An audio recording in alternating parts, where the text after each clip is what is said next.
Testing, testing. There we go. Okay. Now we got the sound back. I'm so glad you said something.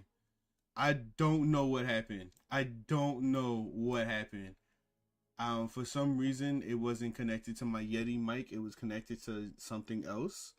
I don't know why that is, but it should be good now. It definitely should be good now. Now I'm just adjusting the settings.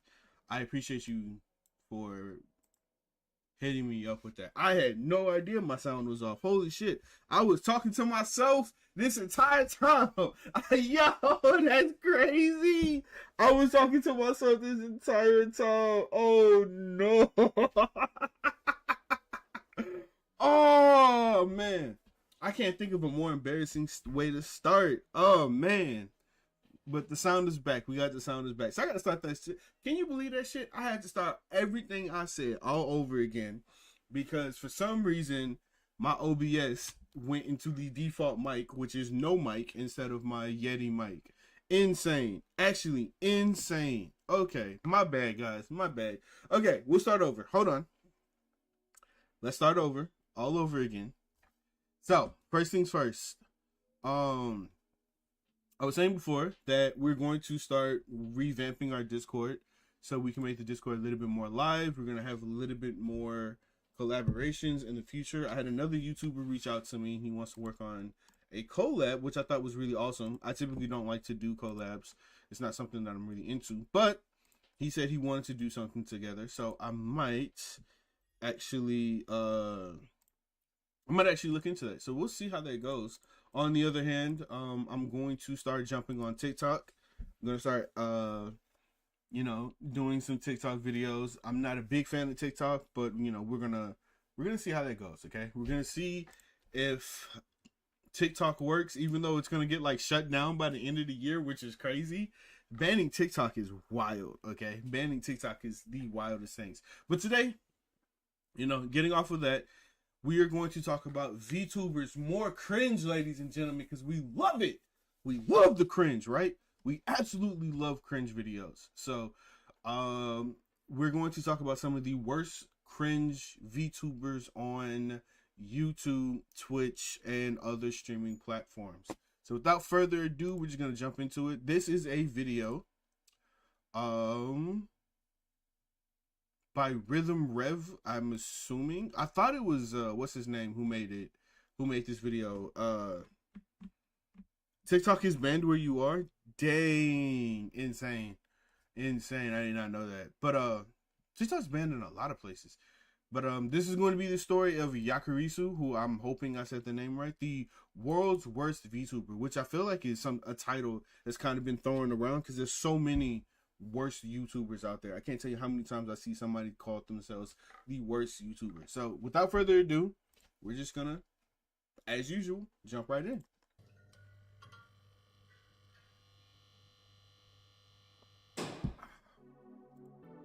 The VTuber community has been a rapidly rising juggernaut in the content creation space in the 2020s. While the technology has existed for years, it's seen a huge rise in prominence thanks to the Cover Corporation and Hololive Productions' expansion into English VTubing.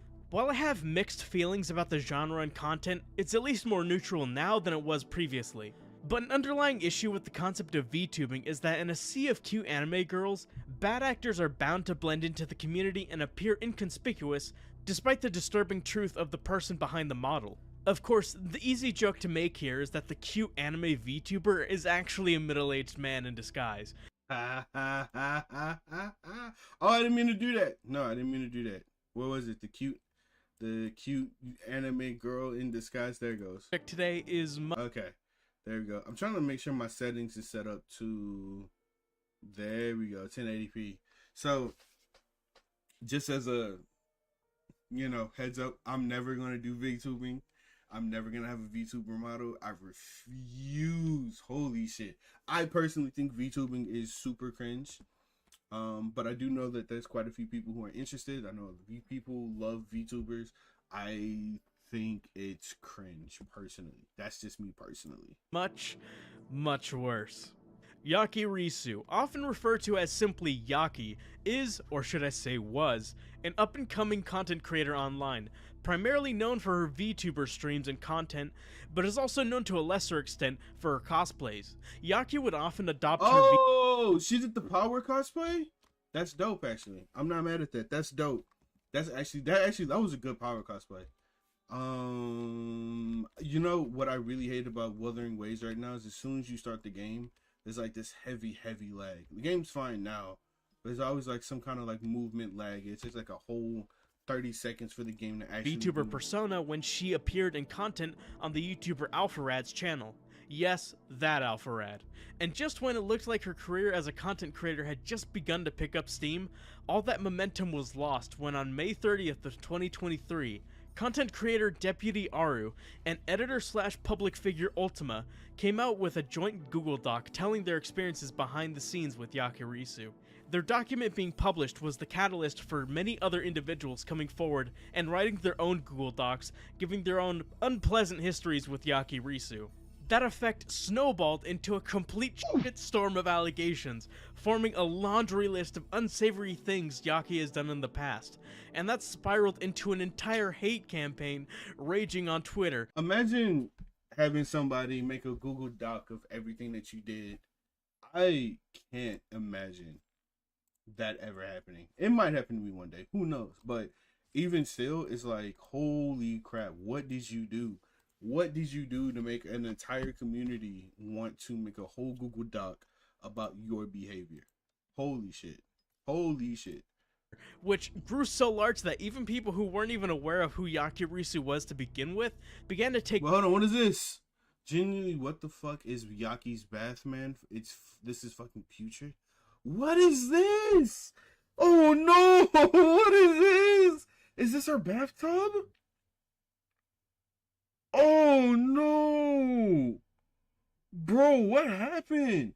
Bro, it looked like she went to Taco Bell and just had like a full buffet, and she took a shower and everything just came out. Everything just fucking came out. It's just like, yo, she had a freaking diarrhea bath. Holy shit. Is Wuthering Waves better than Genshin? I reached AR 59 today and planning to take a break by switching the game. Yeah, Wuthering Waves is definitely better than Genshin. Also, Ants, welcome to the chat, man. Good morning to you as well. I didn't even know who Yaki is, but apparently they like clean themselves in hiding. Oh my god. They like cleaning themselves in Silent Hill.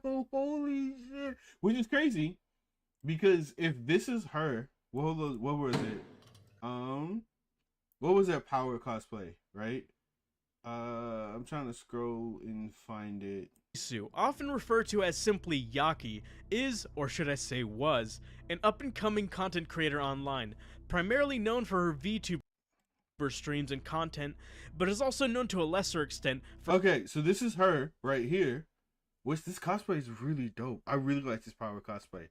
I would say more or less she's mildly attractive, but she's just a putrid human being. If that's her bathtub, that's like an absolutely putrid. Oh my goodness. Like, to some extent, even if you are the type of person to shower 4 or 5 times a day, to some extent you gotta clean your shower, right? This is crazy. This is like insane. By the end, I don't even know bleach can bleach fix that? Can bleach fix that? That is crazy. I don't even think bleach can fix that. You just need a whole new bathtub. Holy shit. I've never seen a shower/tub that filthy. That is disgusting. of it, there were a total of 11 Google Docs written and involved in the situation. 11 Google Docs? 11? Did they run out of pages for one? They made 11 Google Docs? What? Coming from an assortment of people online, with pretty much every Google Doc having similar themes of manipulation, abuse, and pettiness throughout. And some of these Google Docs get long. So we certainly have our work cut out for us today.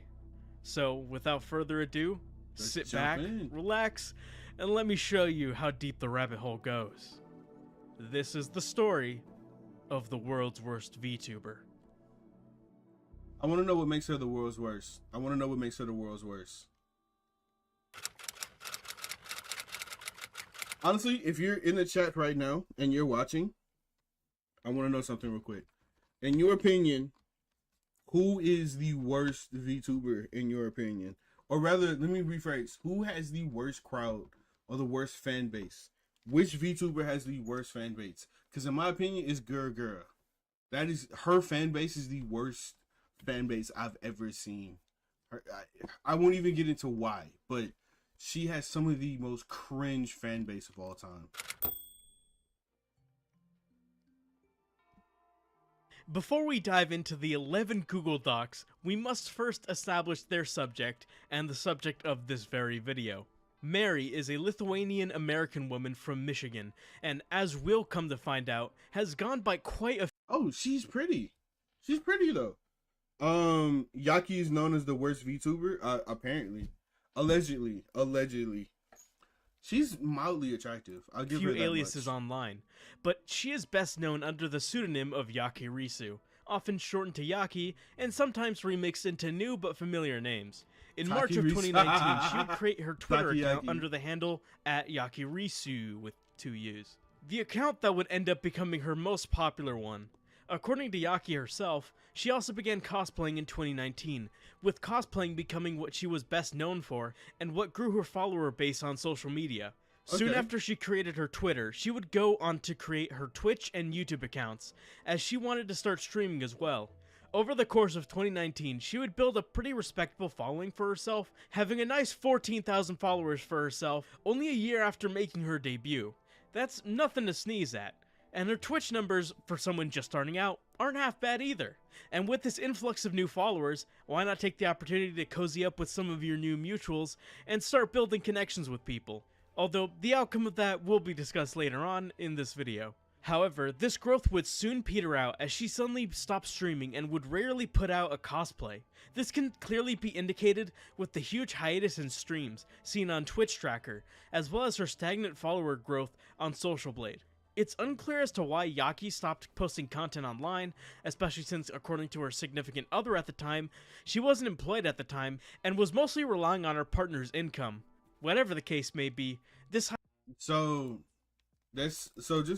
man, this is dangerous, right? If you're going to be streaming, live streaming, if you're going to be cosplaying or whatever, you have to do it daily.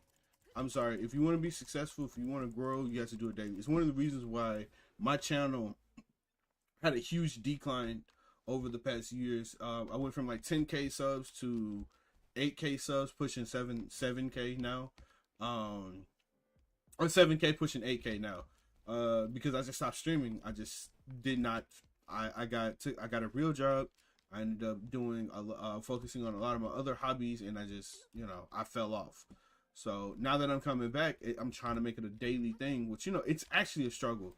YouTubing is a lot hard. So when I hear about, some VTuber who had it, she was building her community. She was doing really well, and then she just stopped. So that's red flags to me, that's like a lot of red flags, because it just means you kind of gave up, or you took advantage of your growth and you didn't realize that to some extent growing your YouTube, growing via streaming, growing via YouTube, via Twitch, via whatever, it's, you can't stop. You got to keep going. You literally cannot stop. Hiatus was broken. To some degree, it becomes a job.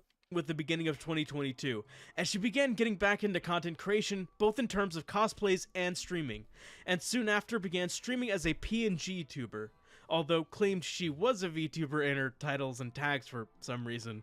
And just in time too, as the connections she made in the past led her to making connections with very popular creators. This would give her a nice bump in attention and notoriety thanks to her association with them. Her growth was more gradual and steady initially, but in November, she made her debut as a proper VTuber with a model and everything. Her official debut as a VTuber garnered Yaki a lot of attention, and took her growth from modest and steady to her now gaining thousands of followers each month. And around this time, she began appearing as a guest in Alpharet's content. Getting her name out there in content by a creator as popular as him no doubt contributed to the increasingly fast growth Yaki was having at the time. Yaki was picking up some serious momentum, and at the rate she was gaining followers, Yaki was poised to end up with at least 100,000 Twitch followers by the end of 2023. And Yaki also took the opportunity to expand her content onto YouTube as well, with her creating videos and shorts that she fashioned out of her content from her streams. And these videos performed very well. Okay, so she didn't really fall off. She came back. So, I mean, so far so good. I'm hearing that, you know, she got back on the grind. She started growing more. What is a PNG? What is a PNG VTuber? Is that just like you have the model, but you didn't animate it? Like there's no actual animation. You just talked over a picture. Is that what a PNG VTuber is? For themselves, with her first YouTube short having an entire 1 million views to its name. And while her 2 other shorts weren't nearly as popular, 370k are certainly large view counts. Shorts aside, she was also beginning to hire editors to create fully edited, long-form YouTube videos out of her stream content, with her 2 videos currently sitting at a pretty 274k and 135,000 views respectively. For her first videos on YouTube, that's incredibly solid. Speaking of which, heads up, I'm actually looking for I'm not looking for a VTuber. I'm sorry, I did not mean to say that. I'm actually thinking about reaching out and looking for an editor, because one of the things that's kind of difficult is making videos, editing, and then live streaming, and then editing those live streams, and then going back to make more videos and editing. I'm wondering if I should start looking for an editor, just to release like some of the pressure off of myself. I don't know. I'm thinking about it. Also, welcome back to the stream.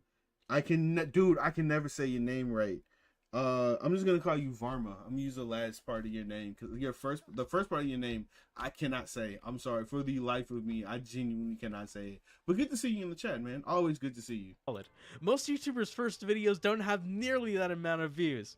With all of these factors into consideration, Yaki was bound to be a popular creator herself by the year's end, and be able to stand shoulder to shoulder with her content creator peers. With growth like this and friends like Alpharad, Yaki's career was pretty much cemented.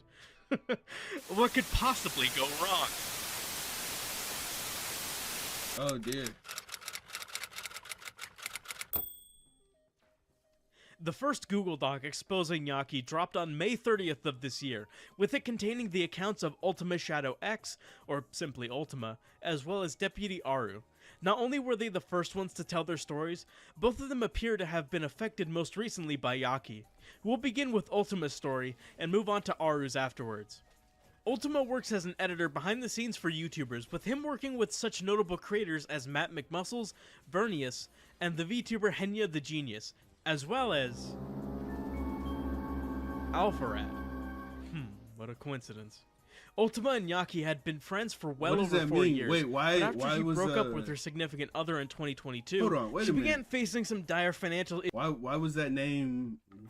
Why was that so ominous? Alpharad or whatever his name is. Why was that so ominous? What's the lore behind that? Wait a minute. Let's see. You can call me Rob Sorter, as in Robbie Supporter. I appreciate that. That's adorable. Didn't see my chat sheet. Wait, what do you mean? I think you should try putting bots that give points while watching vids and live chat. It would be more fun. I can look into that. I tell you what, if you DM me a link as to how to set that up, then I can look into it and we can probably get that going. Because again, I don't know much about streaming and whatnot, because I mostly did a lot of video editing. So when it comes to live stream stuff, I'm a noob. I'm a complete noob. I just do this mostly for fun. And you know, for growth. So 100%, if you can let me know, then I'll look into that. 100%. Issues as she returned from a trip to her significant other absent and a mortgage she could not shoulder. Yaki begged Ultima to move in with her so she wouldn't lose her house, which he agreed to because of their history. Yaki later claims that this arrangement was mutually beneficial and that Ultima was looking to move out of his place anyways. However, Ultima contests this, stating that he wasn't looking to move at all and simply did so to help her out. In the beginning, things were peachy between Ultima, Yaki, and her new boyfriend Ruby, but after the first few months, things turned sour. Yaki began becoming more and more aggressive towards Ultima. Ultima's account of his experience. So just as a heads up, this is for all the younger people. Okay, when you start dating somebody, you don't know how they really are until you move in with them, until you start living with them. That's when you really understand what kind of personality is. Because obviously, when you go on a date and whatnot, you're not really meeting them; you're meeting their representative. So, so they're gonna bring their best. They're gonna bring their best personalities. They're gonna bring they're gonna always look nice. They're gonna always look um caked up. They're gonna look just fantastic, right?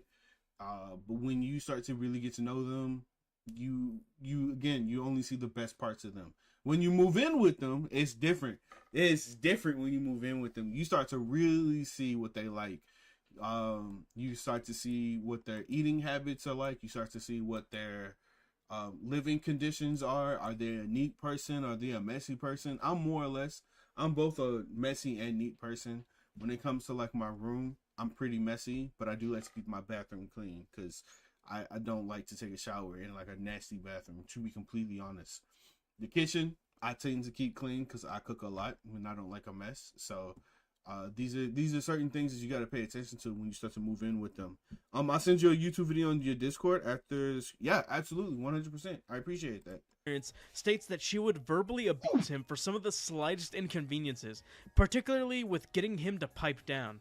It's something that is focused a lot in Ultima's story, as the house they shared had thin walls. Apparently, they must have had paper-thin walls, though, because if he would make any noise while she was streaming, even just whispers, she would berate him over it, ultimately resulting in one particular instance where she came into his room and yelled at him for, quote, ruining her content. She would also strong-arm him into paying for stuff on her behalf often, notably the gas for his car, which, despite belonging to him, Yaki was the only person who would actually ever use it. The verbal... Okay, no, stop. Let me stop you there. Let me go ahead and say this, because I have a cousin who is struggling with this, and I have a friend of mine who's struggling with this. If you own a car, you move in with someone and you share that vehicle, it is still your car, okay? You own the car and you decide to share with your significant other, it is still your car. You still make the rules on that car. Please, for the life of me, don't let someone dictate what you can do or what you cannot do with your belongings. That's so super stupidly important, okay? I want people to understand that if they are trying to dictate what you're doing with your equipment, tell them to move on. Kick them out. That's not okay. Okay, that's not okay. It got so bad that he ended up confiding in Fidel, otherwise known as On the Down Low or Games Cage, about the situation. Fidel will also... Bro, why do y'all have so many different nicknames? Can y'all stick to one nickname? Come to play a larger role in the story, so remember him for later. I do an entire video for her and follow her rules and do her changes, and in her notes it's like, are you stupid? This is bad. I hate this. I said to do this. I read your notes. I did what you want. Stop treating me like I'm incompetent. I am burnt out and depressed on editing. I can barely get out of bed. I lost my main source of income. You saddle up to my boss. You tell me to pay for gas on my own car. I let you drive when I don't drive. Ultima also talked about how Yaki would use her connections with larger creators, in particular her close friendship with Alpharad, and hold it over Ultima's head as a means of silencing him. I try to handle this quietly. She will gossip. She will ruin my career. I am scared of that. All because I wanted to help. Ultima would later add an instance where Yaki threatened him if she found out he was talking about what was happening, stating ominously that they would have problems. It's always great to see people weaponize their friendships with larger creators against others. As we can see from her channel, Yaki's quite the fan of Pokemon, so it should come as no surprise to find out that her treat... Bro, she has 2 videos on her channel. She only has 2 videos on her channel. What? I'm assuming she has, it says up here, 51.5k subscribers, 5 videos, okay? She has 2 videos, and I'm assuming the other 3 videos are either live streams or no.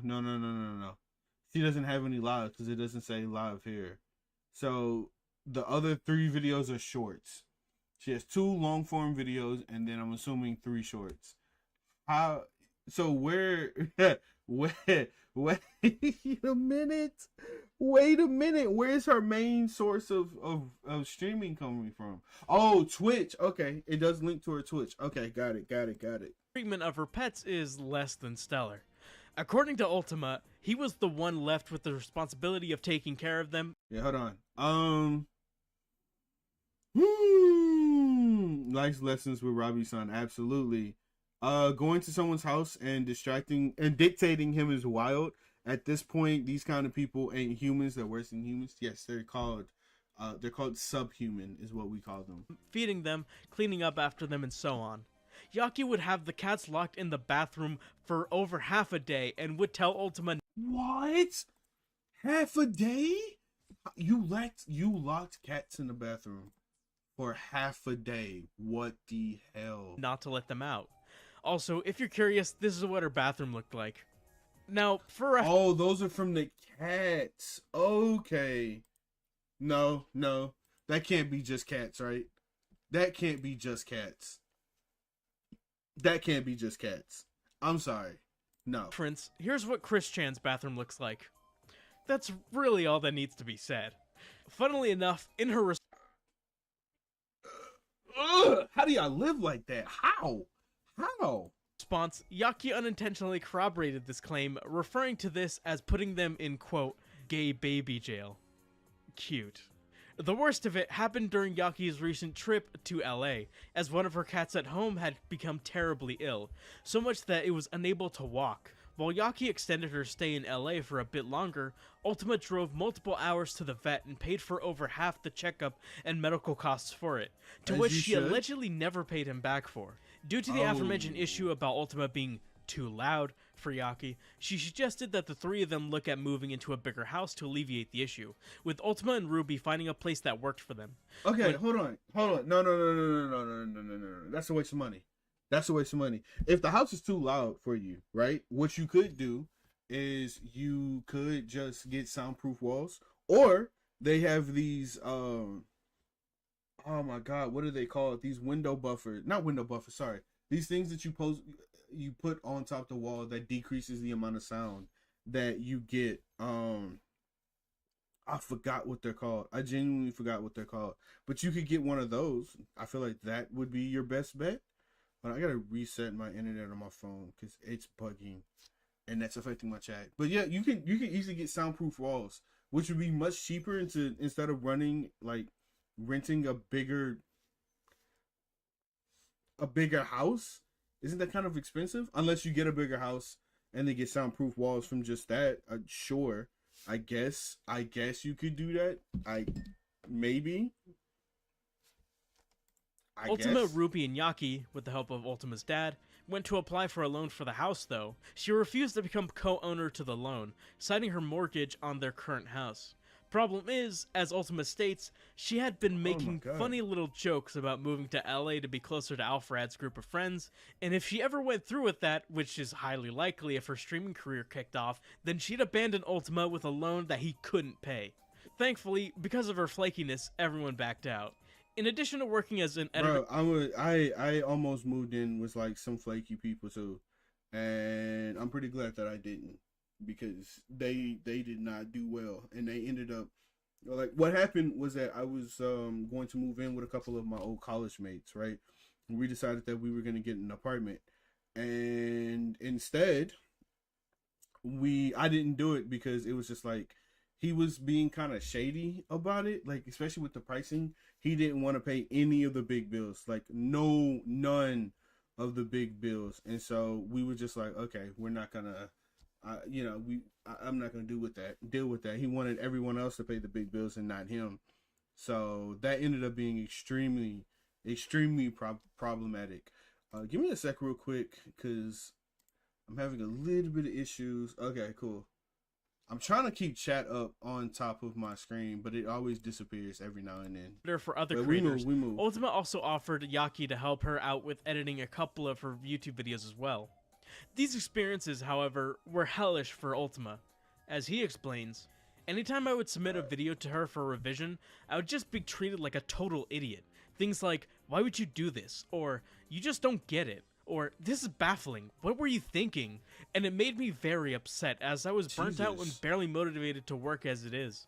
Of note is that within an Imgur album containing screenshots on Discord between Yaki and Ultima, all of these screenshots, save for one from May, that is completely unrelated and isn't about anything, although is very ominous given the "is everything okay?" and the kinda, not really, and the 2-hour call that happened afterwards, are from January and February of 2023. Considering that the two videos Ultima edited for Yaki came out on February 16th and May 8th, this leaves us with an entire 2 to 3 months of correspondence unaccounted for in this album, supposedly refuting the claim that she was abusive towards Ultima. And, you know, call it a hunch, but I don't think the messages from that Hold on. How's the progress on the video? Sorry, am I too loud? Oh, I'm working on it now. No, you're fine. What is it that you were laughing at in all caps? No, I'm watching an AI generated Seinfeld, question mark, question mark, question mark. Random miscellaneous conversations with Ultima. I don't get what, okay. time frame were quite as easy to chalk up to simple I don't get the disagreements context there. as the screenshots attached are. Or the really bad shit could have just happened in real life or over Discord calls. That's also just as likely.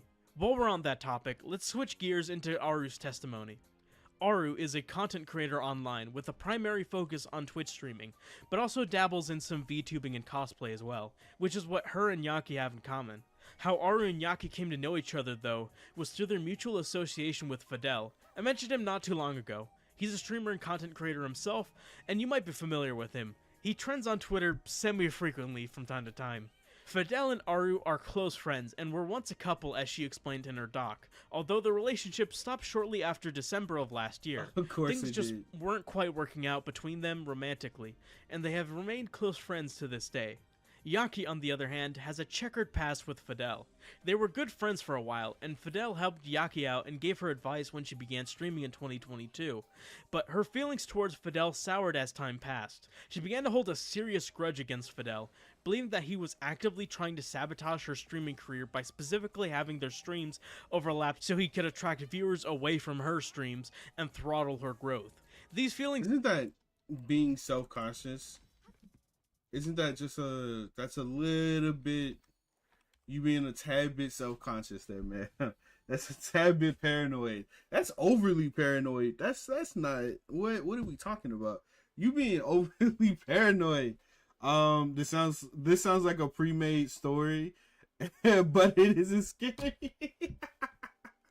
Bro, she sounds like, I don't know. She sounds really self-absorbed, is what I'm noticing. She seems to be like really into herself, which, you know, there's nothing inherently wrong with that, right? But by that same notion, you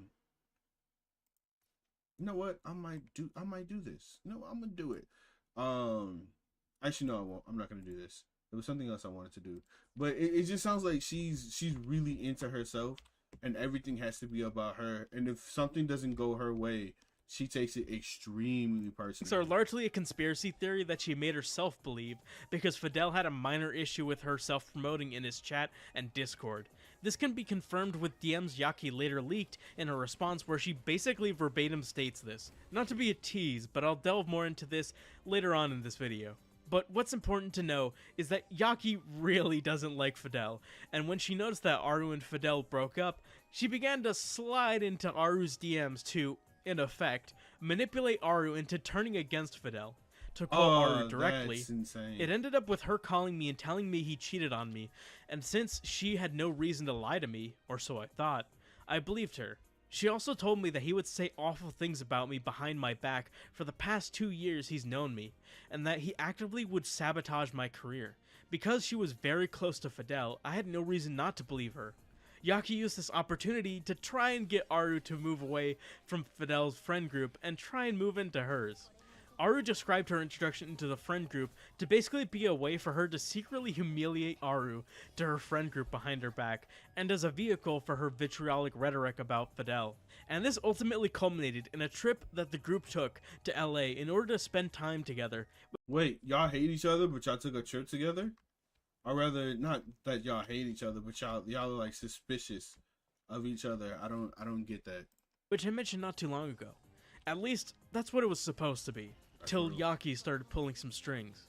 In Of March, course. Aru, Yaki, and their mutual friend Izzy planned to hang out together to celebrate Izzy's birthday in LA, which coincided with other events that the three all intended to attend. Despite Aru paying out of her own pocket for this trip, she spent almost the entire trip being outcast from every social gathering during this trip. All the while, What? Yaki would basically lie and defame Aru and Fidel to everyone else. Yaki was able to do this because she managed to lie about both of them in order to convince everyone not to invite them, like saying that Aru made Alpharad. Bro, she's like an anime villain. What the hell? Yo! She's like a freaking, like, she's like an antagonist. She's like the biggest Naruto antagonist of all time. What the fuck? I will turn your own friends against you. And by the end of the day, you will beg for me to stop. What the fuck? Like every single detail of their life being leaked. Oh well, yeah, obviously. If you are if you're online and you are a content creator of any sort, then yeah, your life eventually will get put on blast. Your life will eventually be online. And if it's not you putting yourself online, then it's probably the people in your circle that's going to put you online. This is very commonplace. Uncomfortable, and saying that if Fidel and Alfred were in the same place, it would blow up. Shit that was so blown out of proportion that it borderlines on complete lies. To be specific, Give me 2 seconds, guys. I will be right back. I need to go help out with something real quick. I'll be right back. But you know what? I'm not gonna leave you alone. Okay, I'm not gonna leave you alone. We're gonna hit you up with that BBL Trizzy. Yo, oh my god! But here we go with that BBL Trizzy. Give me 2 seconds.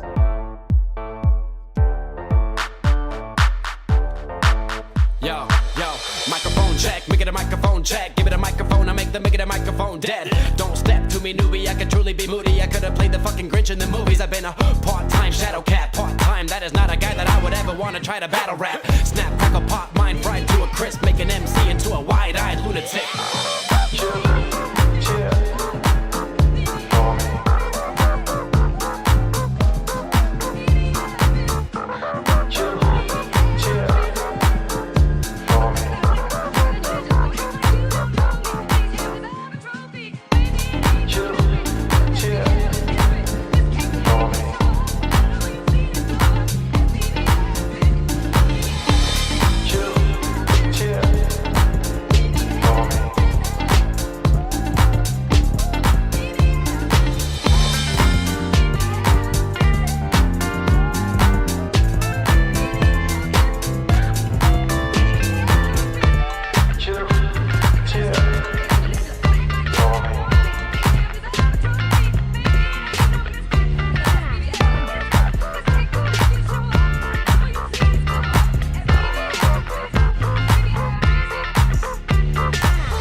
You and professors in the house, let me teach you. I could defeat you with 2 hands tied and have you waking in the hospital like, who am I? And who are you? Who are they? What is this? You wouldn't believe how someone react to this shit. The mind slips and speaking in tongues. Fly ink, GVA, that's how we get it done. That's how we get it done. That's how we get it done. That's how we get it done. Fly ink, GVA, that's how we get it done.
They claim to be who they ain't.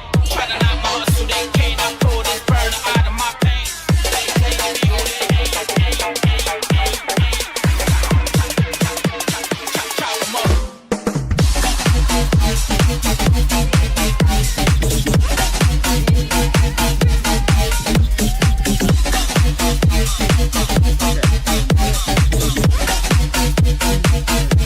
Chop 'em up where he stand. Okay, we're back at it. We are back at it. Oh my god.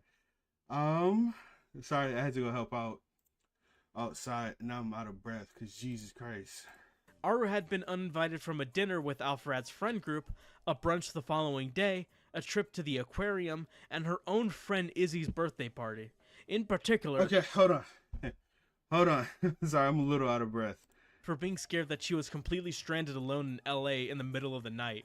Whilst we don't know if it was intentional that Aru was given the wrong address, it sounds like it was the worst moment in her trip to LA that was completely wasted to begin with. Holy shit. Holy shit. And that's while considering another circumstance Aru recounts in her own testimony, where she actually arranged plans to hang out with Yaki and Izzy in her hotel room. However, they needed to make a stop beforehand at a friend's house and told Aru to meet them there. Shortly after Aru arrived, they bounced and left to go to Alfred's house, ditching Aru in a house with 3 dudes she doesn't know well enough to be left at their house like that. This left Aru incredibly upset that the 2 people she thought of as friends would abandon her like that.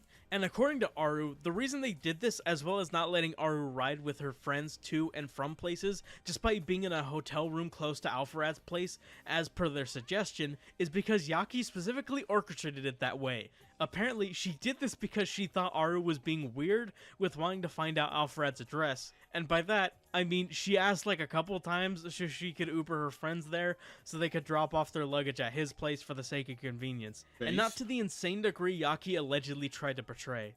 Aru was thankfully able to catch an Uber to the actual location of the party, and there she confronted Izzy about why Aru was being excluded from everything despite the fact that she only took the trip to LA in the first place to hang out with them. It was here where Izzy revealed that much of it was because of Yaki pulling the strings and using the opportunity to talk shit about her. Okay, so then this is kind of what bothers me, right? Is that like if you're obviously seeing that somebody is manipulating the group, somebody's planning out all of these disgusting acts, why did you participate in it? So you're just as guilty as Yaki, because you helped her, you participated in it, and this is somebody who's supposed to be your friend. So I can't be completely mad at Yaki for what she did, because you helped her, you participated. Her You're and just Fidel as bad for the duration of the entire trip. Keep in mind that Aru spent money out of her own pocket to come to LA. It wasn't arranged for anyone else to pay for her to fly out. So Aru spends a shit ton of money to catch a plane in a hotel in LA so she can hang out with her friends, and one of her friends is deliberately barring her from doing so and talking shit about her during the entire 3 or 4 day trip. Now that's really shitty. Aru decided she had to confront Yaki about this, and Izzy pleaded with her not to, as she was afraid Yaki would ruin her friendships, reputation, and even her birthday party. Aru had her heart set, however, and proceeded anyway. As Aru explains, despite her having 3 other people tell very similar stories, when she confronted Yaki, she denied basically everything, and this resulted in a heated conversation between the 3 of them, involving yelling, crying, and emotions running high. The conversation ended with Aru telling Yaki, as long as you stop talking bad about me to other people, it's water under the bridge. Just please stop doing that and be honest if you don't like me, rather than bullying me. To which Yaki responded saying, which is based. That's based. Like I don't understand, because I say the same thing when it comes to like certain people as well. It's like, I'd rather you be upfront and honest with me versus doing all that shady shit behind my back, right? Like, I genuinely would prefer if you just be honest with me. And if you have an issue with me, yo, we won't talk, we won't speak, we keep to ourselves, and we be done. That's super simple. I do not like the thought of like having somebody talk shit behind your back and then pretend to be friends to your face. That's shady. Aru, I love you. I would never say anything bad about you. Afterwards, Yaki, Izzy, and company took an Uber back to Alfarad's place, and according to Izzy, Yaki was yelling at the others in the Uber ride back about what had just transpired. Okay. After the trip, Izzy became yet another person Yaki would maliciously defame to other creators in order to dissuade them from collaborating or working with her, and this didn't stop for Aru or Fidel either. To quote Aru directly, Yaki not only poisoned the well with Alfarad's friend group when it came to me, but she began spreading rumors into other friend groups that resulted in other content creators completely cutting contact with me or just being very cold and standoffish towards me after hanging out with her. I ended up having to disconnect from everything because of how badly my mental health was affected by all of this. Aru also confronted Alfarad about the alleged role he had in the drama. A lot of Yaki's words and actions were predicated on things that she said Alfarad thought, felt, or said, or that the only reason Yaki shit-talked Aru in a relationship was only because Alfarad would ask about it. According to messages between Alfarad and Aru, that was not the case at all, and Alfarad had a really hands-off and bystandery involvement in what happened. Yaki was simply evoking his name as a way to dilute what her intentions really were, or took his words and blew them up in such outlandish proportions that they weren't representative of how he really felt at all. Making a mountain out of a molehill, in other words. Aru ends her story by explaining what her point of view of the fallout of their interactions has looked like. As you can probably tell with me posting this, she never stopped, and I keep hearing things being said about me that continue to be traced back to Yaki. Even just last week, she called 2 people in hopes of downplaying what she did to me, and is continuing to do to me, and told them that I constantly talked badly about her, and asked for them to give her personal details on my life. I truly believe Yaki's fixation with hurting my reputation is creepy and incredibly invasive. This kind of behavior makes me feel unsafe and uneasy. That would make you feel some type of way. No offense. That would make you feel some type. Is he dead or alive?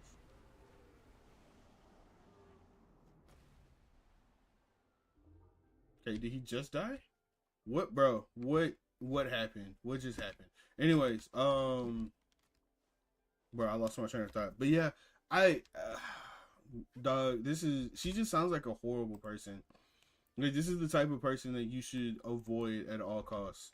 This is the type of person that, like, if you should... The sad part is that she obviously got popular due to the hard work she put in. Because I don't want to take that away from her. Obviously, she worked hard to get where she got. But by the same notion, it also seems like, despite her hard work, she tried to propel herself forward by stepping on other people's. She could have been a really popular VTuber or cosplayer if she had just shut the fuck up. If she had just shut up and been honest, saying, hey, I don't like you, I don't want to hang out with you, that's fine. But instead, you want to pretend like you're cool with people for notoriety, and then behind their backs, you want to bring those people down and then propel yourself forward. That's some shady shit. This is not normal behavior, and I just wanted to go hang out. That's actually some sociopathic shit. She's a sociopath. My friends, and constantly was treated like someone who deserved to be excluded and isolated from invitations. When you hang out with people who you consider your friends, there shouldn't be so much mudslinging. I shouldn't have had to experience being treated badly when I was supposed to be there for a good time. Yaki lied to me, manipulated me, gaslit me, sullied my reputation in the gaming space, and completely bullied me to the point where I needed therapy. And I know she has done this to other people besides me. I just want all of this to stop. Some bold claims there.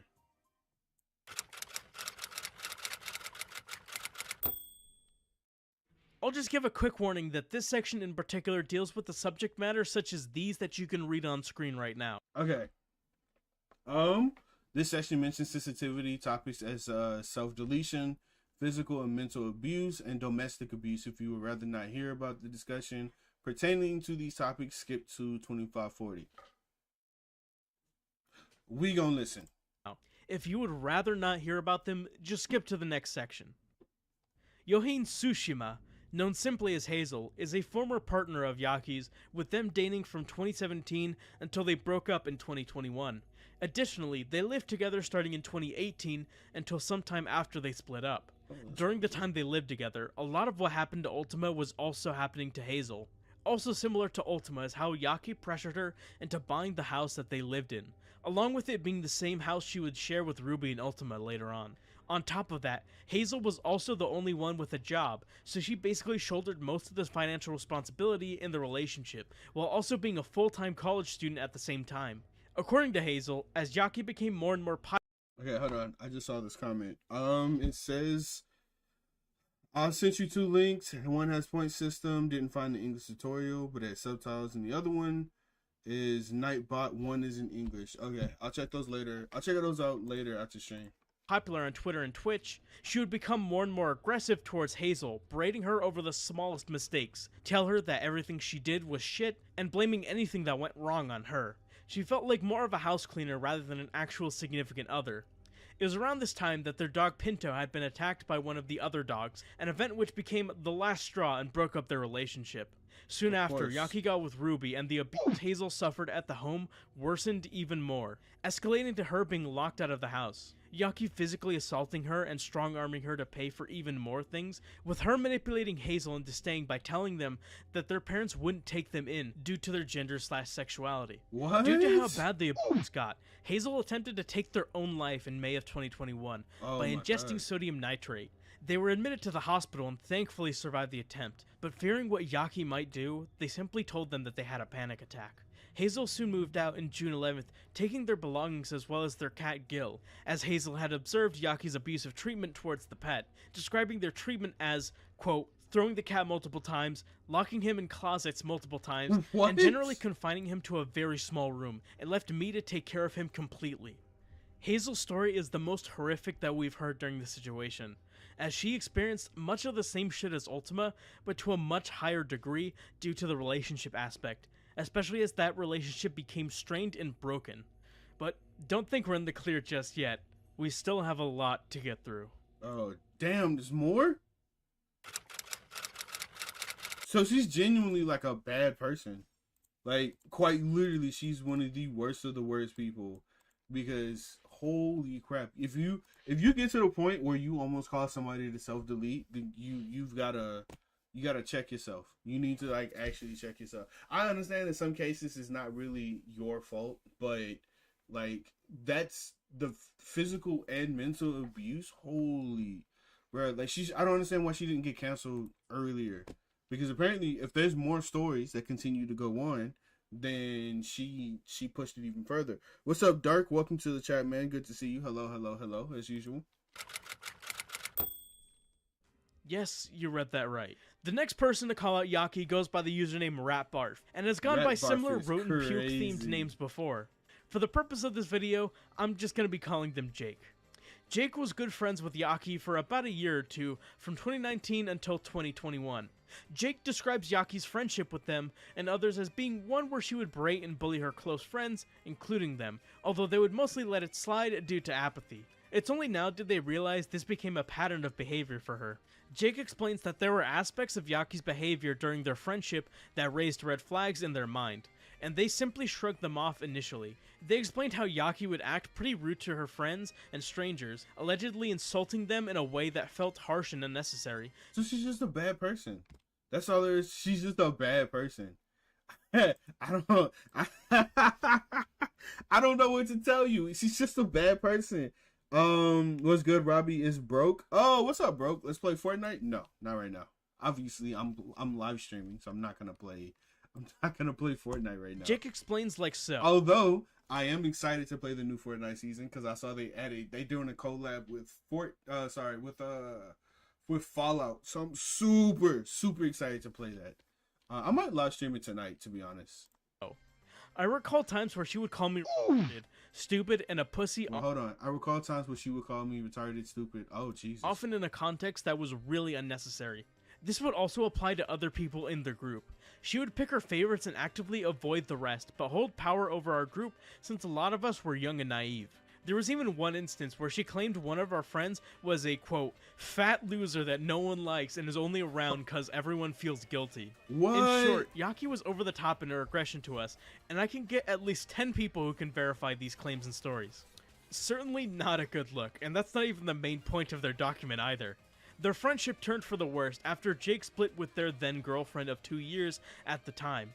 Jake admits that he didn't take the breakup well, threatening to take his own life, proceeding to make an attempt, and contacting his ex. Okay, listen. listen, listen, listen. Okay, I'm gonna be honest. Don't take your own life because of a woman. Okay, or a guy. Don't self-delete because of someone you dated. It's not worth it. It's not worth it. I promise you. Don't do that. Ex about it afterwards, despite being told Trust not me, to. it will get better. Their ex would vent about this to Yaki, since the two were close. But if we know anything from Aru's story, it's that Yaki getting involved with relationship drama doesn't end well at all. According to Jake, despite their ex explicitly telling Yaki not to talk about this with anyone, Yaki proceeded to do the exact opposite and began telling people a warped version of the story that painted Jake in the worst light possible, even to people neither party even knew. Yaki used this as a point of leverage to assassinate Jake's character and have him excommunicated from nearly all of his friend groups. This included shit like leaking personal information and claiming that Jake faked his attempt, because it wouldn't be content creator drama without someone claiming someone is side baiting. Yaki would claim that she never told anyone about what she had been told, but Jake was able to provide screenshots of his having to retroactively explain to his friends that the story Yaki had told them was intellectually dishonest and then setting the record straight. Despite Yaki meddling in their— So this is just a repeat pattern. From what he's saying, she's done this so many times that it's just a repeat pattern. It's the same thing she did to the other chick when she isolated them, kicked her out the group and told her, hey, listen, you're not allowed to be here. It's just, this is just as fucked. It's completely fucked. And obviously the thing that kind of gets me, right, is like, it's the same, she's doing the same thing over and over and over again, but well, I guess she did get involved. She did get exposed later on, so fair enough. Their relationship, Jake and his ex would soon make an attempt to mend their relationship and have become friends since then, something that Yaki was not too fond of, telling others how stupid his ex was for even attempting to do so. And even after the two made amends, Yaki still didn't drop the issue and continued to shit-talk them. Jake makes it clear that it's not so much the shit-talk that bothers him, so much as it was the dishonesty in how she presented the situation, and how she leaked information that neither party was comfortable with her doing, using it to get people to turn against Jake. While not to the same degree of shittiness, this does resemble how she acted concerning Aru and Fidel's relationship, like a light version of what their situation ended up being. A sign of things to come, so to speak. Before Jake concludes their document, they mention how they were witness to Yaki's abusive behavior towards their then partners, specifically mentioning an anecdote in which Yaki yelled at her partner while on call so harshly that they started crying and forced them to explain to everyone that it was okay. I'm not sure if this was Hazel, and this claim is simply anecdotal, so take that as you will, but to say it tracks would kind of be an understatement.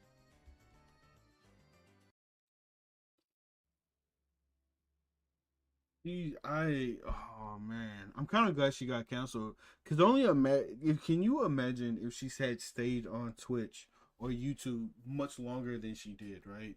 Then there would be more people who would go through this, and which is not okay. Imagine living according to life where someone helps from parents just to die because some relationship that lasted 2 or 3 years. I shouldn't laugh at that, but that is true. That is true.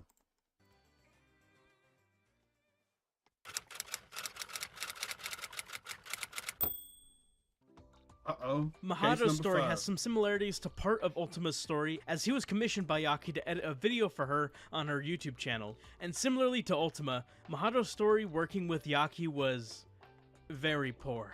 In 2022, Mahado had the opportunity of working with Yaki as an editor for a video, which he was happy to work on as he saw it as an opportunity to grow as an editor. The video she commissioned him to work on was a highlight video for her Pokemon Smash or Pass stream that she did. I'm sorry, what did she just say?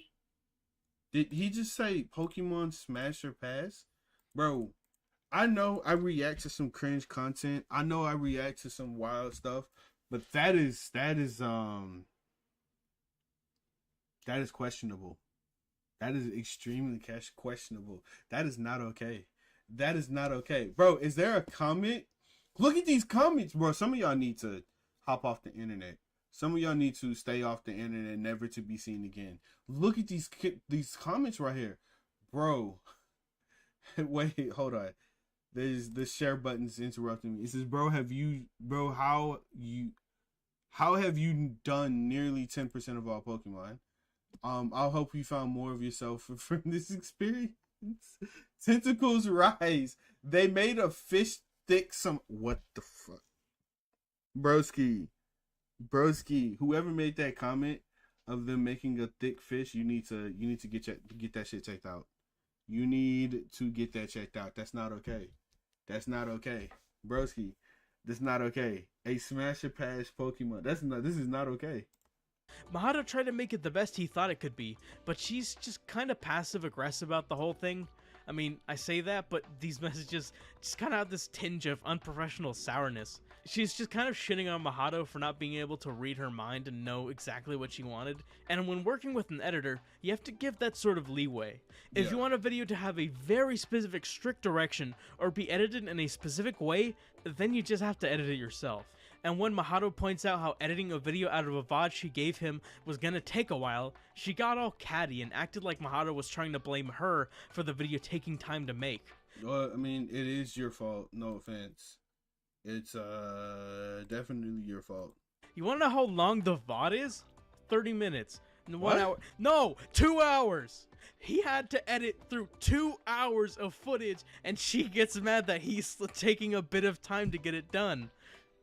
Okay, I'm sitting here watching through her VOD while writing the script, and out of all the Pokemon from Gens 1 through 4, a total of 493, she said she would fuck 160 of them.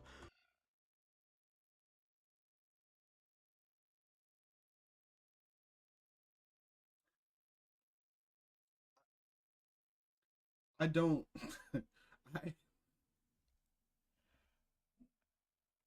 I don't know what to say. I don't know what to say. I don't know what to say. Look at these comments. God likes it.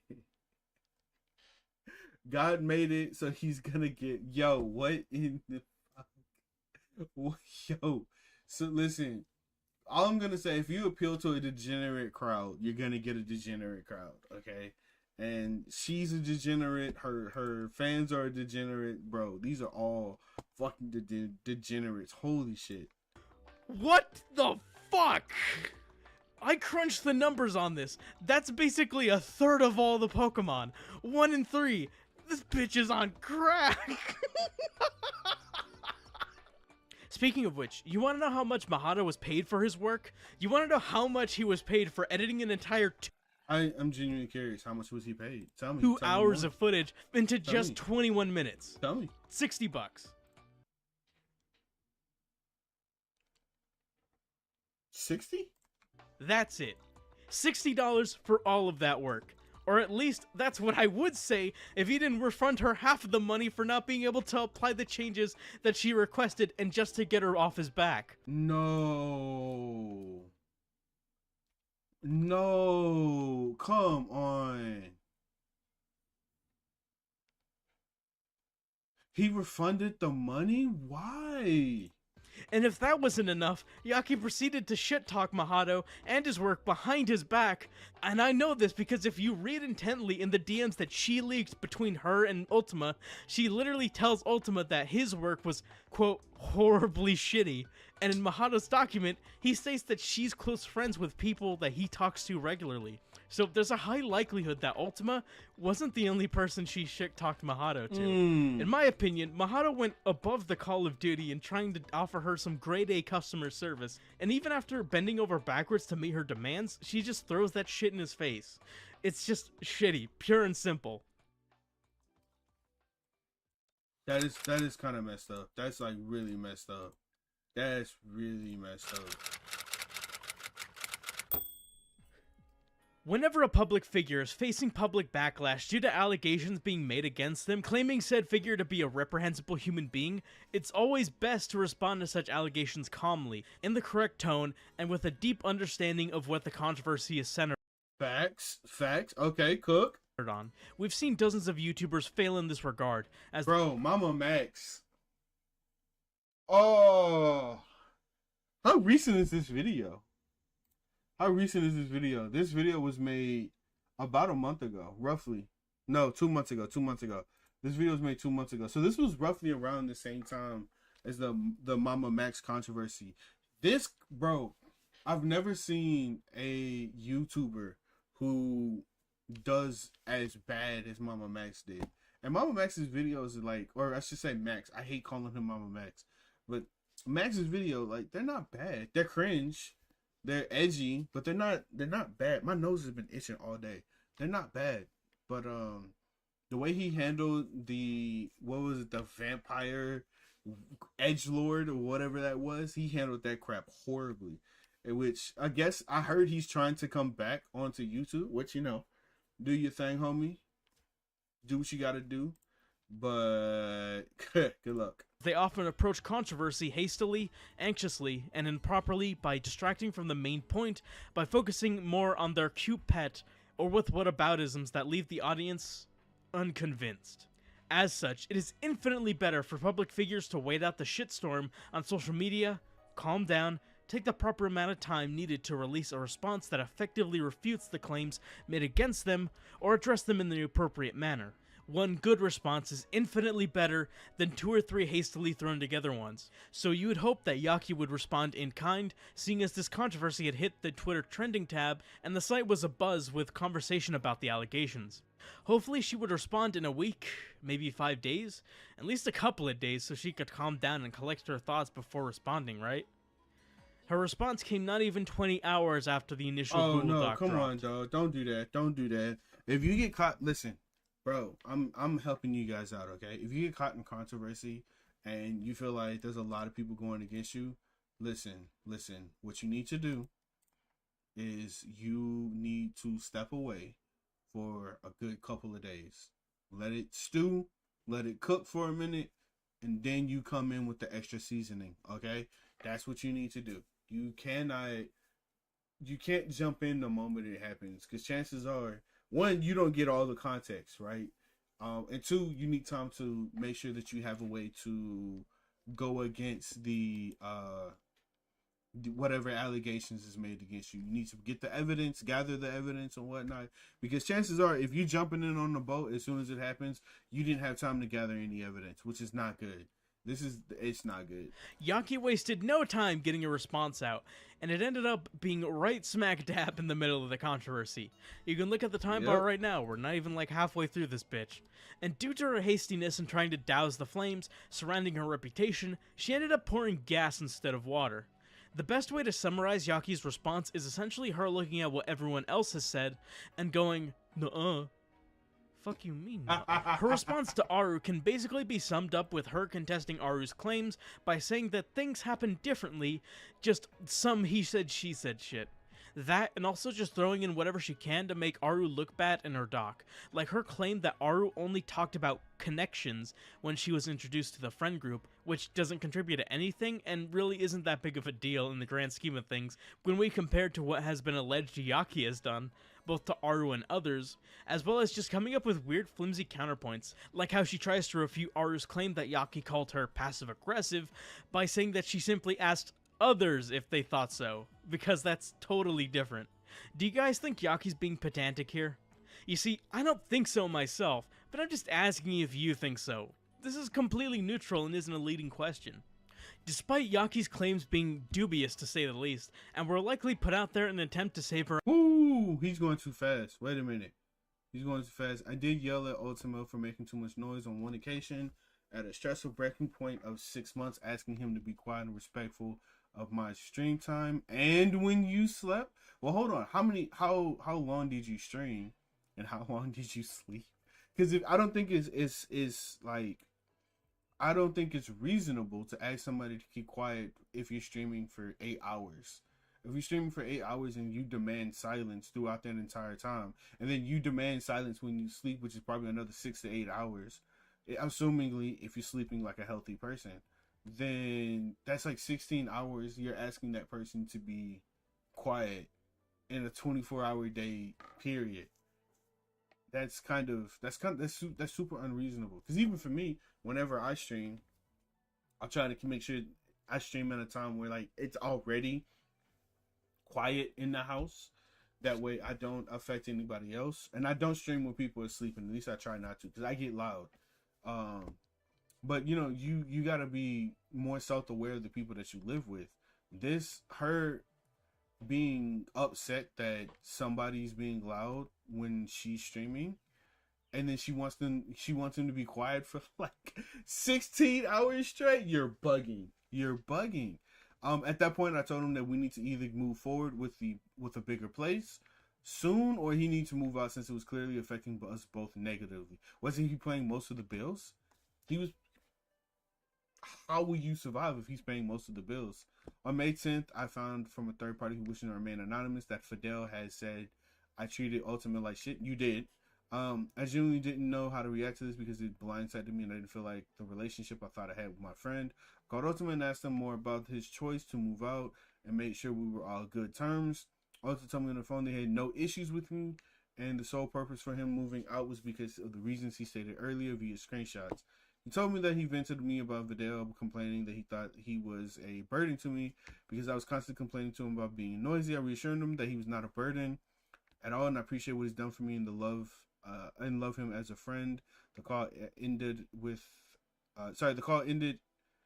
asking how the animals were doing. Okay, and that was that. Weren't the animals being abused? So they're probably not doing well at all, right? Her own ass. The riffraff. Okay, hold on. I don't think listening to this at 11:40 p.m. is good. This is gonna ruin my mind whole night.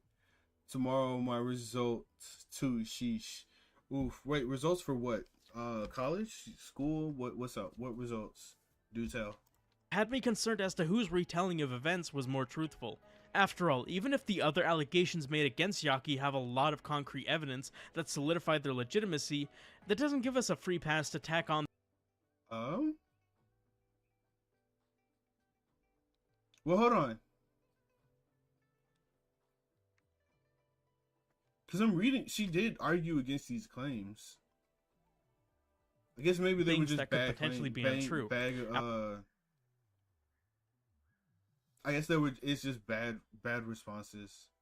After we got off a voice call, I went and sat on the couch, visibly upset and rather quiet. Izzy and Jacob asked me what happened, and I explained the whole situation to him, sharing details that might have been overstepping in some ways, but ultimately just trying to vent on an issue with friends I trusted.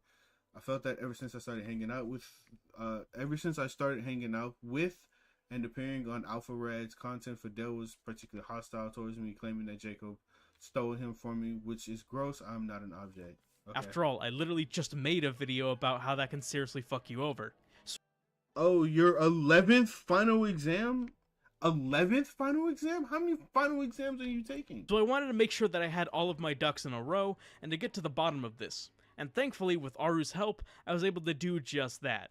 I contacted Aru to ask her about the claims Yaki made in her document and how they hello, I'm Rhythm Red. I've been working on a video documenting the Yakurisu story and condensing it into a single YouTube video, and I would like to ask you a few questions to clarify and expand on the story told in your Google Doc.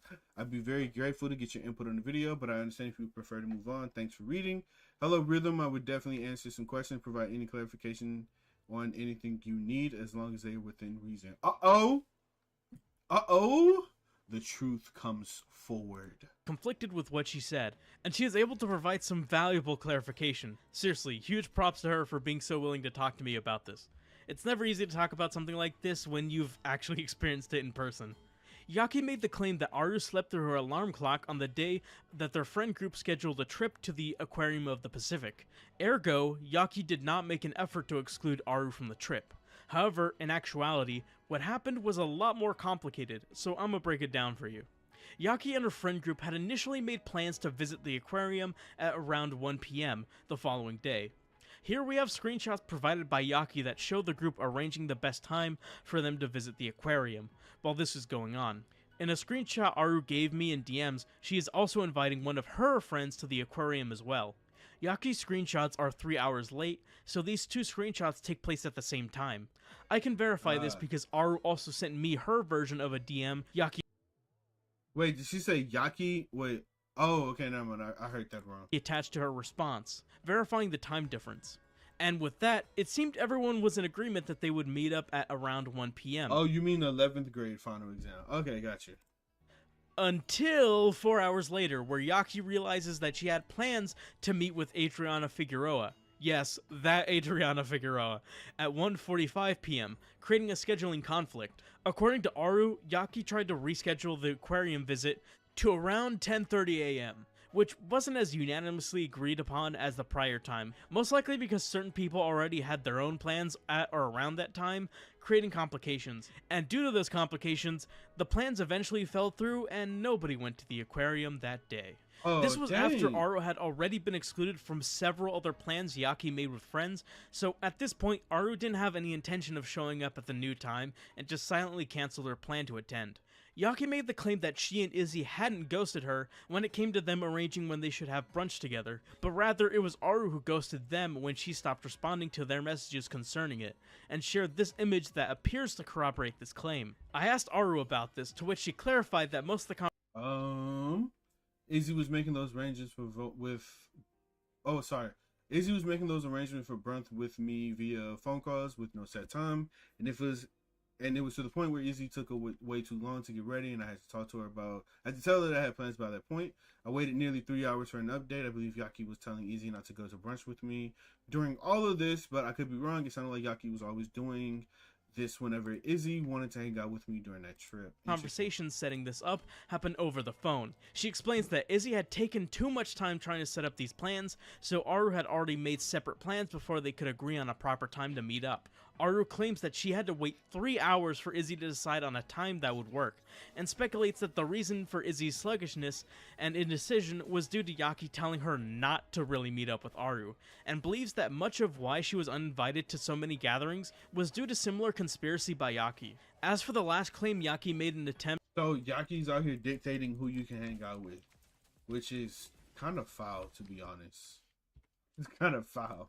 to discredit Aru's testimony, Yaki But then claimed again, aren't these grown adults? I could be wrong, but aren't these all like grown adults? Why couldn't they think for themselves and decide what was right and what was wrong? Genuinely speaking. that she had asked Aru for her ETA and received no response, meaning Aru was the one who wasn't keeping up with their questions. Aru recounts a different version of events. The reason Aru didn't respond to Yaki on Discord was because she was already in an Uber when it was sent, and by the time she saw it, she was stranded in Hollywood and was calling Izzy while sobbing. She didn't not respond because she was being inactive or lazy, she was stranded in a big city and trying to stay safe. And now that we have all the clarification from Aru that clears up a lot of what Yaki said in her response, suddenly Yaki's claims appear even more pedantic and flimsy. Her only counterclaim is that Aru failed to respond to their messages on Discord, even though there are a lot of other avenues by which Aru could have. I asked him to edit 2 videos for me. He agreed. The first video he did not deliver on time. I was extremely stressed due to the fact I was trying to upload it ASAP because my monetization hours were about to reset. I'm not sure about that, Chief. I'm not sure. I believe.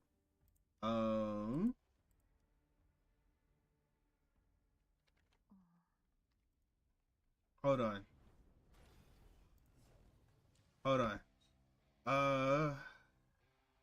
I did bug him about it quite a bit.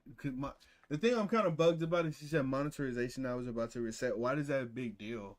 Why is that? I don't see why that's a big deal. I could be ignorant. I'm thinking of YouTube. She talking about? She had to be talking about YouTube. She had to be talking about YouTube. Connection issues?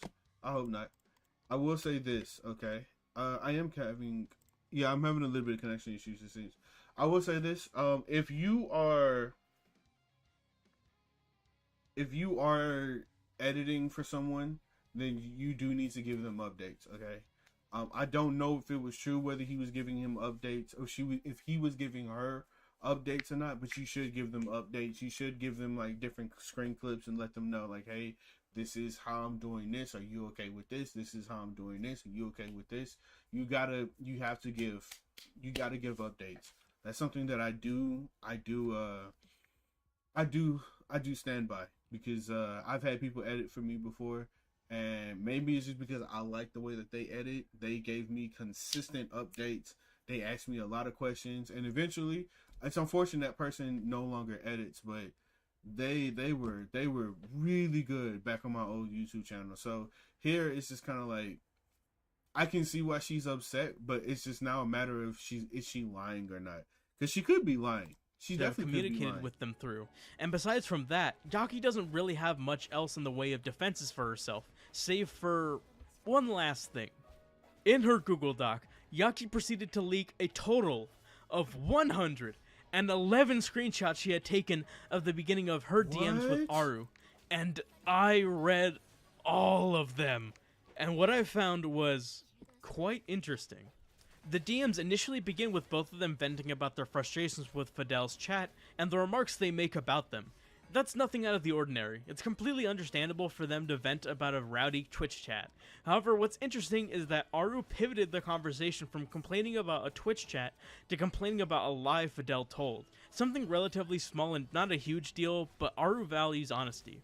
Yaki then used this little bit of frustration from Aru to take her into a Discord VC, where she basically told her a false story about how Fidel was cheating on her, with this story being about how while Fidel and Aru were dating, Fidel was receiving nudes from another female streamer behind her back. Aru had no reason to believe Yaki would lie to her, and the lore gets deep. The lore gets deeper. only had her best intentions in mind, only to find out in a matter of months that the story wasn't true. What ensued was a pretty brutal bout where both Yaki and Aru would converse with Fidel separately, where they confront him about this false story. And when Oh my gosh, these are a lot of screenshots. I knew he said there was 111 screenshots, but that's insane. I wonder what he's gonna tell people about me. I'm sure he already talked shit to her about me. Like, if she messages you, don't reply. She's crazy. Sure. I absolutely love how he just immediately blamed everyone but himself. It went from me to you to Emma, who? Back to you. I'm worried about what he's going to say too. It makes me feel legitimately upset. Like, motherfucker, did you call her in the first place? You literally lied. I'm legitimately so angry, Yaki. when Fidel obviously claims that the story was false and fabricated, they assured each other that Yaki's story was the truth and that Fidel was attempting to blame others instead of himself. Of course, Fidel being dumped by his girlfriend because someone he thought was his friend decided to tell them a false story about how he was cheating on her understandably upset him. Bro, this sounds like... I want to know, how old are they? Hold on. I need to know. Because this is going to bother me, okay? This is gonna bother me. How old is... She's 24. Her name is Mary. She's 24, better known online as Yakirisu, Yaki, Ataki, Yaki. Okay, so she's 24. This controversy happened this year. So these are grown adults, bro. Like, these sounds like high school drama. Holy crap. This was Aru's thoughts on that at the time. Also, Leon, I see you in chat, homie. Also, why the fuck is he yelling at you for something he did? Is he crying at least? Please tell me I made him cry. He sounded like he was, yeah. Heh, bitch. What? Oh no!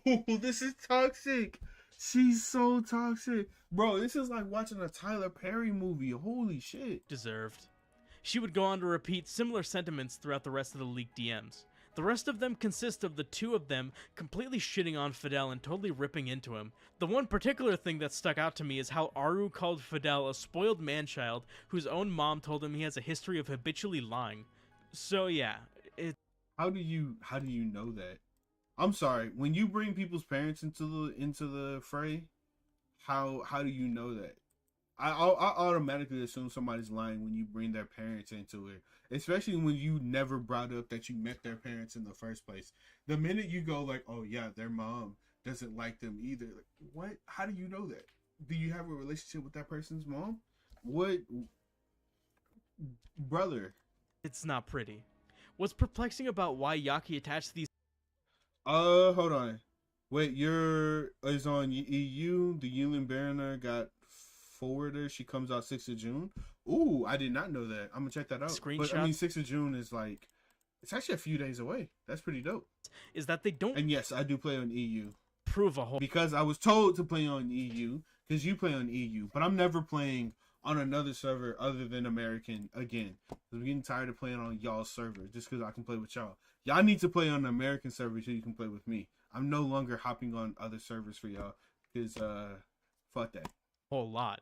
Sure, they make the drama more juicy, but all of these 111 screenshots were pretty much 111 screenshots, brother. aptly summarized in Aru's original document. Sure, she didn't divulge into just what she said about Fidel, but it gets the general gist. The only reasons Yaki attached these screenshots is either to portray Aru poorly by showing how brutal she was to Fidel during their breakup, or because she genuinely, for some reason, thought these screenshots held details Aru left out of her document, when that's really not the case. This is just really confusing. I don't know how she expected anyone besides a complete psychopath like myself to really sit there and read every message, and in the end, the messages weren't really the gotcha she was hoping for. But I suppose that could really be said for the entire document, really. Yaki then moves on to talking about Ultima and his story, with her beginning by explaining that she never strong-armed Ultima and Okay. I did not beg Ultima to move in with me. It was a joke at first, but then we discussed it seriously and thought it was a win-win. Huh, that sounds familiar. For both parties, because I was not doing anything financially well at the time, and he wanted to help me. As well as move out from his current place, because we thought living together with friends would help his depression. I did not strong arm or beg him. Interesting. No clue who that YouTuber is, who Yaki Risu is, or the YouTuber that I'm watching. Because the YouTuber I'm watching is Rhythm Rev, who I just found out about today. So, you know. moving in with her, and that their agreement was mutually beneficial, as Ultima was also looking.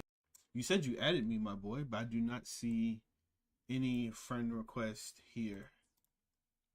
Just saying. To move out of his current place as well. Ultima later claims that this was a lie, and that he wasn't in any need to move out at all, so we're off to a good start already. Yaki just kind of throws her hands up and admits that pretty much everything Ultima mentioned happened, but spins it in a way that gives her plausible deniability. Kinda like, yeah, that did happen, but I don't remember it being as bad as how he described. The funniest instance where she does this is when she mentioned how Ultima claimed that she threatened him if he were to talk about the alleged abuse. And she said, yeah, I said that, but I didn't mean it like I'd destroy his career. And it's like, what did you What you did, though? You did. What do you mean? mean then? I suppose given the nature of these allegations that it is possible Yaki could have been telling the truth, and for some reason Ultima, Fidel, and everyone else vouching for his claims are just making a concerted effort to defame Yaki, but I personally find that hard to believe. It's totally possible, and I leave the decision of who you believe more up to you, but Ultima's DMs with Fidel, along with other people's eyewitness accounts of her treating him poorly, make me comfortable in believing Ultima. Also, you know, the other fuck ton of Google documents we still have to sift through. That leads us into... My biggest question is, can she make a comeback from this? Is there like an actual way to make a comeback from all the controversy? Because I feel like a lot of people who get involved with drama like this, except for Mama Max, I don't think he can make a comeback this year at all. He might have to wait till next year to let the drama settle down, because people are still talking about him. Even when I think about Vosh, right, with his controversy he had earlier this year, I think he can make a pretty solid comeback. He would just have to joke around his past and just like make it more of a meme than anything else, and he can make a comeback. I feel like for her case, she can easily make a comeback. She's just a VTuber. I can't imagine she would have to work harder in order to make a comeback, but she definitely can. I don't think the drama was as serious as... I mean, it was definitely serious, right? Because she practically ruined people's relationships. But if she just makes a simple apology video, take a break for a couple of months, and then make a comeback, like a sincere comeback, and like reflect on her actions, she can grow again. Discussing the Definitely. final Google Doc, Yaki attempted to refute with this response, that being the claims made by Hazel in her document. Yaki's attempt to refute the claims made by Hazel is like a mix of what she did with Aru and Ultima, in that she basically takes almost every claim Hazel he made and claims it was her What that was was that? doing the actual work, while Hazel would pretty much just play video games and slack off and not do anything. Pretty he said she said stuff, and pretty much That sounds like me. Play video games and slack off. Not make the videos I need to be making. Cough. Every grievance listed happened in real life, so there's little in the way of evidence to add legitimacy to either person's testimony. But what's really strange is that, aside from that, Yaki also misunderstands and misinterprets what Hazel said in her original document, like how Hazel made it clear that she hid her suicide attempt from Yaki and kept it a secret and simply claimed she had a panic attack. To this claim, Yaki says that she doesn't remember the incident at all, completely ignoring that that's entirely Hazel's point, or how Yaki claimed that Hazel never trained their dog Momo, when Hazel admits that while she tried, she was ultimately unable to do so on top of her college classes and her full-time employment. And another time when she claimed that her cat Gil was kidnapped while she was away, when Hazel explicitly mentioned this, and that her reason being that Yaki was abusing him. This is either evidence of Yaki rushing out a response to stoke the flames of the drama, or Yaki lying in her response by denying everything Hazel claimed, even if it doesn't make sense for her to. It's very odd. This response was also where Yaki posted pictures of the condition of her house after she had returned home from her trip, claiming that Hazel was the one who trashed it and that she was the one not putting in the work to keep the house tidy. But based on Hazel's testimony, she was the only one paying for pretty much everything, while also going to college and trying to clean the house when she could. Considering the aforementioned inaccuracies in Yaki's story that cast doubt on the validity of her account, this very well could have been an unintentional self-report on just how unsanitary her living conditions were, and possibly still are. But hey, that's just a theory.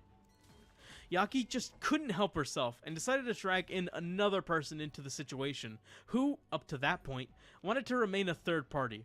Because even when facing backlash from a tidal wave of people on Twitter, she can't stop herself from shitting on Fidel. Fidel is— Bro, she's obsessed with this Fidel dude. She seems to be like extremely obsessed. So maybe through it all, because she sounds like a yandere. Is that the proper term for it? Is she a yandere or a tsundere? I can't really well, hold on, because yandere is like they'll commit crimes for the person they love, and the tsundere is like the type of person who like pretends not to care but truly does care. So maybe she's a tsundere, maybe. I don't know. Cuz she keeps saying that she doesn't like this person, but she seems superly obsessed with the people that she's talking about.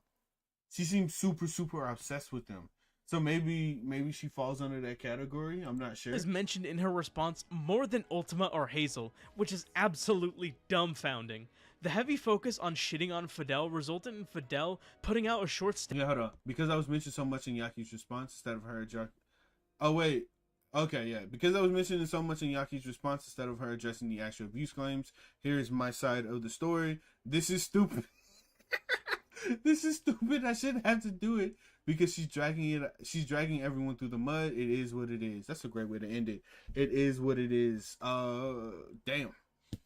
Somebody comments, ideally this would be the last time I talk about what happened with me. Oh, it's the same dude.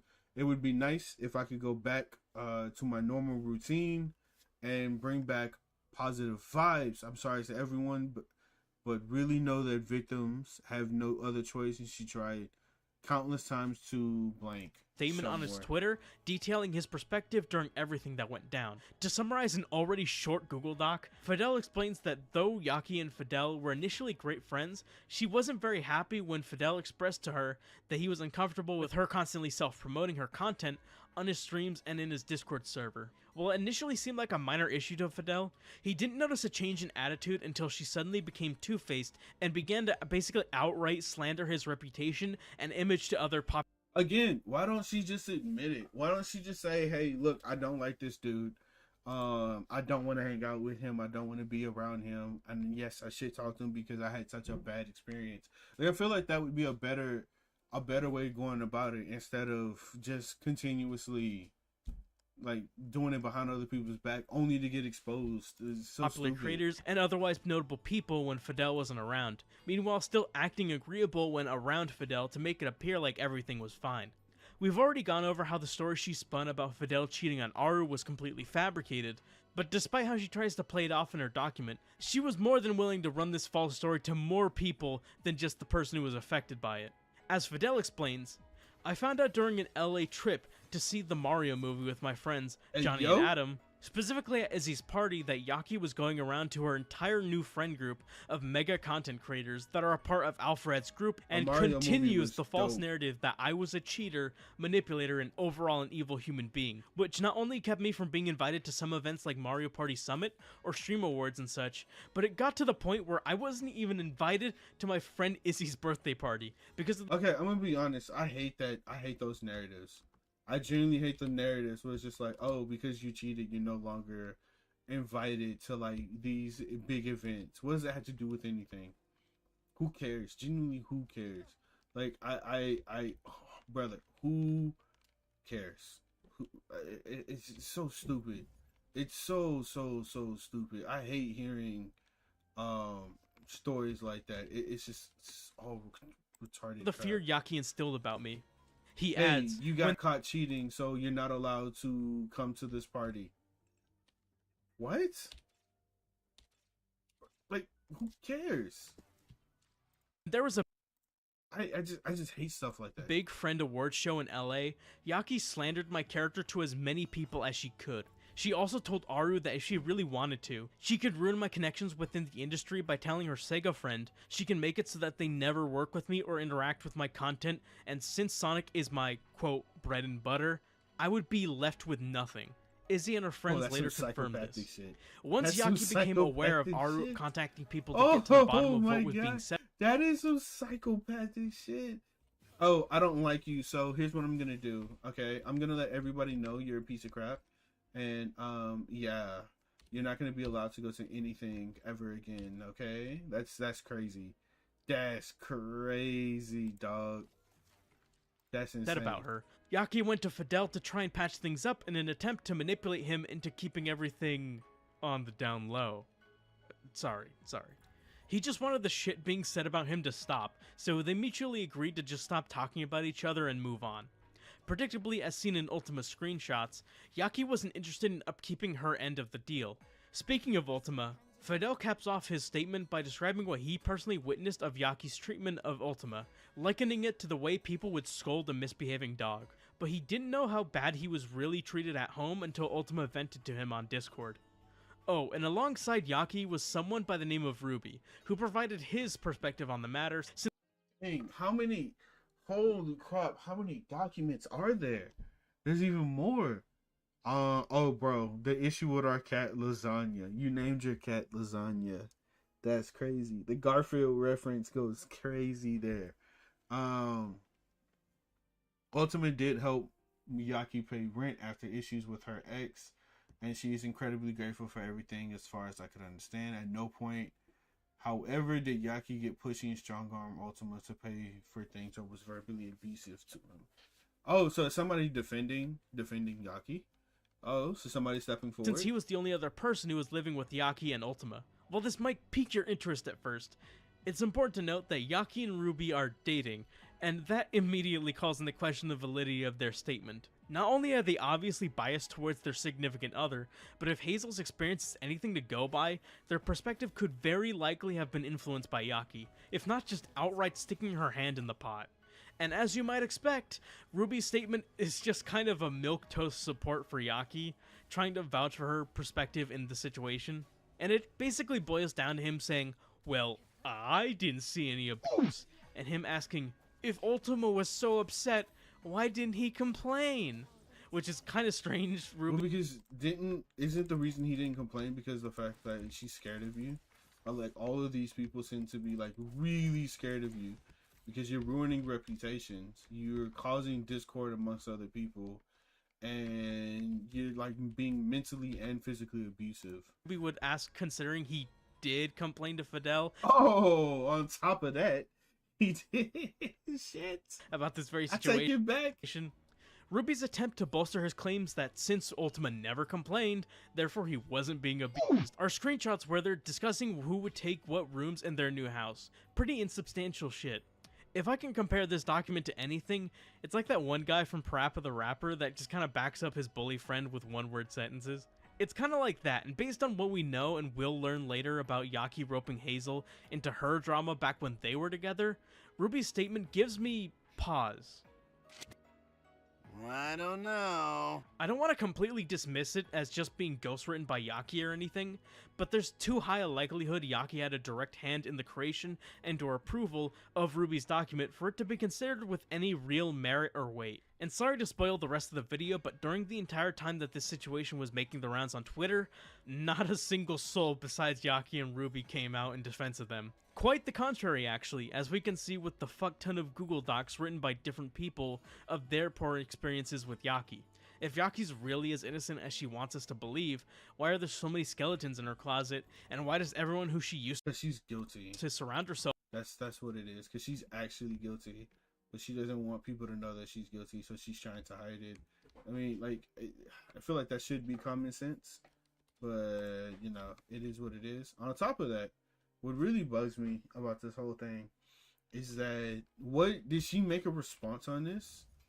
I want to see. I want to know if she made it like an actual response, because I can't imagine all of these people are coming out against you and saying that you're screwing up and like you treated them bad and whatnot, and nobody made an actual response. So I want to know what she said. with vouch for Ultima, Fidel, and Aru. It's not impossible for Yaki to be innocent, and I would like to see the proof that would vindicate her if it's out there, but already it's not looking great, and it's about to look a lot worse. Needless to say, Yaki's response did not go over well and was torn to pieces on Twitter for Yaki's poor attempt at vindicating herself. The response was primarily focused on making attempts to recover her reputation at the expense of acknowledging what she had done wrong and actually apologizing for said mistakes. Yaki was more focused on shifting the blame back onto the people who called her out, rather than making a proper response where she owns up to what she screwed up on. And if you'll note the runtime, we still aren't done with this story. No siree. There's Because more. the story does not end with Yaki's The lore goes deeper, ladies and gentlemen. It goes deeper. response. It's truly the gift that keeps on giving. So, let's continue, shall we?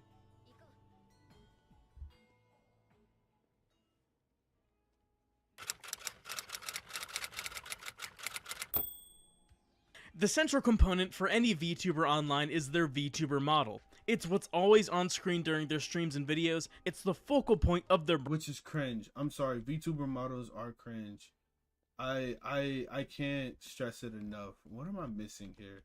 I'm missing something. But like, no matter how much I try to give leeway to a lot of VTuber models, that's just, at the end of the day, they're so cringe.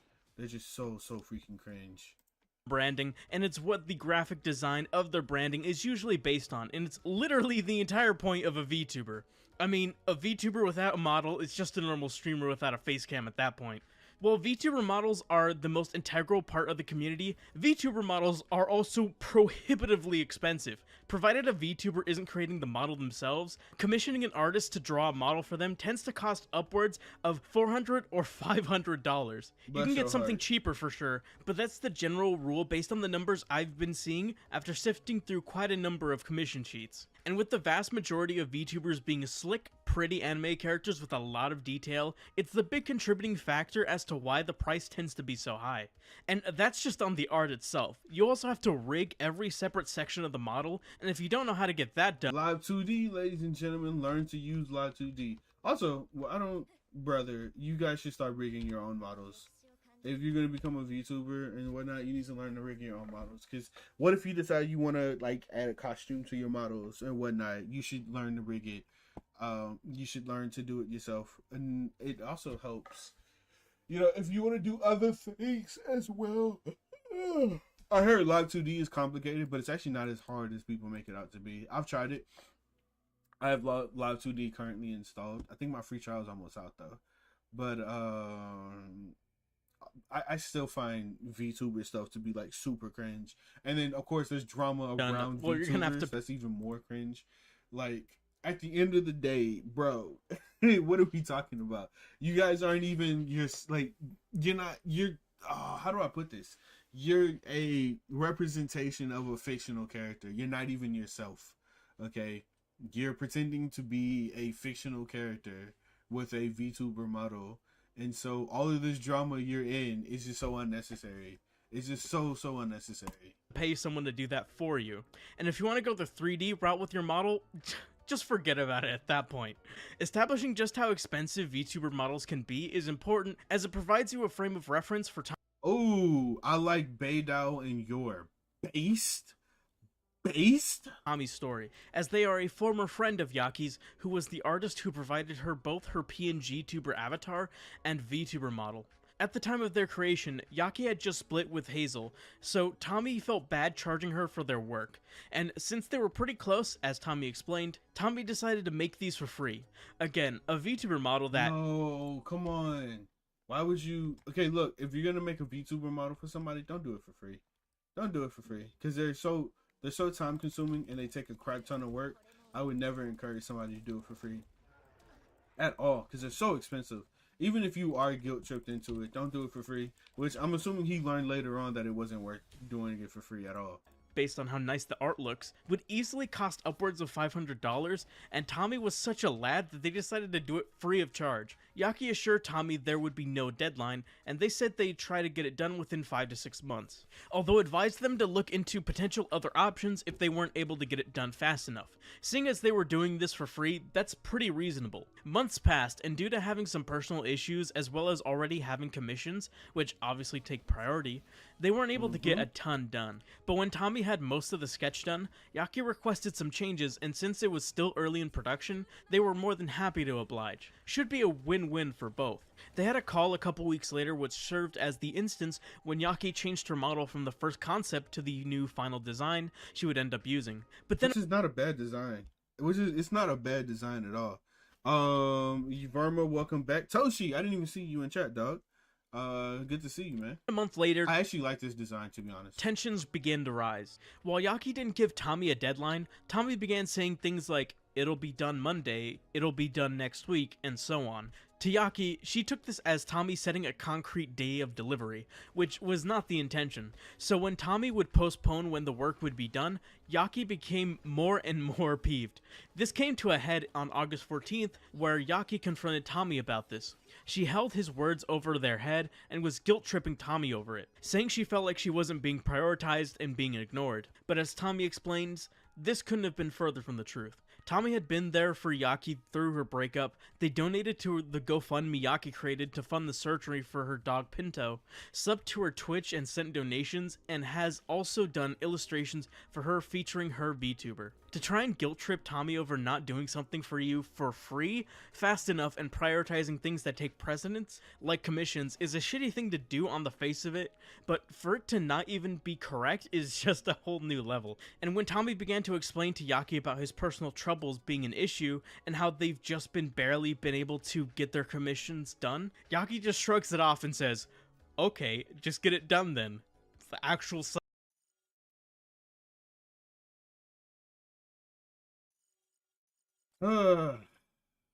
Again. Bless, uh-oh, hold on. Wait a minute. Hold on. How am I gonna do this? Hold on. Wait a minute. I got a puzzle here that's gonna throw me off completely. Okay, you know what? Here's what I'm gonna do. Boom. What the how do I what? I'm figuring this out. psychopath behavior, like, what the fuck? These screenshots just reveal this weird entitlement from Yaki, acting as if he owes her this VTuber model just because he said he would do it, and her whole reason as to why he has any obligation to deliver it in a timely manner is that she did his makeup for his cosplay he did one time. One last thing I want to touch on for the sake of completeness is one last screenshot Tommy posted on Twitter, this one being her response to this drawing he did. It looks pretty damn good, but when she saw, she was weirdly passive-aggressive and backhandy. I got it. Boom. We got it. We got it. About the whole thing. Sick art! Laughing at how you forgot 99% of the design though. Bruh. Not gonna lie, I did sketch it off. So, bro, did you free art and you complaining? She just seems to complain about everything. Bro, listen, guys, don't date women like her. She's not satisfied with anything. She can't be satisfied with anything. Off of memory and went with what I remembered. Oops. Honestly, impressive, but you forgot so much. Would it have killed you to say thanks?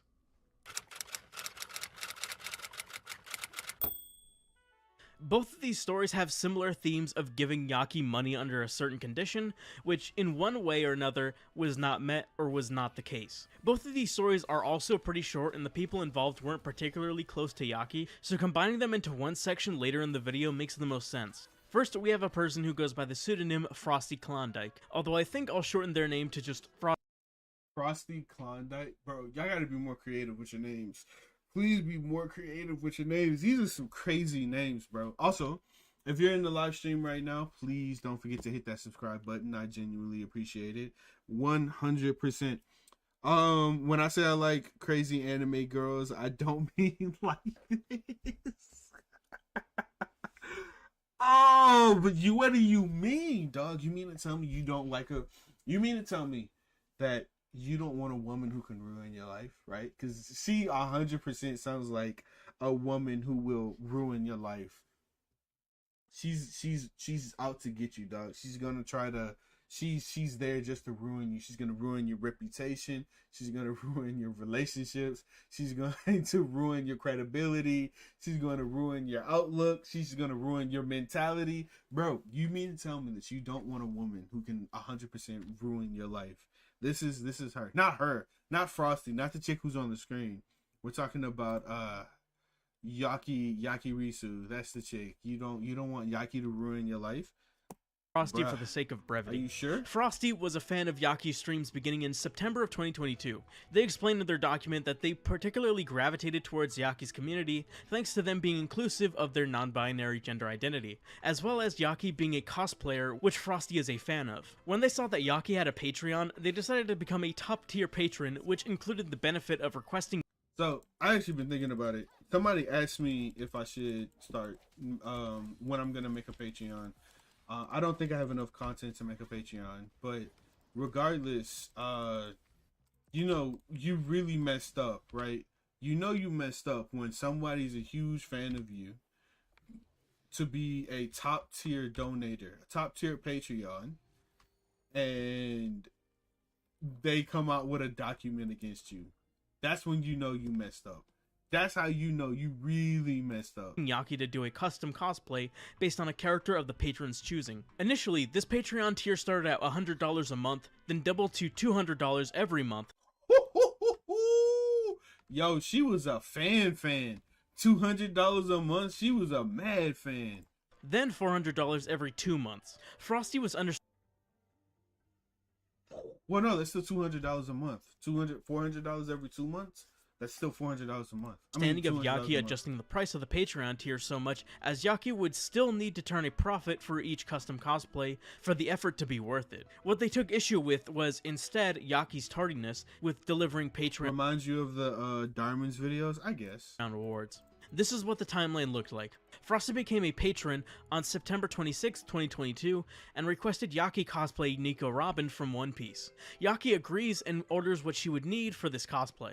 The cosplay outfit then arrives on October 30th. Outfits are likely made to order, so that is understandable. Yaki tells Frosty that she should have the cosplay done and sent to them within a week. It wasn't until December... Oh, wait, hold on. I could be getting this wrong. But did Yaki... Okay, so she paid for Yaki to cosplay, okay? It's from what I understand. She paid for Yaki to cosplay. And did she also pay for the costumes as well? Did she pay for the cosplay, or did Yaki pay for the cosplay? Because she said the items would be delivered, so I'm assuming that Frosty also paid for the cosplay on top of paying Yaki to cosplay in it. That's insane. How much bread do you have? For 22nd, did Frosty receive a proper update that the cosplay had been completed, and even then, Frosty didn't receive a link to claim their rewards until January 12th, literally a wait of over 3 months. And you want to see what the reward looked like after all that time wasting? Yes, I want to see what the reward looked like. What did the reward look like? What did she get for this awesome cosplay? What? Money well spent, don't you think?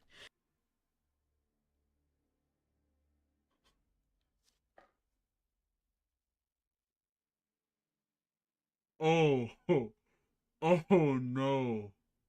Oh no. Oh no, no, no, no, no, no, no, no, no, no. No, no, no, no, no. Oh my god, no. Bro, who is this character? Who is this? Who is this? Who is this? What is this? This is degenerate. What have you done? What have you done with the $400? What have you done with the money? Is this supposed to be Nico Robin? Who is this? Bro, what? What did she say? Oh, this is tragic. This is tragic. Oh, this is so tragic. What, bro? All she did was put on a jacket. She put on a jacket and took a picture.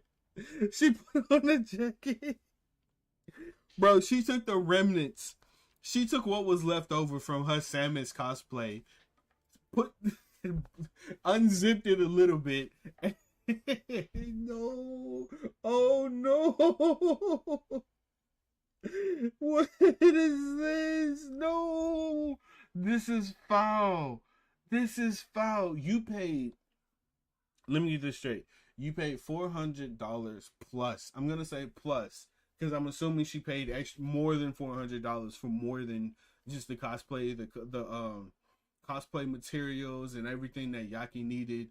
And this is what she got. Oh my god. I also have to say Yaki's mildly attractive too, which is like really disappointing that her character is so garbage. Adding insult, she could have been significantly, she could have been like Pokimane, right? Because Pokimane, no, I don't care what people say, Pokimane's kind of attractive. I will give her that, which is one of the reasons why she's prepared her career on top of being a really good gamer, because she's definitely a good gamer. So she could have did well with her career, and you know, getting the money from all the e-boys, simps, and the gaming simps and whatever. She could have did really well for herself, but it's like she fucked herself inadvertently. She 100% ruined herself. Holy to crap. injury is that whenever Frosty would ask about where their reward was, Yaki would get pretty clearly upset with them asking, despite the fact that they paid for the fucking thing to begin with. It starts with her getting kinda snippy with Frosty by telling them that getting into cosplay takes more time than it does to just change an outfit. Again, just really passive-aggressive and petty. And Frosty sent that message 21 days after Yaki told them that the cosplay had arrived and photos would be sent within a month. I don't think asking almost 3 weeks later is some sort of infraction. On top of that, I agree with that. And then you also got to keep in mind, on top of that, there's the fact that this person donated a lot of money, a lot of time, and a lot of money towards your, something that you promised you were going to do. So you not following through, and you're wondering why that person is mad? Come on. Oh, and just the irony of... Oh, wait, hold on. Wait a minute. Hey, just curious. I saw the golf pole and been meaning to ask, how was the Nico? Oh, no, it was Nico Robin. Oh, no. It was supposed to be Nico Robin. Oh, no, bro, that wasn't even Nico. That was freaking Samus, and not even a good Samus. Okay. How's the Nico Robin cosplay coming? I know you've been busy with life and the subathon, and you have Thanksgiving break coming up, so it's going to be a while. That's fine. Good question. Misato arrived not too long ago as well. Oh, shoot, she did a Misato cosplay? I definitely want to see that. Misato arrived not too long ago as well, so I should hopefully have them done sometime in early December. For reference, putting on a t-shirt and fishnet takes about 10 seconds. Maybe makeup 10 minutes max. Put it on entire cosplay takes 1 to 5 hours, not counting the time it takes for pictures. Just thought I'd clarify on that, since I have the person you might think me wearing everyday clothes takes just as much time as getting to a cosplay, or at least that's how the message came off. Haha. Oh fuck, I'm sorry if that's how it came off. I didn't mean to infer or anything like that. The post just made me think about it. Okay, listen. As a person who's done cosplay myself, I will tell you, yeah, it does take a minute to put on cosplay. Sometimes, I don't think any cosplay I've ever worn took 5 hours to put on. That's kind of crazy. But also, I'm not a woman, so all of the makeup and whatnot, that never happened. But it did take me about 30 minutes to do the cosplay that I did, because I did both Batman and Robin, and then I did a me and a few mates did like the whole Shinobu village, not Shinobu village. We did the whole Naruto thing, and I was just a random ninja. Don't ask me who I was. I just picked a random ninja from like the what is that costume store called now? It got shut down years ago in my area, but I was just, I just picked a random ninja costume. But even though it does take a while, it does take like I want to say my cyborg costume back when I did that in college took me 2 hours to put together, because it was a lot of pieces. But regardless of how long it takes, hasn't she been waiting for like 3 to 5 months? It doesn't take 3 to 5 months for cosplay, okay? It doesn't take that long. Maybe getting all of the pieces you need to put the whole entire cosplay together, sure, that can take 3 to 5 months, but it does not take 5 months, 3 to 5 months to put it on. She's yapping. Yaki getting defensive when her patrons inquire about something they paid for, yet she Right? acts entitled when pushing around Tommy about something he's doing for her for free. The next time Frosty asked, Insane. she responded really bluntly, almost as if she was insulted they asked, and proceeded to kind of just list excuses about how she does other things besides streaming and cosplay, and how she needs to do other things in order to pay her bills. Except that her Patreon is also paying her bills too. But, friends, I don't know. That's not the last of Yaki taking offense to her patrons asking for updates about the shit that they paid for, but we'll leave a pin on it for now and get back to it later. Not delivering Patreon rewards in a timely manner is bad, of course, but what I think is worse is the other reward of note that Frosty pledged for. That reward being a paid privilege to be a Twitch and Discord moderator for Yaki. Huh?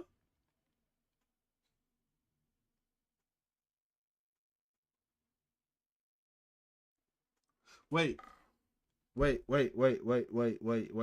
Hold on, wait a minute. Let me stop. Hold on.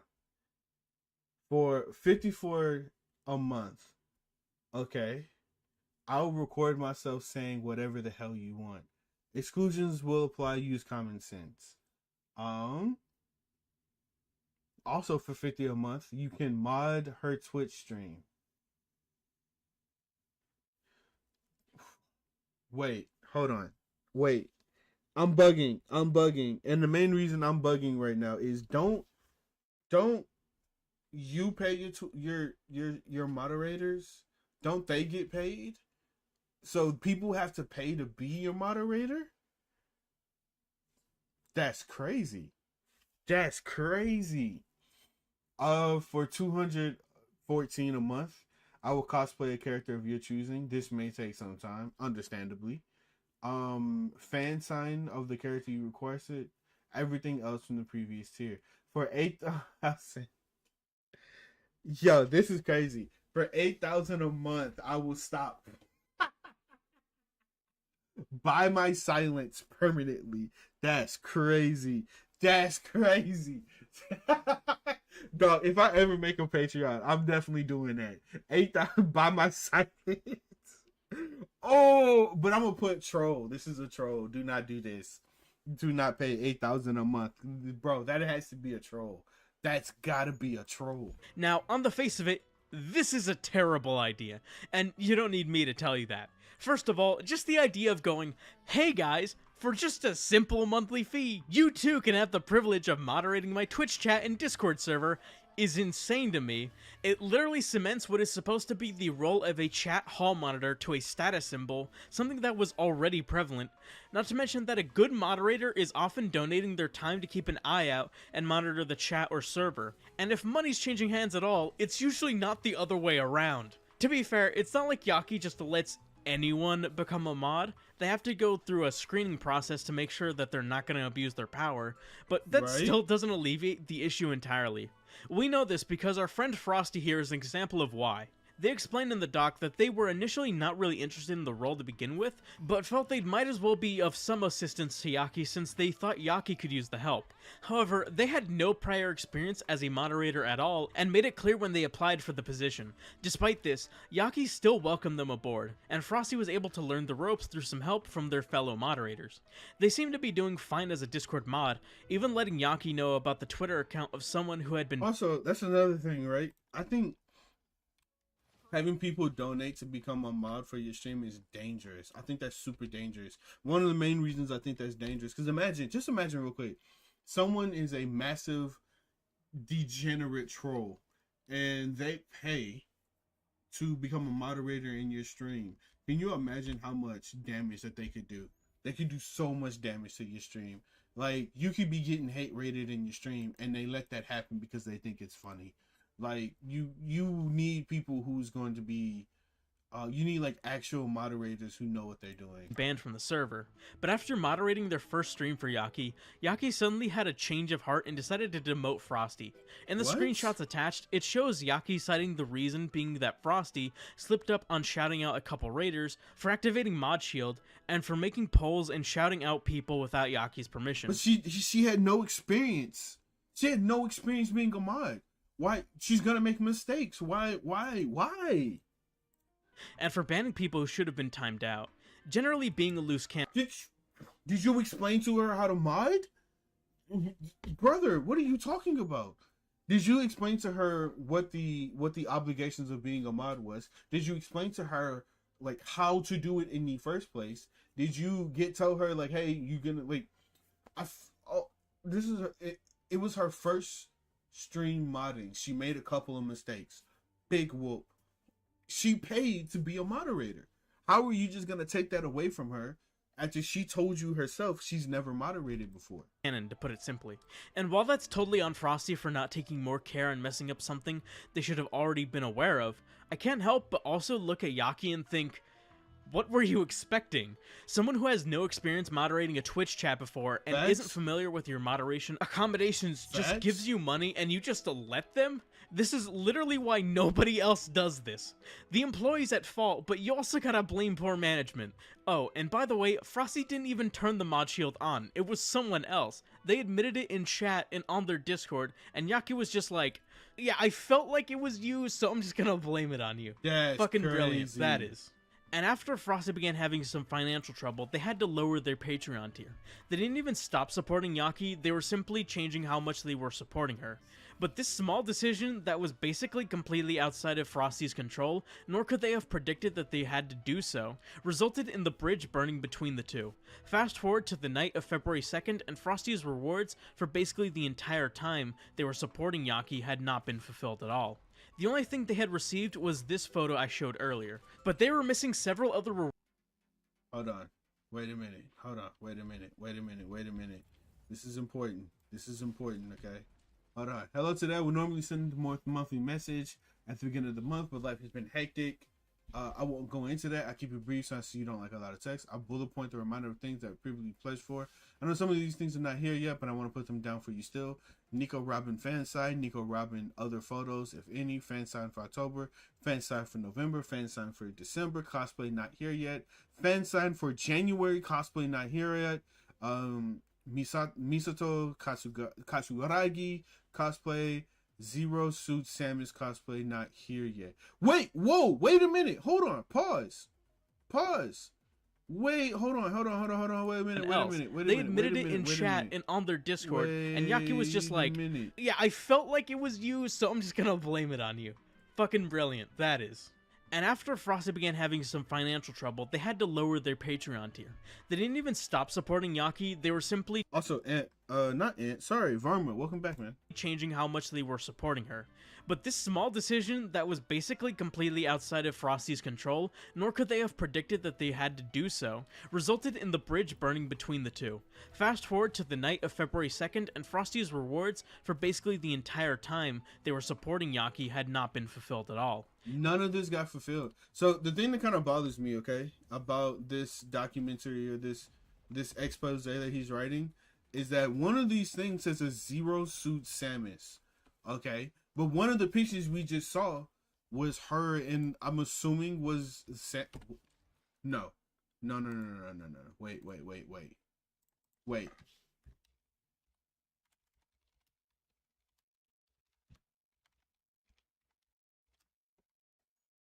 Wait. Yes. So the picture she was in was Zero Suit Samus. It wasn't Nico Robin. That was like the actual Zero Suit Samus. The only thing they had received was this photo I showed. Okay, I'm assuming. Wait. Hold on.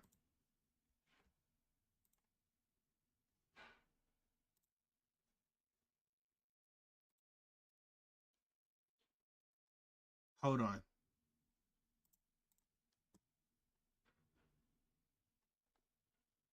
Hold on. That's just, am I just retarded? Am I just retarded? Hold on, wait a minute. Am I stupid? Because there's right here, there's a little snowflake on her chest. Bro, am I bugging? Because I know for a fact we look. Oh no, it was Nico Robin. That is supposed to be Nico Robin. Oh no. Oh no. Oh no, that is supposed to be Nico Robin.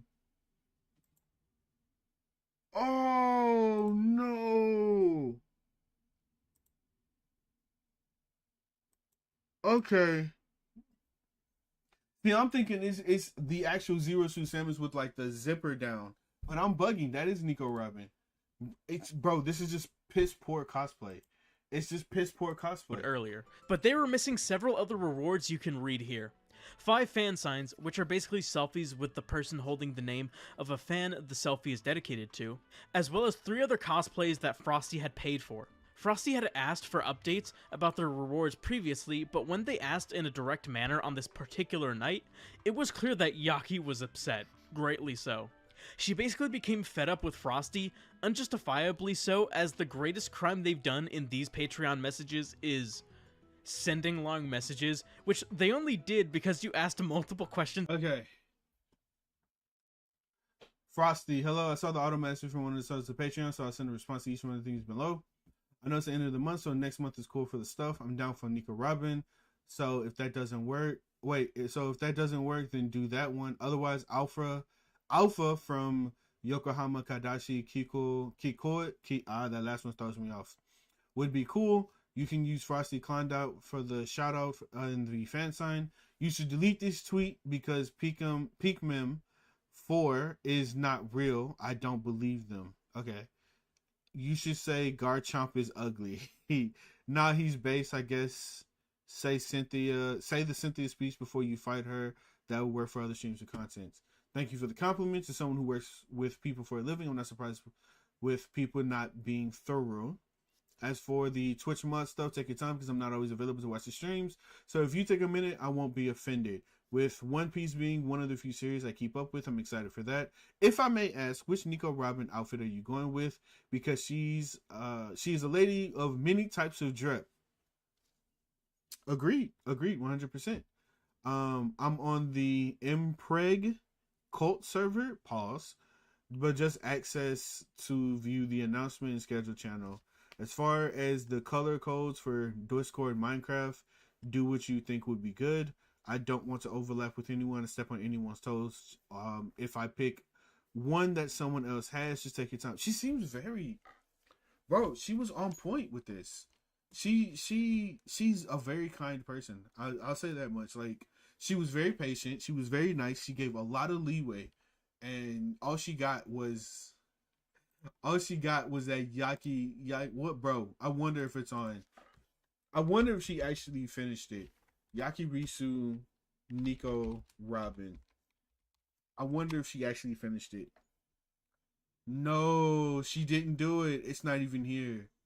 It's not even here. What in the fuck is this? I don't know what that is. It's not even here. It's not even here. Okay, did she finish the Samus? Nope. Nope.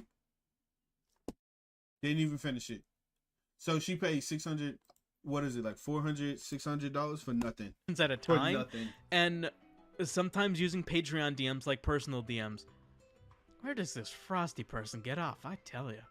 And because I guess this Frosty person bugged her just a bit too much, she decided to block his account on Patreon, ban him from her community Discord server, and in typical Yakirisu fashion, proceeded to shit-talk the guy behind their back. No. Are you serious? Isn't that a lawsuit? Can't she sue her for that? I thought, bro, my bad. I thought Frosty was a chick. That's a dude. Can't he sue her for that? Wait, hold on. After some months back and forth, me saying I want to get what I paid for, Yaki did refund for parts of the month, but I did not understand the math she was doing. Here, proof of payments that were questioned.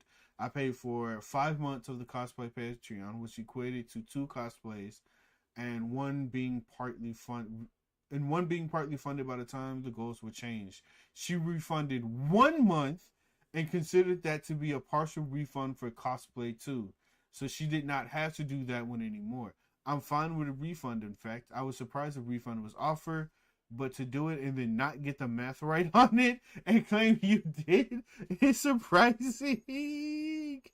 No, imagine donating to somebody and then that person not following through on the donation and didn't even like give you a full refund to her little friends to further ostracize them from their communities, with Frosty being banned from at least 10 Twitch chats and multiple Discord servers. And all of this because they asked where their rewards were. Frosty particularly took it hard as mentioned at the start, these communities provided a space for... She lost out on nearly $1,000. Not if you include Twitch sub, donos, and Throne, which would get up to over $2,000. them where they felt that they could be themselves and be accepted. So to lose all of that for shit that's really trivial really stings, and I totally understand how they feel. Of course, this is only their account of the story, and while they graciously attached their entire Patreon message log with Yaki to help back up their claims, there's always the possibility that they were much different on Discord and deserve to be given the boot. But to be ousted from other communities because of what is, at most, some drama with Yaki is just petty and completely uncalled for, especially given how big of a supporter they were and how much money they sent Yaki's way. Man, Yaki mistreats her friends, she mistreats her roommate, she mistreats her editors, she mistreats her partner, she mistreats her pets, and she mistreats her fans. Is there anyone she doesn't treat like shit? Well, you know, besides hooking up to Alpharad. Moving on to the second story, this one concerns someone who goes by the handle @NSuperGamerGuy on Twitter, otherwise simply known as Nathan. Nathan is someone who appears to be a part of Fidel's little community he's got going on, and as such, they knew Yaki. And after Yaki broke up with Hazel and would complain about the result that had on her life, Nathan would offer to help Yaki out by giving her a few bucks in order to make her life easier, simply as an act of kindness for someone who was struggling, or at least appeared to be. And by a few bucks, I actually mean much, much more than that. To cut to the chase, what was initially Nathan helping out Yaki, who was likely legitimately struggling financially at the time, soon turned into Yaki abusing Nathan's good-natured generosity by essentially using him to hold on. Crying. I wasn't going to... Hold on, what does it say? Get even more money by lying to him about her current situation and what she intended to use with the money. She would lie to Nathan, claiming that she needed the money to repair her car, yet, strangely, as we know from Ultima and Yaki, Yaki was regularly using Ultima's car to get around for most of the time they lived together. Now, I'm not a math teacher, but clearly something's not adding up here. Just where's the money Yaki is being sent going? Well, thankfully, Ultima's got the answer. When Aru posted her and Ultima's stories, Nathan talked to Ultima about him sending Yaki money, to which Ultima revealed that she was lying to him just to finesse money out of him. In fact, Yaki never used the money to repair her car at all, instead she bought a brand new one. Makes you really wonder how she didn't have enough money to repair a car on her own, but was conveniently able to buy a new one when she wasn't able to freeload off of Ultima's. Wait, hold on. Wait a minute. Hold on. Wait a minute. Wait.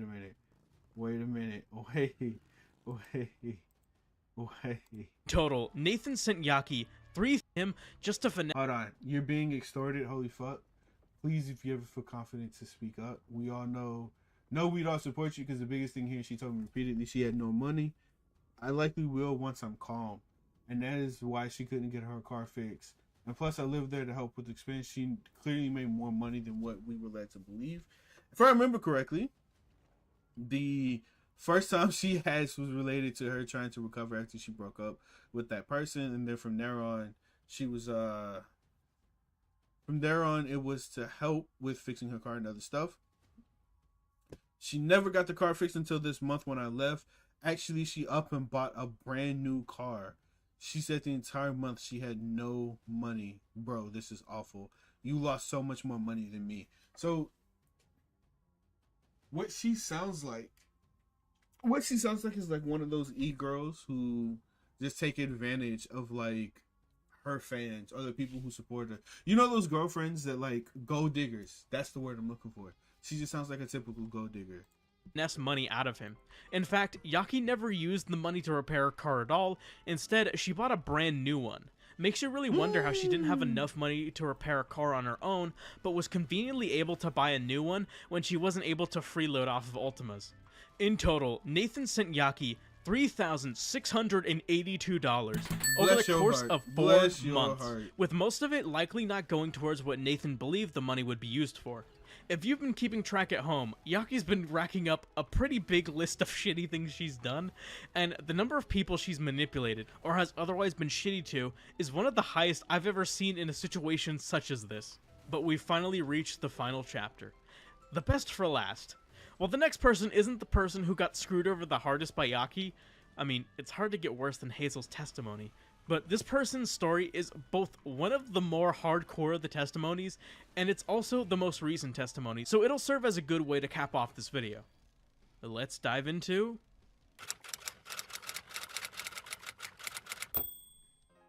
Case 9, Sean. Twitter user @Himea, known simply by their name Sean, is an artist who has something of a complicated and checkered past online. He used to go by the names @Starefax and @Hormeya on Twitter, which is important to note since screenshots used in this section contain his old usernames. Under that old username, he began to grow infamous due to his tendency to accept a lot of commissions, but would be very slow in making progress due to a few factors concerning his living situation at the time. So, allow me to give you their backstory, as it's integral to understanding their experiences with Yaki. According to Sean's Google Doc, which he titled, Sir, an 11th Google Doc has hit the Yaki Towers. Oh no! That is brilliant. That is brilliant. That is absolutely brilliant. That Google Doc, that title is fantastic. I shit you not. Sean used to be mutuals with Yaki on Twitter starting sometime around 2018. There wasn't anything notable that happened between them directly. They simply chatted, interacted with each other's tweets, and so on. And after a while, that began happening less and less. Sean shrugged it off initially, as they weren't particularly close to begin with. While that was going on, life circumstances occurred that had completely fucked up his financial situation. Sean was disowned and cut off financially from his parents, forcing him to drop out of college, which also forced him out of his on-campus job as a computer lab technician and support desk assistant at his school. Fortunately, this didn't have any impact on his living situation per se. He had already signed a lease to rent a place with his friends, but still, being forced to drop out of school and lose your job is really shitty. Due to being out of a job, they decided to give becoming a full-time freelance artist a shot in order to keep himself afloat. This is where he made the mistake of accepting too many commissions at once, which became an issue that would grow in scale over time. But it's understandable why he would do this. I mean, rent's not going to pay itself, and he's got to feed himself somehow, and none of the jobs he was applying for were getting back to him. But shit really hit the fan when his computer shit the bed, resulting in him losing all of his data. Yeah, so I'm assuming what happened was that eventually he had to give back the money that for the commissions that he took because his computer went to shit. Either that or, you know, he had to extend the time on it, which sucks because that can definitely hurt you financially. So, yikes. This set him back not only in time, but also financially, as he had to pay for his laptop's repairs. This is where the amount of commissions he accepted really bit him in the ass, as it's what led to him being infamous around the art community. As his work kept getting pushed back, resulting in compounding stress on top of what he was already dealing with and disappointed clients, Sean slipped into depression. Word of his irresponsibility with commissions began getting out, although Sean acknowledged that his clients did have every right to complain. But strangely, concurrent with the rumors of his lackadaisical work ethic were rumors that Sean was taking the commissioner's money and blowing it all in gacha games, namely fake Grand Order. Sean vehemently denied this aspect of the took the money and wasted it on fake Grand Order based rumors about him, What? as he was using the money for basic amenities like rent and food. These incorrect rumors only worsened his ongoing depression. And if things couldn't get worse, 2020 rolled around, and due to circumstances that I'm sure we're all familiar with, it only made Sean's life even worse. He had to cancel his appearances at nerd and gaming events at his university, which would have been a good opportunity for him to make some more money to ease his financial troubles. Due to his lack of money, he was even evicted from his dingy, crappy apartment, forcing him to move into an even shittier hostel. Sean explains the experience thusly. 12 people, sharing an apartment space meant for 3 people at most, sharing one bathroom with constant racism-based berating, lack of privacy, inability to work due to a lack of privacy, awful roommates, loneliness, and more depression. After 2 months living there, he was thankfully able to move out thanks to the kindness of a friend, and he has been improving mentally over the past 3 years, but the damage to his reputation has been done, and he certainly hasn't fully recovered yet. He's very aware of his poor reputation, but he can't really object because, well, they're kinda right. Even after understanding his poor living conditions and mental health, it still doesn't really excuse Sean's irresponsibility. It's like a homeless person stealing food from someone. Sure, they're most definitely suffering more than the person they stole from, and it's something they needed to survive, but it still doesn't justify stealing from an innocent person. Oh, whoa, what is this? Yaki made jokes about impregnating me when I was a minor. What? Influence is such a disease for some people. In a serious note, please read my friend's statements on Yaki if you haven't already. It's just wild to know people this common can exist. Speaking of the— oh my god, yo, I just randomly stopped the video. I didn't even intentionally try to do it. I just, I said, okay, hey, yo, look, I see screenshots scrolling through. I'm gonna stop it real quick and try to read one, and that is crazy. That is insane. those rumors, we finally arrive at where Yaki plays into all of this. Some of you may be ahead of me, but trust me, we'll get there in due time. As Sean recounts, they would interact casually from 2018 all the way until about 2022. He was venting to a friend about how to deal with online trolls and assholes when she butted in and said something to the effect of, "I hate it when people say stuff like this," and bringing up the rumors about him out of nowhere. I can't seem to find this tweet, even with my rigorous research, primarily due to his @Hormeya account getting suspended. Or maybe it has something Oh, hold on. I didn't read that, but why did he to do with Yaki purging what? Whoa, okay, he said too much at one time. Hold on, I need to go back a little bit. to a friend about how to deal with online trolls and assholes when she butted in and said something to the effect of, "I hate it when people say stuff like this," and bringing up the rumors about him out of nowhere. I can't seem to find this tweet, even with my rigorous research, primarily due to his @Horm. Okay, this is Sean. My main account got banned, but I put in claim, so this is my new account. Your account has been suspended for violating the Twitter rules, specifically violating our rules against violent speech.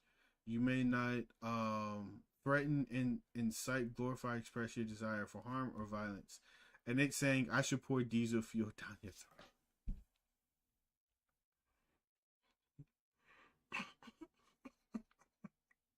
Wait a minute. Wait a minute. So wait.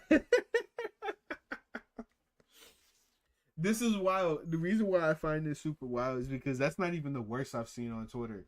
His account got suspended for that, and I've seen significantly worse. Holy crap. Maya account getting suspended.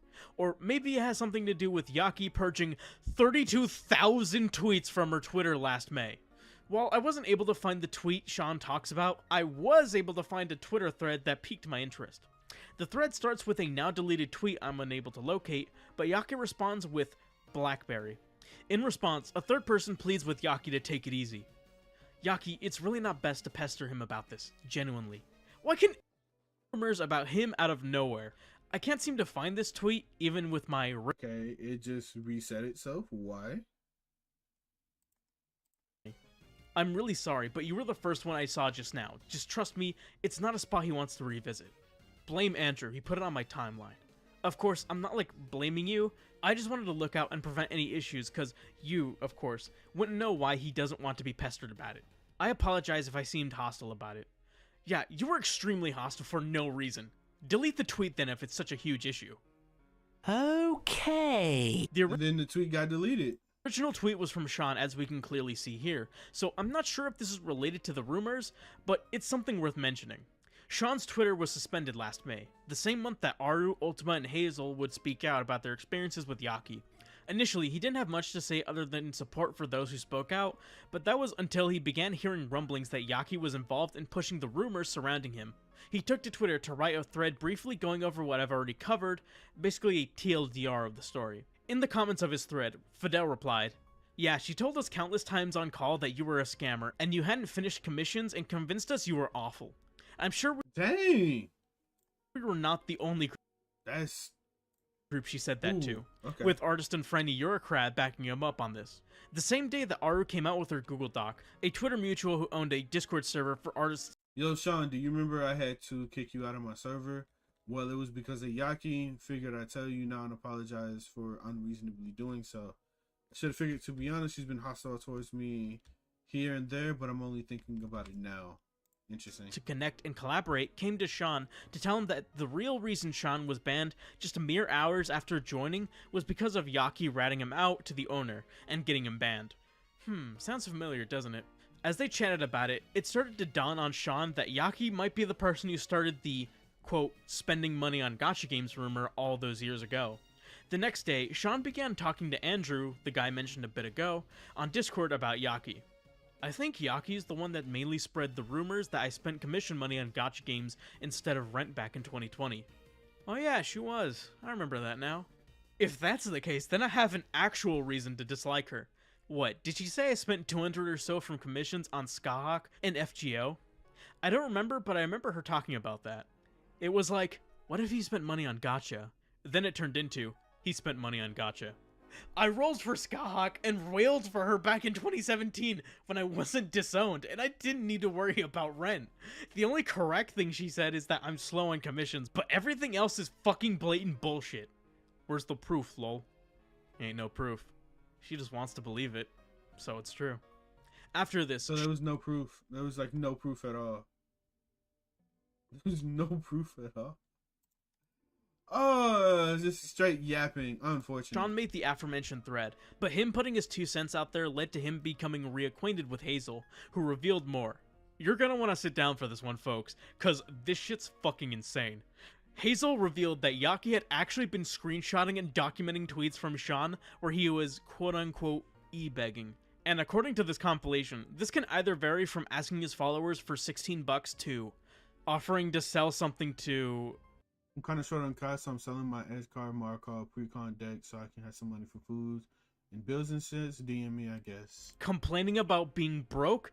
Like shit, man, I've been there before. It's even worse knowing what we know now. It's one thing for someone to e-beg, but it's a lot different when they live either in a shitty apartment alone. All the constant stress or whatever I had to go through directly to pay bills and rent, not having much to relax upon. Kind of just really broke me down. I kind of shut down a lot of chunk of meal and parts of it. Dang. Or a He was really cramped, going shitty through it. Holy crap. hostel with 12 other people. Anyone who bought one of those. Wait, what? People asking for just a couple bucks because he has no family to ask for help. And Insane. the irony of Yaki putting in a tweet where Sean self-deprecatingly mentions that he had a dream where he went to Korea with his family but realized, oh yeah, I have no money and I have no family. Like, Jesus fuck, dude. Talk That's about dark. That's dark. Holy crap. That's pretty dark. poorly aged. And Yaki's only supporting evidence for her narrative that Sean spent commission money on FGO, and this figure of Skahawk is him saying he spent money on gacha games in the past. previously. 2018. Past tense. In fact, thanks to my researching ability, and by that I mean punching in some words into Google, I have concrete evidence that refutes the claim that Yaki was seemingly setting up to make. Sean states that he spent over $500 collectively on 2 characters in Fate Grand Order. These tweets are from early 2018. The first character he spent money to pull was Skahawk, and the event where you could pull her was a Thanksgiving 2017 event. As for the other character, Sean switched to the Japanese app, which is important to note since gacha game events and banners have a massive wait time between regions. In FGO's case, the wait is 2 whole years, and Sean states that he tried getting Jeanne d'Arc, Alter, referred to by fans as simply Jalter, in the Japanese app, and she was released in 2016. That was a whole 2 years prior, and the figure of Skahawk that Yaki attached to this Google Doc, that figure was released in August of 2018. Sean wasn't disowned until summer of 2019, that being when— Okay, so like, I said this beforehand, and I'll say it again, I'll never understand people who spend thousands of dollars on anime figurines. I'll never understand it. I don't get it. His financial troubles properly kicked off. This so-called evidence Yaki intended to show proving Sean was using commission money on gacha games doesn't hold weight at all. Just the fact someone would not only make a Google Doc containing such nothing burger instances of someone quote-unquote e-begging, which is actually mostly said person venting about their current life situation, but to also rope your significant other into it and— Sean, this is so funny. I can actually tell you now, on G, what happened. Yaki used to have like a whole Google Doc. She would work on tweets of you e-begging or something. And she used to make me maintain it. Jesus. get them to help maintain the Google Doc as well. Give me 2 seconds, ladies and gentlemen. I'll be right back. Now, hopefully this is the last time I got to dip. Just give me 2 seconds. I'll be right back. But you know what time it is. You know what time it is whenever I had to go. You already know what it is. It's time for that BBO jersey. Yeah, I'm going to play this until you guys get tired of it. I swear. Yo, microphone check, make it a microphone check. Give it a microphone, I make it a microphone dead. Don't step to me, newbie, I could truly be moody. I could have played the fucking Grinch in the movies. I've been a part-time shadow cat, part-time. That is not a guy that I would ever want to try to battle rap. Snap, crackle, pop, mind fried to a crisp, make an MC into a wide-eyed lunatic.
You. El professor's in the house, let me teach you. I could defeat you with 2 hands tied and have you waking in the hospital like, who am I? And who are you? Who are they? What is this? You wouldn't believe how someone react to this shit. The mind slipping, speaking in tongues. Fly ink, GVA, that's how we get it done.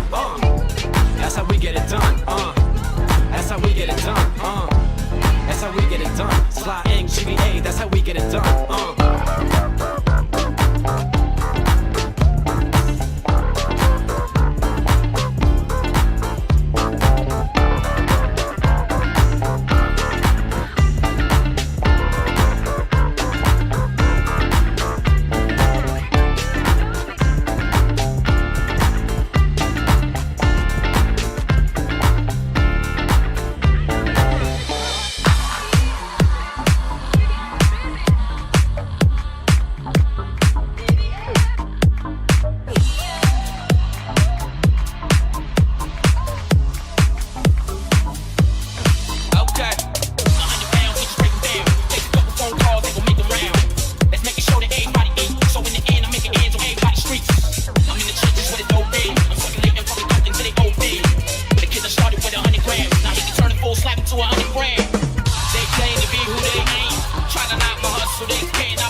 so they cannot pull this burner out of my pants. Chop him up where he stands.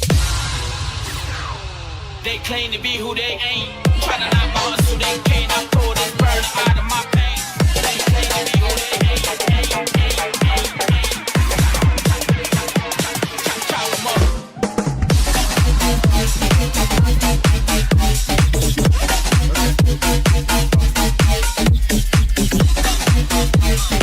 We are back. Oh, okay. Well, is genuinely psychotic behavior. If I had to guess, I'm assuming she was probably gonna write some bullshit Google Doc expose about how Sean scams people for money to spend on gacha games. How ironic that would have been. Oh, but it doesn't stop there. It gets better, because not only was she making this Google document, not only was she talking shit behind the scenes to get him kicked out of Discord servers and telling people he's a scammer and to not work with him, but on top of all that, Yaki was using burner accounts on Twitter to fuck with Sean about the rumors. We only have Hazel's... Oh, no, that's not real. That's not real. Oh my gosh. Oh no, that's not real. She used actual burner accounts to mess with her. How did they find out about it?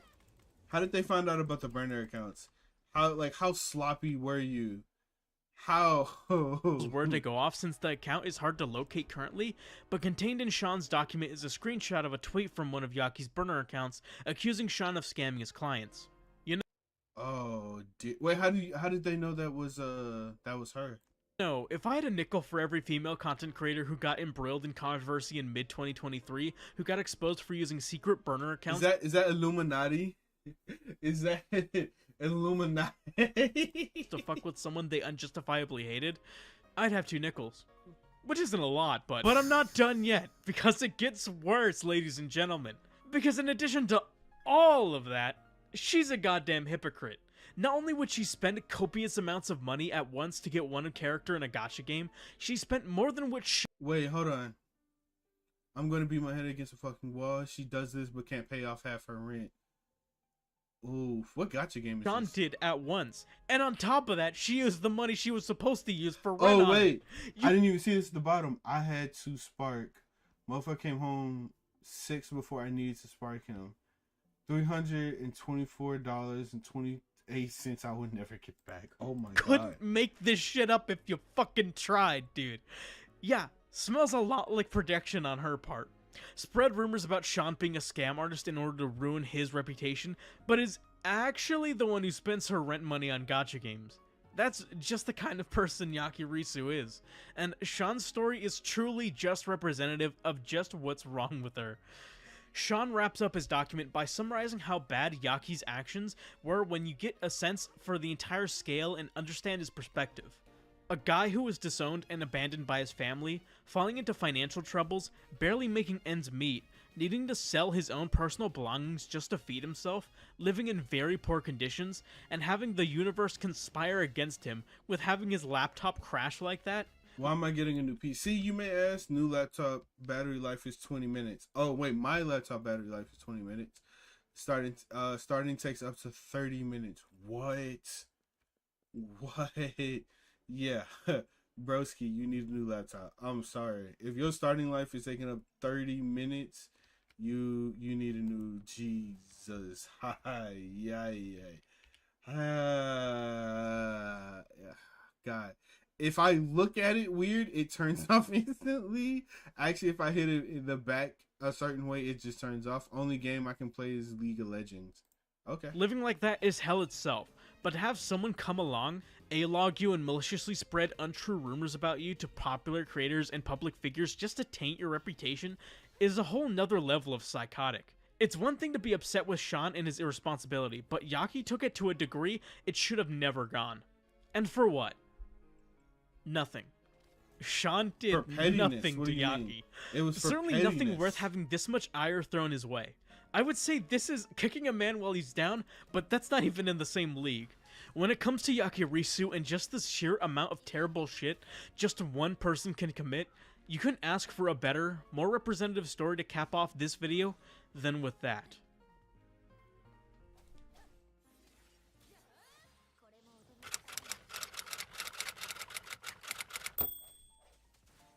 The fallout of the Yakirisu story was felt pretty hard. Her name was trending for a solid 3 to 4 days on Twitter. She was pretty much the main character on the site over that period across every circle that was even vaguely aware of her. And even people who weren't even aware of who she was began chiming in due to just how far the allegations had spread. While a few were willing to defend her, most of the internet couldn't ignore the laundry list of poor experiences that many had with her. I mean, when 10 different people come out in the span of 3 days, all with their own stories of someone being a shitty person, it's hard to shrug off the entire controversy as conjecture. And as if the entire internet being against her wasn't bad enough, the final nail in the coffin for Yaki came on June 2nd of 2023, when Alpharad, one of Yaki's close friends, and an incredibly popular YouTuber in his own right, went live on a... Oh no. Oh no. Oh no. Oh, even he went against you. Oh no, what happened? Twitch to address the litany of allegations surrounding his friend. Alpharad's name was mentioned somewhat frequently in Aru's story, and since Alpharad featured Yaki in much of his content, with an entire video of his putting her at the forefront, people looked to Alpharad for a response. I would compare Alpharad's response to pulling teeth. It's very clear that Alpharad doesn't want to make this stream, and you get this strong feeling that he really doesn't want to be here right now. And it's understandable given how close Yaki was to Alpharad and his friend group. And even despite Alpharad's close friendship with Yaki and his reluctance to speak on the matter, he wasn't going to run defense for Yaki either. In situations like this, it can be... you shouldn't. You shouldn't run defense for it. See, it's undefensible. Or indefensible. You shouldn't run defense for it at all. And I do understand, like, she was a close friend of yours, so it makes it, like, really difficult. But again, it's not your fault that she did these things. It was her fault. Easy to be blinded by your own biases. So I commend Alpharad's ability to empathize with those Yaki hurt despite it all. This is what my statement said. It said, regarding Yaki, I am sorry that I do not have the mental energy to put a full statement together, so I'm just going to keep this brief. As you probably know, Yaki was a close friend of mine. However, that does not dismiss how she treated all of these brave people who have come forward and demonstrated a pattern of behavior from her that I will not support. I have read all the statements presented so far, but it will take a while for me to truly process them, given how close I was to her. Despite that, let it be known that I do not condone this behavior. I'm sorry that I do not have more to say. To sign off, I will no longer be working with Yaki in any capacity, and she will never be featured in any of my content on any of my channels going forward. Please. Damn.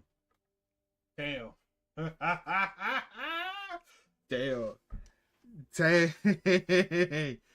Oh man. So she lost all her friends. She lost all her connections. Oh, I can't say she lost all her connections. She might still have some. Depending on if, how smart she decides to do it. I kind of want to check her out real quick and see if she made a comeback of any kind. Be kind to each other. And just like that, everything Yaki had built, the connections she made, the branding she crafted, the budding fanbase she just barely began to cultivate, was washed away as the one person who was set to cement her career as a content creator disavowed her. Kinda ironic considering she weaponized her connections with Alfred. I do an entire video for her, follow her rules, and do her changes and her notes. It's like, are you stupid? This is bad. I hate this. I said to do this. I read your notes and I did what you want. Stop treating me like I'm an incompetent. I am burnt out in depression on editing. I can barely get out of bed. I've lost my main source of income. You saddled up to my boss. You made me pay for gas on my own car. Let you drive it when I don't want to drive it. Damn. To her others, this is quite literally the textbook definition of reaping what you sow. Alfred's statement served as the final person of note to add to the conversation surrounding Yaki and the allegations that came forward during the time, being the punctuation to the discourse.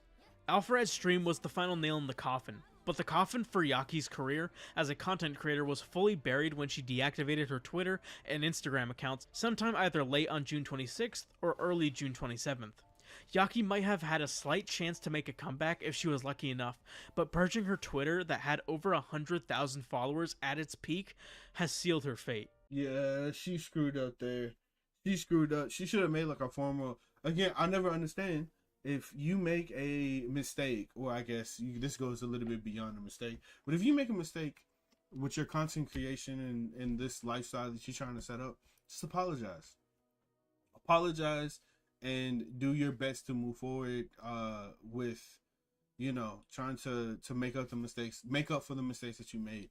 I don't understand why a lot of people oftentimes they bury their head in the sand and just try to disappear, or they pretend like nothing. I mean, you could pretend like nothing happened. That works for some people. But it's not like this is the end of your career, right? It's not like this is the end of your life. Like, if Jake Paul can come, I can't tell the difference between Jake Paul and Logan Paul. I'm sorry, I don't care enough. But if one of them can like find dead bodies in Japan or and film it and then make a YouTube apology and then come back to further enhance their career, you can do it too. It's not that hard, or rather, it probably is hard, but you know, yeah. Her YouTube and Twitch pages remain up, it's likely they won't see much activity, at least not in the foreseeable future. Maybe she might be biding her time to make a comeback, perhaps she intends to rebrand to give the VTubing thing another shot, but in all likelihood, this is probably where Yakirisu's story ends. What else can be said about Yaki at this point? The controversy that erupted on Twitter was a complete spectacle in and of itself.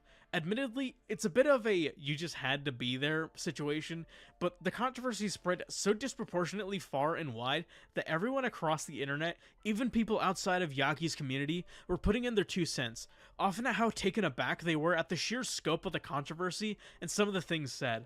Perhaps it's indicative of a larger phenomenon, but what I can say for certain is that everyone present was in awe at the utter catastrophe that unfolded. I mean, 11 Google Docs. 11! In the grand scheme of things, Yaki is far from the most sinister person online, but you have to be a seriously shitty person to have so many people not only have something worth writing a Google Doc about, but actively... And like I said, like, having one Google Doc against you, I can understand. Like, I'm pretty sure that eventually somebody's gonna make a Google Doc against me, if there isn't already one. Right, like I can kind of understand, like, you'll always have one begruntled person who doesn't like what you do, and that's fine. That's completely fine, right? But having 11 is absolutely crazy. It's just insane. Be willing to write it to begin with. Even the most genuinely rancid and fucked up individuals can't lay claim to that. But I, for one, am glad that everyone came forward to talk about their experiences with Yaki. I know that a lot of you out there have grown weary about what feels like constant controversy and allegations coming out about different creators. It can really suck to see someone whose content you enjoyed turn out to be a genuinely loathsome human being, or just hate how often things like this happen. It's become a, okay, what has this person done this time type of song and dance. But the way I see it, I'd rather have the truth come out than have it be suppressed so it doesn't go public. That's truly the dichotomy that we face as viewers. Would you prefer to have the truth come out, no matter how unsightly it may be? Yes. Yes. Actually, yeah. I would prefer it. Oh, never mind. I would actually prefer the truth to come out. Because, you know, one of the things that would suck is if you blindly believe somebody who did you dirty or did somebody else dirty. And, ooh, I didn't see that up there. And like it stays hidden, nobody finds out about it, and then that person just continues to ruin somebody's lives or ruin somebody's reputation. That's not okay. Would you rather go on not knowing? The truth may seem obvious, but we're never aware when the choice is made. After all, it is not us that makes the choice. Because when you have a shitty track record as extensive as Yakirisu's, it's inevitable that everything would come crashing down. Now we're just looking back in hindsight, as the name Yakirisu turns into nothing more than a distant memory left behind. But if there's one thing worth remembering, it's the award Alpharette gave her. Wait, what? The reward that Alpharette gave her? What did he give her? Oh, a little bit of notoriety? Nothing but complete and total destruction, dead and oh god, holy crap, bro. Chud, sorry. Chud Logic, you came in really loud there. So I don't know how I feel about this whole thing. I think she is a like crappy person, to be honest. I think she's like a genuine crappy person. And I don't know, dog. I feel like, man, I feel kind of bad at the same time, because one of the things I don't want to happen is for someone's life to get ruined, right? Like that's something, or someone's career to get ruined. But again, by the same notion, like you probably deserved it. You probably definitely deserved it. If you're going around ruining lives, which I'm sorry to say, she did. She 100% did. She ruined a couple of people's lives. She ruined somebody's livelihood. She made it significantly difficult for one person to get a job, to get any kind of work. But like, she was just malicious. She was a horribly malicious person, and she did it just for attention. It was all just for attention, and she lost everything. She lost everything from 11 Google Docs, which is still crazy. All right, we jump into the next video. Holy crap, I've been streaming for time always goes by when I'm streaming. It always goes by. It just continues. So this one's 10 minutes long. Once again, it says I found the worst VTuber, and the dude's name is Shoto. Interesting. That's why I put. Am I with Shoto? Yeah. Yeah. I'm not even participating. I'm just kind of watching what's going on here. Was that for me?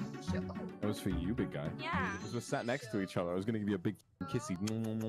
Okay, this is already crazy. Yeah, what's up, guys? Sorry for making you watch that. What's up, boys? Recently, I was doing a little bit of content searching on YouTube, you know, trying to find stuff that I think I could make a video on, and I ended up coming across a couple of VTubers. Now, I've seen VTubers before, you know, that I didn't really know the extent of how truly cringe these clips can be, and I'm not just, like, saying that to be a hater. Some of these genuinely gave me, like, a chill down my spine watching them. Oh my This God. is a VTuber named Shoto. He's got about 1.5 million subscribers, and he's basically about as VTuber as it gets, and you're about to find out what I'm talking about. Also, make sure you subscribe, because we're trying to hit a mil by the end of 2024, in case you didn't know. With that being said, enjoy the video, boys. Oh! Dude, why? Why you gotta be so loud for?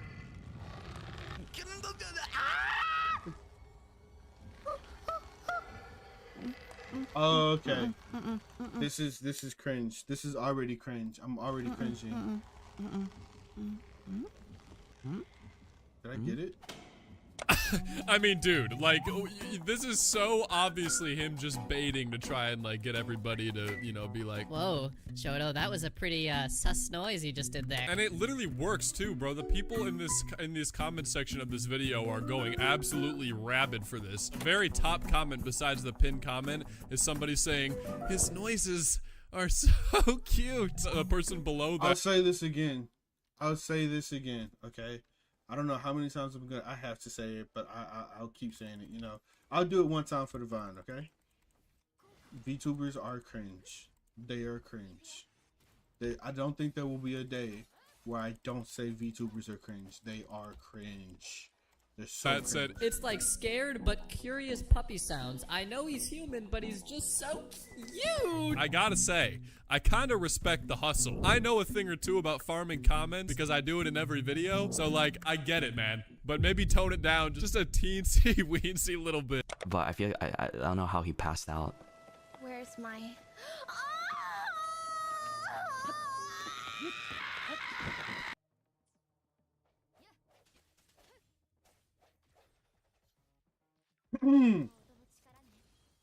Yeah.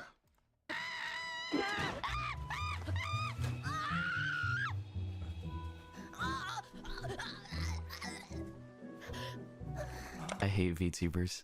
Well, you know, I guess we're on the same page. Yeah, I kind of yeah, went into this we're good. video thinking we'd be enemies. So far, what I've seen is like 75% of the humor of most VTubers that I've watched clips of is just them making really weird, like, sexual noises for no reason. You know what I mean? Like, it's all the same. It's all, like, boils down to just them being like, I don't know. It's weird. I guess not, though, honestly, because, I mean, a lot of these people have, like, millions of subscribers. This guy included. He's got almost 1.5 million subs, so I only got 900,000. I shouldn't even be talking. You know, he obviously's got to figure it out more than me. Can you drag that one back?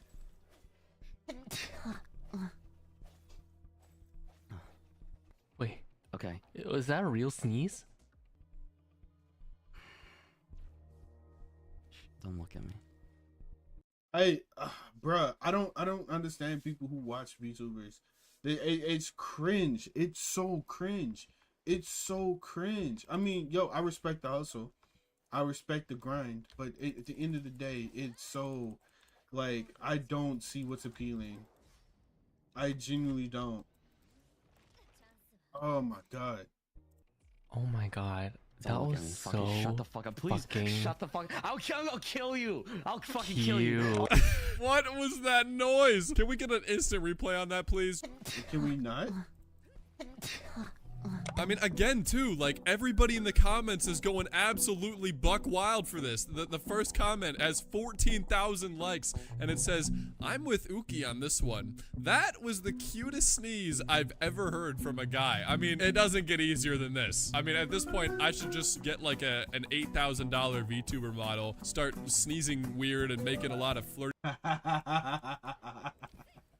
Oh, is that the play? Is that the play now? Is that the play? Get a few $1,000s, get a VTuber model, and make all that money back plus more by making really sus noises into the mic, into an ASMR mic, which is another couple $100s on top of that. And then on top of that, just make really sus and really sus noises with sexual undertones. That's what we're doing, right? That's the new meta. Sorry, that's the new meta. That's the new YouTube meta. Dirty jokes with other men, and then maybe I'd have, you know, 2 million subscribers. I'm trying to figure something out right now. What do you guys recommend? What do I do? It's not doing the movie move, and it's not picking it up properly. What the f happened? It's not moving. Well, my immersion is broken. I mean, I was fully immersed in this character. You know, I thought this was a real life anime boy. These are the kind of To be fair, my mic wasn't even on during my stream earlier, so to be fair, I understand. Okay, I understand. I get it. Shit happens. Consequences that happen when your VTuber model freezes, Shoto. People like us who are watching you to escape the reality that is their own lives, it gets shattered. I mean, Jesus, man. Wake up. Okay. For what? And for what? Oh my god. Whew, okay. Whew. I mean, I was so scared for a second there that he was never gonna come back. But we're saved. Okay, Shoto has returned. I can re-immerse myself in this anime world that I would so desperately love to be a part of. If he never came back, I really don't know what I would have done. Alright, who wants to go first? Rock, paper, scissors? Rock, paper, scissors! How do we do rock, paper, scissors? Heads or tails? Heads or tails? Head. I love head. What? Shoto! Based. Okay? Based. Oh, Shoto, you dog. You horn dog, man. You dirty dog. This, ladies and gentlemen, is why I love VTubers, okay? They're not afraid to get a little frisky sometimes. They are wild, and I respect that. Also, what is this guy doing here in the top left corner? I mean, you're supposed to be animated, dude. Why are you not one of those little drawings that vibrates when you talk? Here you are, this perfectly regular, normal dude, and then below you is just like a line of soulless anime drawings with black eyes and tiny little smiles. With these, oh, he said with black eyes. Okay. I thought he said with black guys, and I'm just like, pause. Wait a minute. Hold on. I'm not exactly sure I like what I just heard there. Oh, Shoto, you can't have a dog because of reasons, and you're the closest thing I have to a dog. Really now. I'm the closest thing you have to a dog. Oh my god, bro. I mean, I don't know whether to be flattered by that or to like be concerned about it, but you know what? Hey man, whatever makes you happy, right? So you're telling me, on top of being a VTuber, he's also a furry and he thinks he's a dog? Whoever said that in his chat, I just want you to know that is no dog. There is a man, and we don't know what that man looks like. He could look like anything. You don't really know what you're dealing with here. This is simply pixels on a screen. Also, look in the chat what people are saying when he's responding to this. Wait, whoa, does Haruto have a virgin destroy? What the f? You can bark better than my dog. Yo, y'all are down bad. This guy at the end said, you're a good puppy, and then right below that, the person said, who's a good boy? I mean, what is this? Is this real? I think that the people that watch this type of content are like even more not real than the actual VTubers themselves. You know what I mean? Since you're a cute puppy, then you can try. No, I'm not. I don't have dog ears. I don't have dog ears. What are you talking about? Master? Bro, what is this? What is this? Holy crap. to then? Oh Yeah, no, no, nice. no, no, no! I feel like I made a mistake saying that. Oh, God.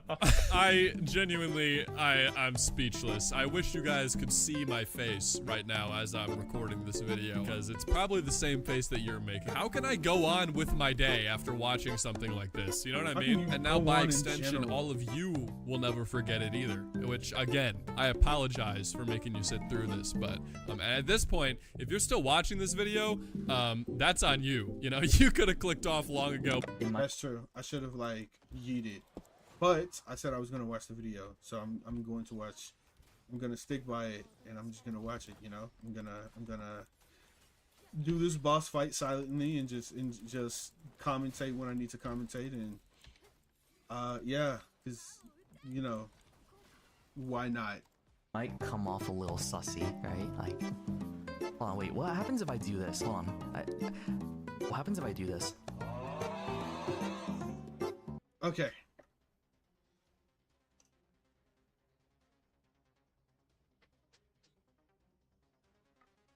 Guys, bro, guys who's unironically says the word sussy is gay.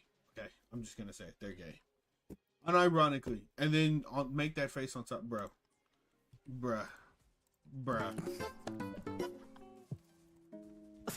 Okay, that's enough. That's enough. I gotta stop. I just want to know what he looks like in real life doing that. You know what I mean? I mean, anybody who makes that face in real life, I blame Belle Delphine for the creation of that. But again, man, I mean, how many times do I gotta say this? The people in the chat are loving it. You know, I'm happy for him. I'm happy that somebody could find this much joy in something so simple. That's a level of childlike wonder that I wish I still had. Hey, sweet boy. Oh, my sweet boy. Bro, what are we watching? What is happening right now? Why? How do you guys find entertainment and stuff like this? I don't. Oh no, I finished all the milestones. Insane. I thought there was gonna be more milestones. That actually upsets me. I don't understand how you guys find pleasure in things like this. It genuinely baffles me. Or entertainment. What did he just do? What did he just?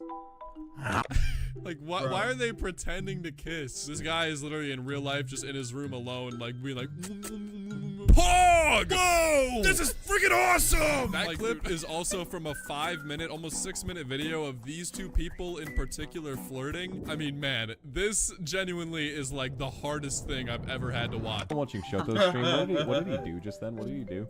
Might have done a few things, but you can't see my hands, so they don't know. They don't know. Sat on my lap. A lot of gay energy going on here. I support it. 100% support. No, I did not sit on your lap. Well, that's all right. That's all right, boy. If you just wanted to do it, why didn't you say so? There you go. Okay. You're a bastard. Like, I feel like he's trying to play that, like, character in every anime. What? You wanna kiss me? Whoa! I've never been kissed before. Stop acting like this. Seriously, you're probably like 25. I swear to God, this is how some YouTubers like act with each other, and then they go and complain about why like all their fans are shipping them and everything. It's because it's like you guys are on stream and in your videos just like acting like this, and you're wondering why everybody is you know, shipping you and making weird art of you and all that. It's like, maybe if you just like toned it down a little bit, you know. And I don't know if this guy's complaining about that. I know that there are YouTubers that hate that kind of stuff, but then they go on and they act like this, and it's like, well, then what are you really doing? You know, what are you really complaining about? Because they don't hate it. They don't hate it. They actually love it. They love it. They absolutely love it. Dude, to be honest, I feel like I've been like conditioned at this point. Conditioned is crazy. By both my chat, my community, by you, to be like respond positively. So when people will be like, "Oh, good boy," right? When I hear "good boy," I'm like, like, even it's going so bad in that real life. I've heard in real life people be like petting their own dog and be like, "Oh, who's a good boy," right? And then I look over, I'm just like, "Oh," and I'm like, "Oh wait, no, that's not for me." Yeah, please don't let. Brother, what? What did? Wait a minute. Wait a minute. You need to get your life together. You need to get your life together. You mean to tell me that you see somebody say "good boy," and the first thing Oh no, y'all wilding. I sent you a friend request on Wuthering Waves. Okay, I'll check it out in a second.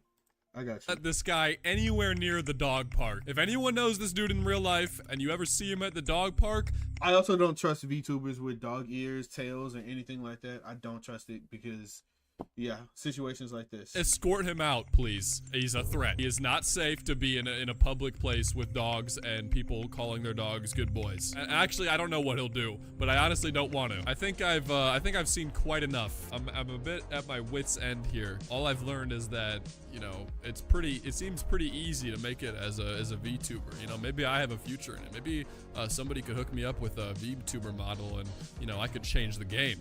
You know, that might be years and years away. So make sure you follow me on Twitter and Instagram at DomSoEpic. Leave a like, comment, subscribe. Imagine getting a VTuber model. I can only imagine. I couldn't do it. Bro, it couldn't be me. It couldn't be me. Maybe for the memes. Maybe for the memes one day. But it couldn't be me, dog. It genuinely couldn't be me. Subscribe, all that stuff. We're trying to hit 1 mil, and I will see you guys in the next one. Also, if you watch this show, though, no beef, bro. See ya. Okay.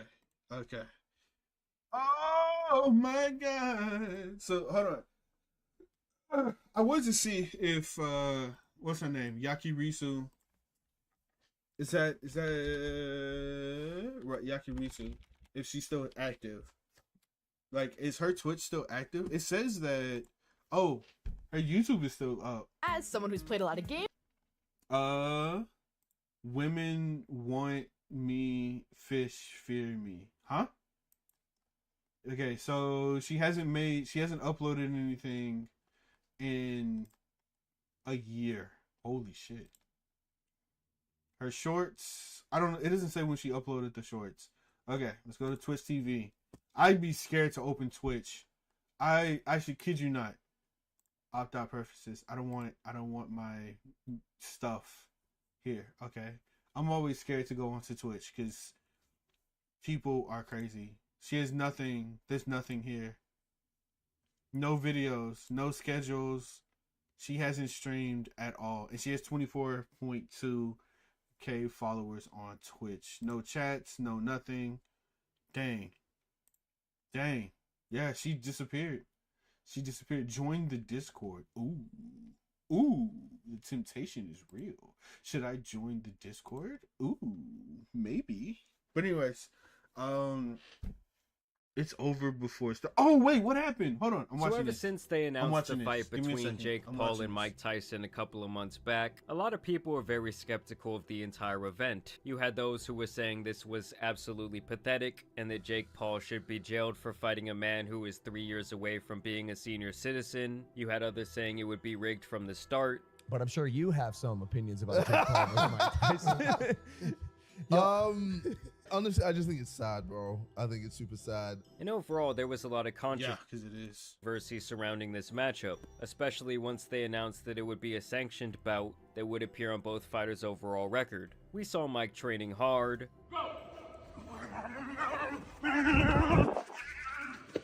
What is that? We saw Jake trolling as usual.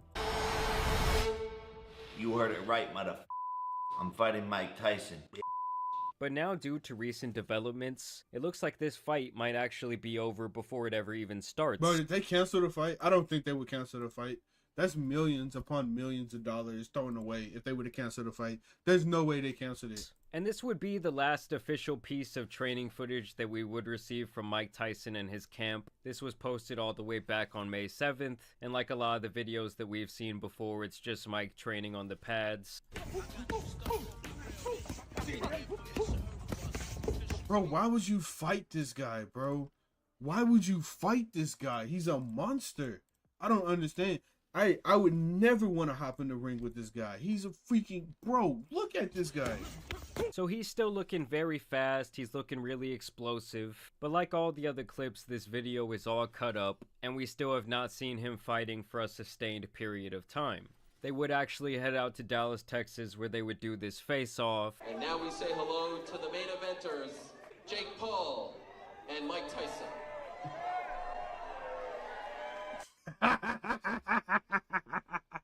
This can't be real, dog. This can't be real. Bruh. Big boy. Big boy. Bro, not even Tyson is taking him seriously. So as you guys can see, Jake even has a little bit of height on Mike Tyson, and this is by far the heaviest that we've ever seen Jake. I believe they're fighting at around 200 pounds. Dang, that dude's in shape. Holy crap. How much of that do you think is steroids? How much of that do you actually think is steroids? Because there's no way he's fully natural. I don't think he's 100% natural. I could be wrong. He probably worked his ass off. I do think he worked his ass off, to be honest. But how much is part of his steroids, honestly? Jake would do his best to intimidate Mike Tyson. You're not intimidating Mike, dog. Bro. Mike is not even taking him serious, bro. He said, stop it, man.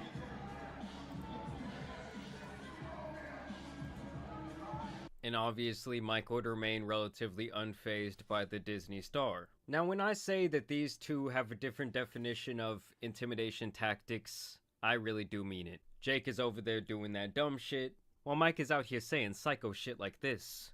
I want to kiss Mike's big juicy lips. Okay. You wanted to kiss me? Indeed.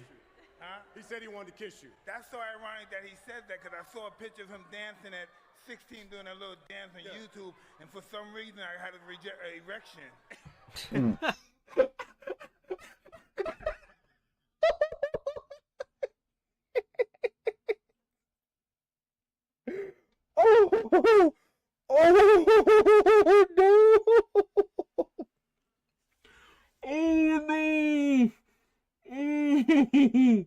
Bro.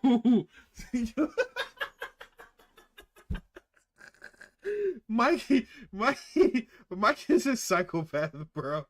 Bro, there's no way he said that with a straight face. Oh no. Oh no. There's no way. Holy shit. He just said he had an erection. Oh, that's crazy. Never change, Mike. Never change. I saw a picture of him dancing at 16 doing a little dance on YouTube, and for some reason I had an erection. Can you guys even imagine how wild Mike would have been on social media back in his prime? He would have been talking all kinds of crazy shit. He likely would have made Ryan Garcia look like the most sane person in the room. Bro, now, this Ryan clip right Garcia here is really insane. just puts on display everything wrong with the current generation of TikTok kids. Who would train me better, Jake or you, Mike? Me, definitely me. Older fighters have more heart and balls and weren't afraid, but I think the newer fighters have more skill and technique and are sharper. So that's why I'd be a better coach. And so that was a fine question, but then here comes Interesting. the kicker. Here comes the real question that was on this kid's mind. Shit. So you think he has bigger balls? Who do you think's got a higher body count? What's your body count, Jake? Oh, that's a great question. That's a great question. Yo, wait, but why is the little kid asking that question? What the No. Where is this kid's mother? Yeah, there you go. Jake, you think yours is higher? Kids these days are so mentally damaged, and I honestly cannot even blame them for being this way. I'm sure when this kid was about 3 years old, he had a tablet in his face, watching TikToks and YouTube shorts, getting red-pilled in his brain at the age of 5. You're broke! You're fucking poor! I mean, I'm serious when I say this generation really does not have a chance. And obviously, ever since this event was announced, you had a lot of critics basically saying that no one was gonna give a shit and that no one was excited to see this, but I personally... What are you talking about? I'm so excited to see this. I want to see this. Bro, I don't think I was alive when Mike Tyson was fighting. I don't think I ever saw any of his like actual live fights. I want to see this fight. I want to see Mike Tyson fight, even if it is against Logan Paul, which okay, sure.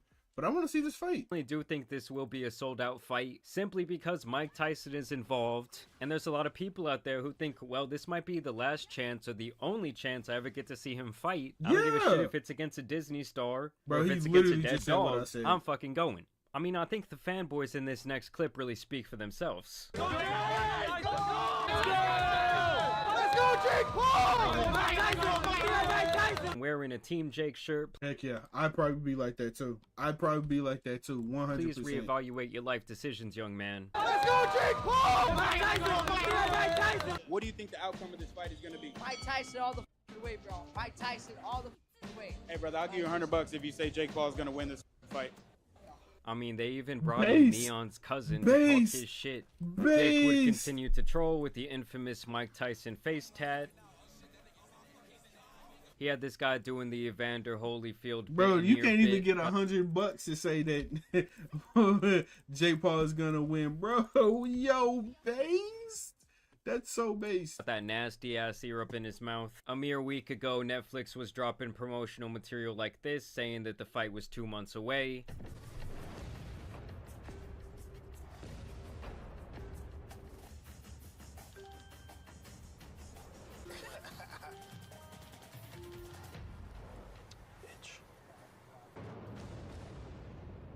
Okay. But sadly, guys, it's looking like the fight is now not 2 months away, as there is all kinds of trouble in paradise. So a couple of days back, we got this breaking update. Mike Tyson reportedly suffered a medical emergency while getting on a plane last night. Of course, a lot of people were wondering, well, what the hell happened to Mike? And now you had even more people saying that Jake Paul was wrong for taking this fight against an old man. We would then learn that his medical emergency was reportedly an ulcer flare-up, which kind of just more signifies his senior citizen status. I mean, I do think ulcers can really f you up and even be like fatal in some cases. And even after that news dropped, Jake Paul would take to his podcast to promise that he's gonna f Mike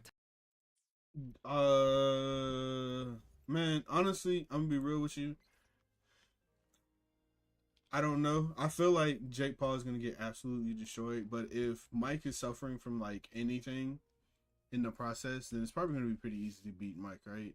Like if he's suffering from like any internal inflictions or anything like that, I don't think it's going to be much of a fight. But this is still Mike Tyson we're talking about. The dude is an absolute monster, so he might pull through. Tyson up. Oh, I'm certain I'm gonna win.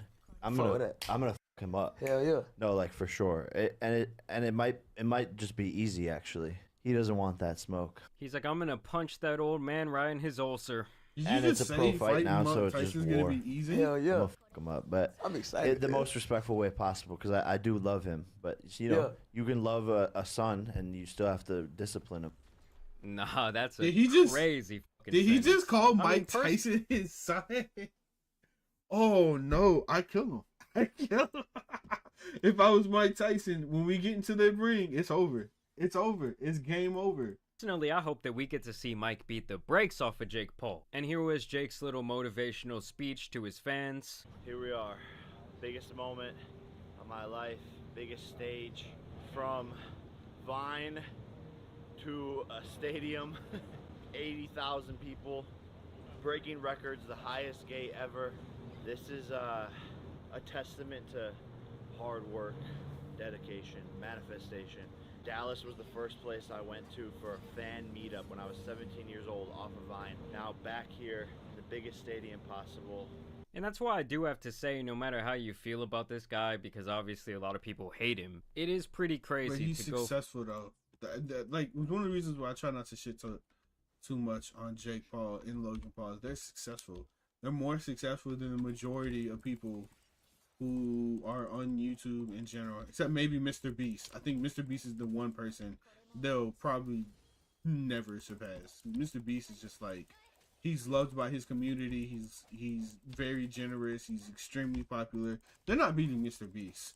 If Mr. Beast was to start like, bro, Mr. Beast has got multiple companies, his own candy bar. He's constantly working with people across the countries, helping like the poor, helping the blind see.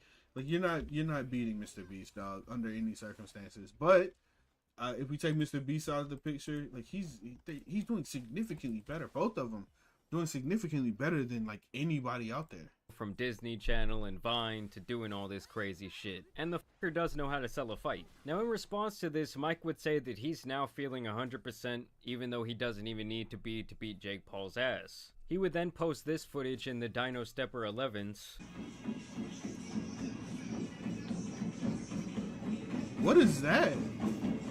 And while he What might have thought treadmill he is was that? good, I guess that the doctors didn't agree. And then we got this announcement that the fight would now be postponed. Unfortunately, Jake Paul and Mike Tyson will not face off on July 20th as planned. Mike's recent ulcer flare-up has limited his ability to train fully for the next few weeks. The fight will be rescheduled for a date later this year after Mike's able to resume training with no limitations, and both fighters can have equal time to prepare for this once-in-a-lifetime matchup. Jake would then respond to the event getting postponed. Obviously, devastating news. I'm heartbroken, speechless, like gutted. We've been working so hard over here, everyone in this camp. Well, then work harder. Work harder. That's all it means. Honestly, I would rather fight, if I were, which I never will, but if I were to fight Mike, I would want him to be in his best condition, right? Because I would want the match to be as authentic as possible. I wouldn't want to, I wouldn't want to fight this dude, and I would not want to fight this dude, and like people said that it was fake, it was planned. Oh, he lost. Because he wasn't in the best condition. I would want Mike to be in tip-top condition, so nobody can say that it was like, it was a ploy, it was applied, I got lucky, anything like that. So I wouldn't complain about it. And I just feel bad for everyone involved in this event, the whole undercard. This is opportunity has been ripped from all of us, but I do value Mike's health first and foremost. Love that guy, I have so much respect for him, and I want Mike to be healthy. And he says he still is going to knock me out, and I bought myself some time. So Mike is still talking shit over there. But Mike, if you want to do this, like you said, behind closed doors, behind the scenes, you've said you want to do this in Q4. You just need a little bit of time. So I'm ready whenever you are. This is too big of an opportunity. The universe makes no mistakes. So let's see what's in store. But sorry this didn't work out. To everyone, the fans, love you guys. So now he's talking about, oh, it's going to happen. The universe makes no mistakes, huh? Interesting choice of words. Not you know, I'm not dissing him or anything like that. That's not at all what I'm doing. But like, I kind of disagree. I feel like sometimes there are definitely mistakes. And again, I'm not talking about Jake Paul or Logan Paul or any of them. I'm just saying, I am not sure I agree with in that. Q4, meaning it's gonna. Like, let's be honest. Roaches is a mistake. I don't give a damn how beneficial they might be. They are a mistake to this planet. Happen in the last 3 months of the year. Absolutely disgusting creatures. Honestly, at this point, I think that they might be just better off calling off this fight and maybe having Jake fight someone else on Netflix. Of course, Logan Paul had to step in to try and make it about himself, where he says, so Mike Tyson's out. I'll step in and we can settle this once and for all. I do think when it comes to influencer boxing, this will be the fight to end all fights. Knowing them, they will orchestrate what's essentially the final scene in Rocky 2, but as Jake Paul is laying there on the ground going along with the act, Logan's ego is not going to be able to take it, and he's going to stab his brother in the back, stand the fuck up, and drink a bottle of Prime in everyone's face. But yeah, guys, at this point, I would not be surprised if the fight does not happen. Nasty. With the latest update in the news, I am sort of gravitating towards the camp that this should not happen at all. I, of course, want to know what you guys think down below. I also want to thank you guys for watching today's video, dropping a like and subscribing. But as you guys know, it's been your boy, the Tan Superman. You know I'll keep you updated on this situation. Hope y'all have a good weekend. Hope you're safe. Your boy's out. Peace. Okay. So total failure of imagination. That's Mr. Destiny. Oh, calm down, brother. That's a good video. I did not know about the fight being canceled. That canceled me late. I didn't know the fight was gonna be late, so that's really unfortunate. But by that same token, you know, it is what it is. Illuminati's lawsuit got revealed. Holy crap! It's just video after video dropping today. This was dropped an hour ago. If you guys don't know about the Illuminati situation, well, keep up. This woman has hit a new level of I just want to see what this is. 17 minutes long. I think after this, and deranged. I'll watch like one more VTuber video, even though, honestly, I'm going to be completely honest, I find VTubers to be completely cringe. And after that, we're going to, in the live stream, and I'll come back later with like a Fortnite live stream. that I don't even know where to begin. So Oz Media recently dropped a video titled Dear Illuminati, where he goes over tons and tons of details about the ongoing lawsuit he's had against him filed by Blair, also known as Illuminati. His video is over an hour long. I don't have time to break down every single point he made in there, but there are a lot of very interesting and insane things he revealed in this video that truly just show how delusional Illuminati really is, and how I think she is completely and totally evil, while simultaneously a moron. We get to see Illuminati talk about how much money she made every month and exactly how much she's lost since 2 years ago before she made that defendant blank statement, defendant redacted statement caused special damage as evidence by the fact that the plaintiff's revenues for the videos dropped by more than 95% after the defendant's tweet was published from $74,000 period in November to $2,751 during that same period a year later. She made $74,000 in November. terrible post against Legal Eagle, and that she blames that loss on not her own actions, not her doing that terrible post, or her video response that was just filled with delusional lies about various people. No, the reason that she lost all that money was because a Discord moderator of hers posted a statement on Twitter saying that she failed at serving him papers for a lawsuit. And the reason the Discord moderator was served in the first place is because he accused her of saying the R word in private, which paints her as a hypocrite and a bigot. And yes, that might sound complicated. The R word in private? What R word? What R retard? Is that the R word? What R word are we talking about? And ridiculous, but that's actually what this lawsuit states. And of course there's other various bullshit reasons like that scattered throughout this whole suit. I'm surprised this clown case hasn't been thrown out instantly, but she has been manipulating and lying around this case so much that the judge has had to do his job and deny the motion to dismiss. We also get to see her insane civil protection orders she tried to put out towards Oz and Wonder. And we also got a ton of new information about this other party involved in the drama, who also goes by Felix the Kit Kat. And through what is revealed in Felix's section of the lawsuit, we really just see how much of a serial liar Blair is, and how she's willing to do literally anything to try to pettily retaliate against Oz, Felix, Wonder, everyone involved in this lawsuit. So let's really quickly just start from the top. About 15 months ago, Illuminati made this terrible tweet where she tried to call out Legal Eagle. Not Legal Eagle's editors broaching my editors to take my video style, and then when they didn't give up the info, they literally copied it. They just changed the color from purple to blue, huh? Interesting. And if you weren't around for this drama, she's talking about that the editors of Legal Eagle's video would use ripped paper effects like this, and also, amazingly, highlight text on a screen. But isn't that like stock images? The ripped text? Isn't that just all stock images? I don't see why that's a big deal, right? You can find that anywhere. I can find that, like, I mean, if I was to go to PNG Egg or something like that, it would you could easily find that. I don't understand.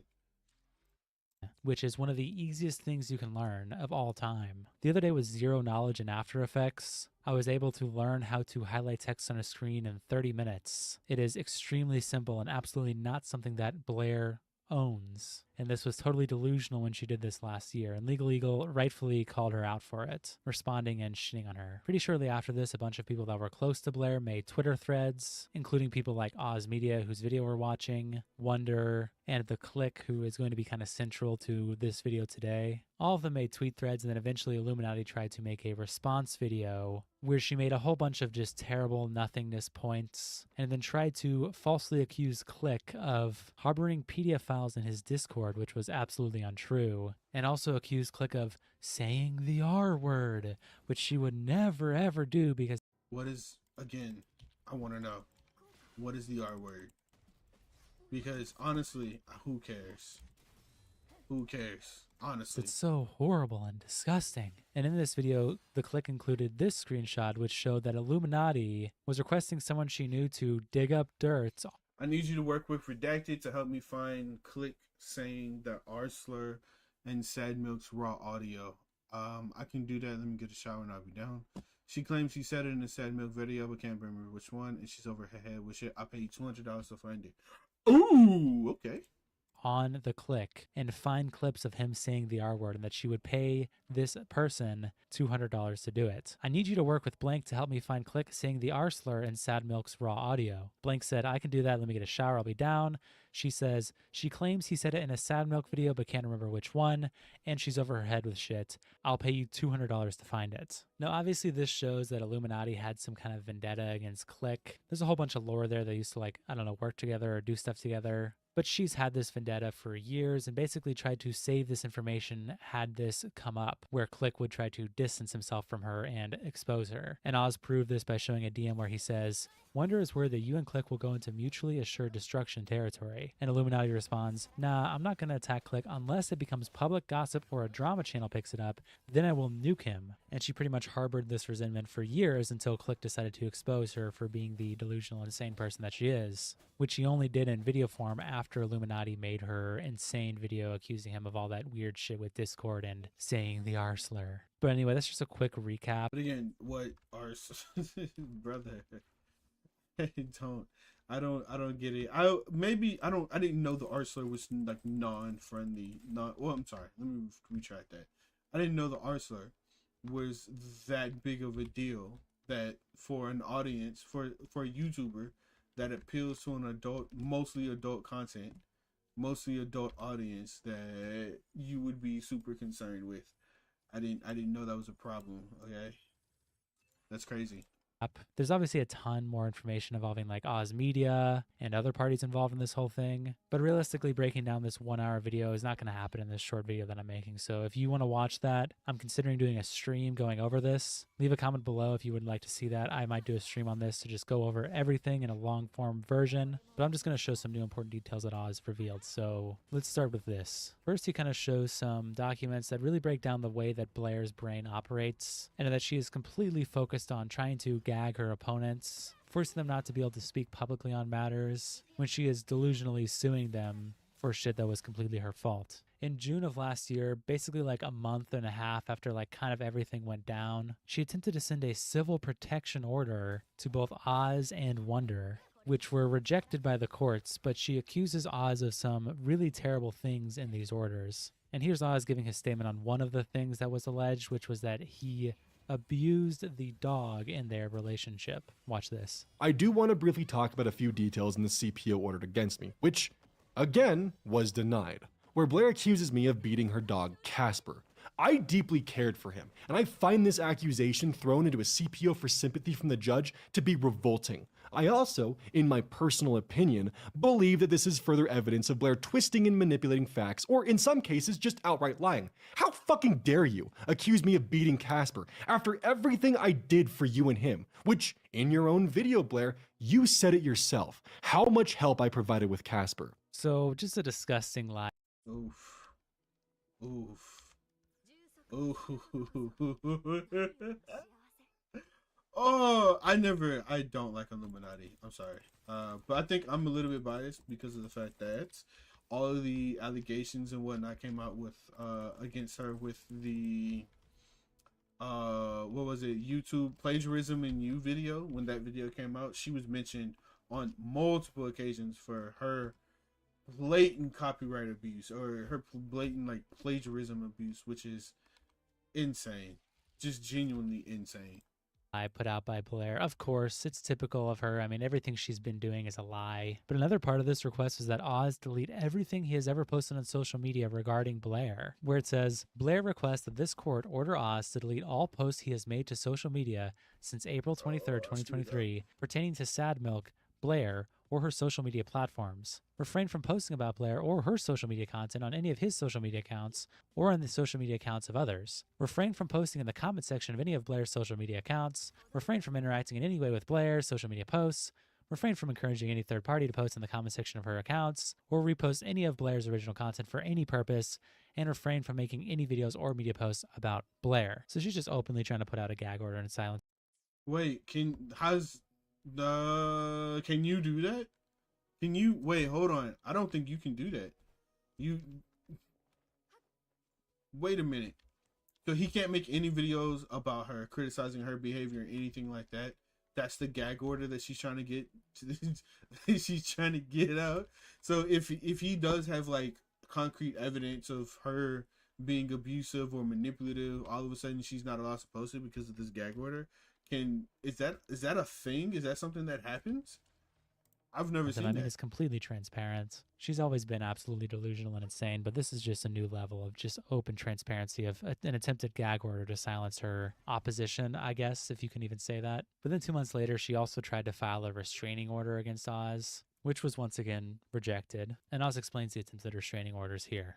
The restraining orders in question were to, once more, prevent publication of any information on Blair. In this restraining order, Blair directly cites the video I was originally producing as a documentary on her actions as grounds to allow this pseudo-gag order to proceed. Okay, Quoting this TRO, here, however, plaintiff's request for relief will cause defendants no harm, because they simply must refrain from publishing what is essentially an online op-ed piece, which they have admitted will lambaste plaintiffs. Should the court deem plaintiffs' claims to be unnecessary, defendants can simply publish their video. And this is important because Blair's lawsuit entirely revolves around one section.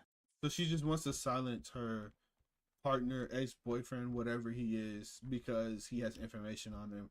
And obviously that information will ruin her reputation. But again, her reputation's fucked.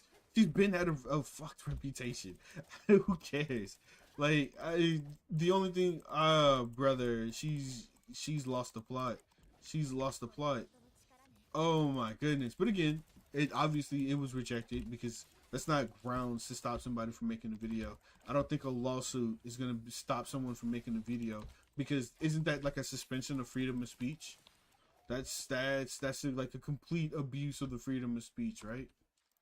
Which was actually deleted from her original lawsuit that she sent in. And this section is section 34, which Oz brings up multiple times, and it's where Blair is referencing her Illuminati exposed video that she made on her channel. She says, regarding the false accusations listed above, Blair made one public post attempting to debunk the misinformation. She has not publicly addressed this situation farther in an attempt to de-escalate it, which is not true because she ended up making a community post later. But also, she removes this part of the lawsuit because the entire framing of it hinges on the idea that the Clique, Oz, and Wonder all just decided to randomly lambaste Blair for no reason at all, and that Blair actually didn't make a public accusation towards any of them, including her randomly accusing Clique of all those terrible, disgusting things that she did in her video, which were all complete falsehoods. So this was in her lawsuit before, but she's since removed it because she wants to hide the fact from the judge that she actually brought this upon herself through the post accusing Legal Eagle and then the following response video that she made. So she's completely avoiding accountability in every single way, and it's absolutely just disgusting. So there's a few more intricate details that Oz shows in that video, but I really want to go to this next part, which involves Felix, who is the other party involved. Hey, bro, can somebody send me that meme? That the Gordon Ramsay and Kobeni meme?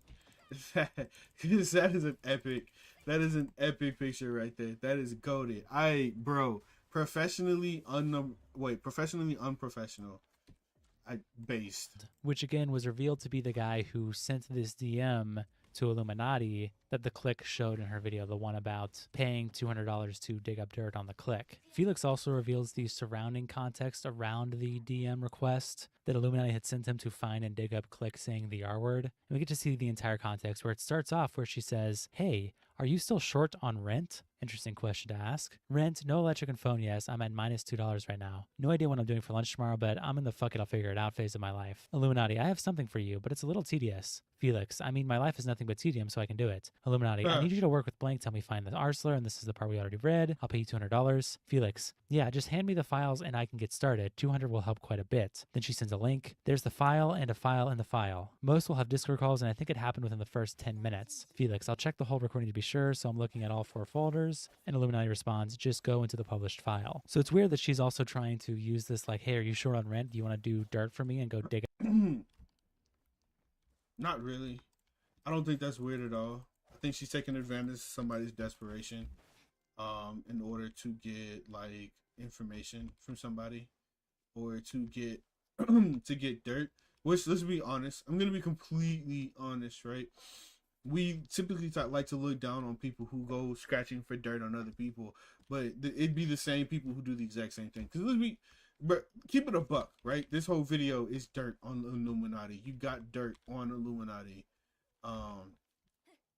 and that's criticizing her.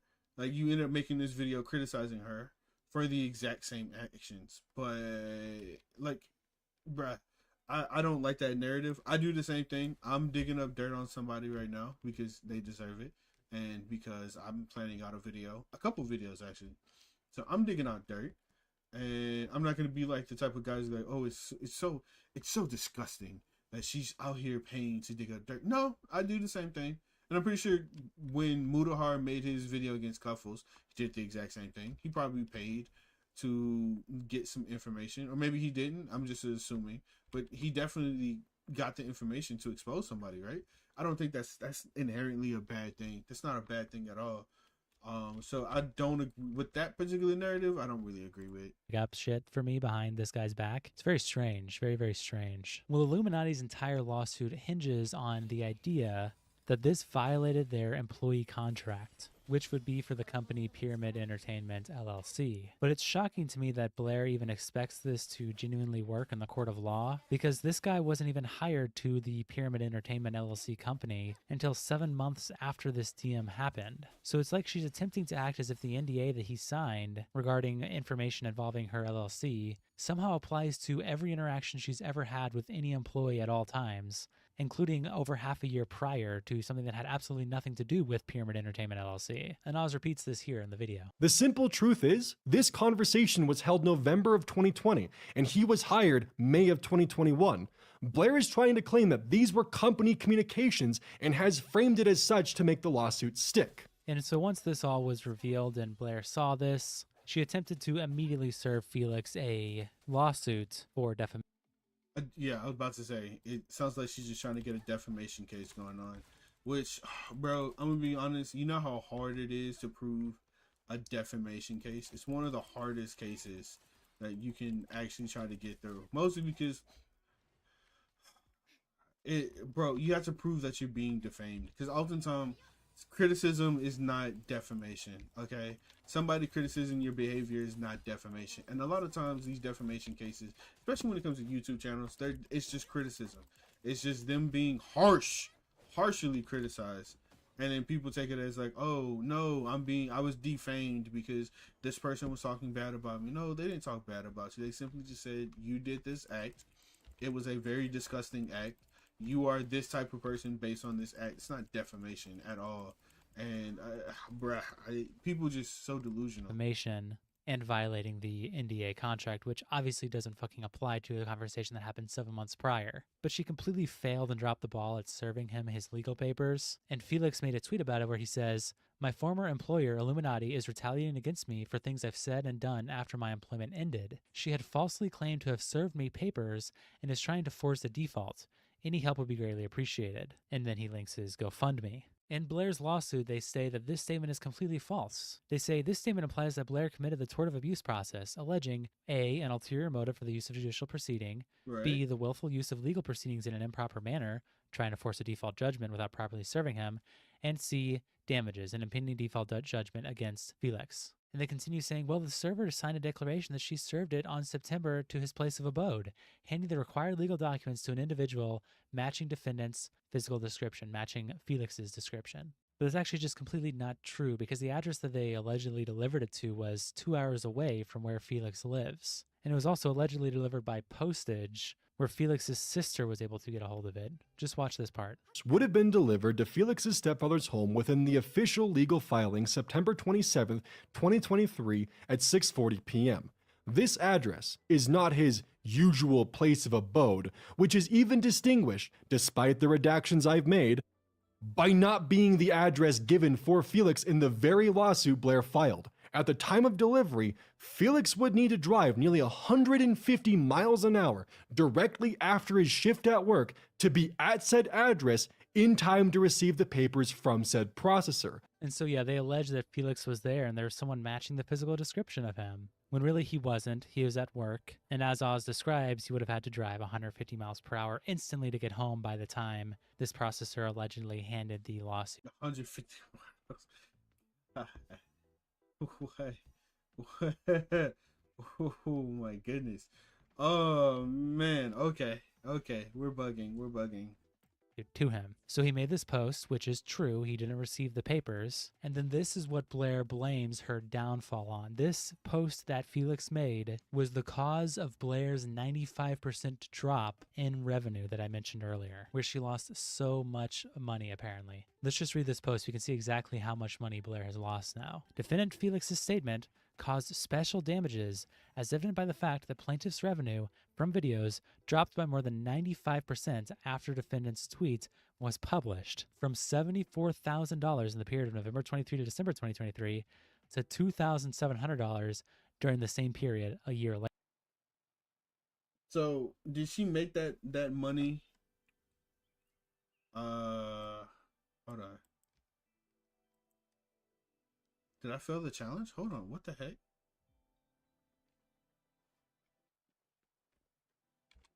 What? Did I fail it? Well, how did I fail the challenge? Okay. Later. And this is so mind-boggling to me because maybe I'm getting this wrong and totally misinterpreting what Oz is saying. And if that's the case, correct me in the comments because this just doesn't make any sense to me and I truly don't believe it. But she's basically trying to say that Felix's post that he made asking for GoFundMe money where he alleged that Blair improperly served him was the cause of her losing all her money. It wasn't her actions or, I don't know, all the videos made against her to expose her insane, delusional mind. It was Felix's post asking for GoFundMe money. Did she really put this into the lawsuit? Am I misinterpreting this or is this really what it is? Because to me, that is fucking insane. I can't even believe, I literally was trying to find if I was reading this wrong and I don't know how else I'm supposed to interpret this, but it really is just totally delusional. But now I get to my absolute favorite part of the lawsuit, where Illuminati includes sections that she morally grandstands above using the R slur. And that she would never ever say the R word in any context at all because... Again, I'll say this again, and I'll say it multiple times. I don't see what's wrong with the R. Why is it... if we're talking about like very bad slurs, the N slur is definitely probably one of the worst slurs you could put out there. Especially with the hard R, right? The R slur, I think, is just something that like people made to be really bad because it's not because it's actually a medical condition, and people just made it out to be like, okay, you're making fun of medical conditions that's actually named after retardation, right? And people can like put that, I guess, under the form of harassment. Because if you do have a mental infliction and someone's calling you the R slur again because of that condition you have it, yeah, I can see how that can be pretty bad. But we're not gonna act like people don't say it all the time. I say it on like a daily basis. Well, kinda, sorta. I don't understand why people see it so bad. To be honest, I pressed the wrong button. But you know, it is what it is. I won't make a big deal about somebody saying it, to be completely honest. Maybe I'm just ignorant. Maybe I could be just ignorant on it in general, which if I am, feel free to educate me. I'll listen. I might not agree, but I'll 100% listen to you. It's just so terrible. And yes, she actually included this in legal proceedings. I'm not joking. It starts off where she mentions the screenshots that were in Click's video about the $200 payment. Then they show number 116, which is this part of the lawsuit that shows this screenshot where Oz is having a conversation with allegedly Felix the Kit Kat. And Felix says, which I don't have a problem with the word retarded, but she does for some reason, even though she uses it in private. And this whole section is now relating to that this, even though she uses it in private parts, is also a reason for her downfall and loss of money. It says defendant Felix then asserts that Blair, though she publicly disapproves of the R slur, uses it in private. This statement carries a defamatory meaning because it implies that Blair is both a hypocrite. Defendant Felix published this statement with negligent disregard for its truthfulness because he concedes that he has no proof to substantiate his claim. And then Oz shows that she did use back in 2020 some program to delete like almost 500 tweets, including There was 500 tweets deleted where she probably did say the R slur. Oh, that's tweets brilliant. Where she could have possibly said the word retarded, while also showing that she made some amazingly morally grandstanding posts in her. I'm gonna level with y'all, reading through the things and seeing redacted excuse being Click saying the R slur because it was 10 years ago and it's relevant. It's super yikes to me. Again, I'm the same age as Click, and that word wasn't ever in my vocabulary. Bullshit. Not 10 years ago, not yet, not now. Again, bullshit, because it was never appropriate. Same with him saying the N-word or F slur.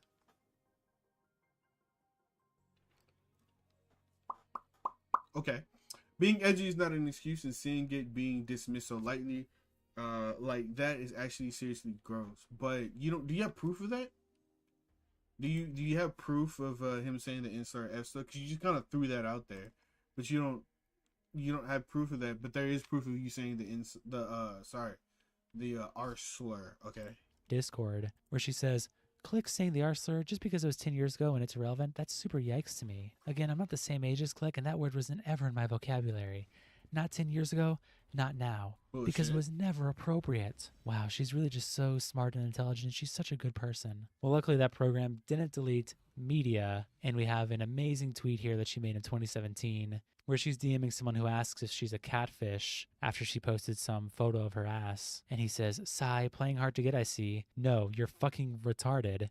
Go away, I don't have time for you. I was joking, sounds good. So she's unironically filing a legal complaint saying that she's never used the R word, and that this guy was slandering her because in a Discord message she said that she uses it in private. And on her fucking Twitter page, there's her just saying it openly. It's actually just reached new levels that I'm just shocked to see. I don't believe it. Like, I've always known Illuminati is just insane. I've always known this, and I feel like a lot of people on the internet have known this. But this is just a new level of, like, attempting to manipulate, and I wouldn't even say pettiness, because pettiness is almost like a positive thing for some people. Some people like being petty. Or some people can take being petty as like, oh, I'm just petty. It's like, no, you are deranged. You're not petty. You're not a cutesy little petty. No, you're deranged. You should not be allowed anywhere near the legal system at all. Like, you are just insane. So yeah, Oz Media then makes a proposal at the end saying that he wants to just kind of put this all behind him, which I don't blame him at this point. He opens up about personal stuff that's been going on between him and his girlfriend and saying he's just trying to get his life back, which is totally fair. But he proposes to Illuminati to settle this by dropping all the claims against him and other parties, and that they can find a neutral third-party person to host a discussion where she can clear her name and come out on top if she so believes that she is innocent. She has like 5 days to agree to this, or else they're just going to go through with all the normal legal proceedings. And I would love to see that. I mean, that would be one, great content, but two, Oz is right in the fact that this lawsuit will not fix Blair's public image. If anything, it's completely destroyed it more and more every day. I don't think she can come back. Her image has already been kind of like fucked, right? Because she did so many foul things to begin with. I don't know if she's going to be able to come back from it. With all the allegations against her, with all the plagiarism she did, and on top of this coming out now, I genuinely don't think she's coming back. But there's a chance she might be able to come back from it, to be completely honest. I don't want to say never, because is there a cat in there? That's crazy. If Jake Paul or Logan Paul, I don't know which one it was, if they can come back from the that thing they did in Japan, or with the taking pictures of people who self-deleted on the bridge or in the forest or whatever, if they can come back from that, I think she'll be fine. She'll be fine. Just needs needs time. That's all it is.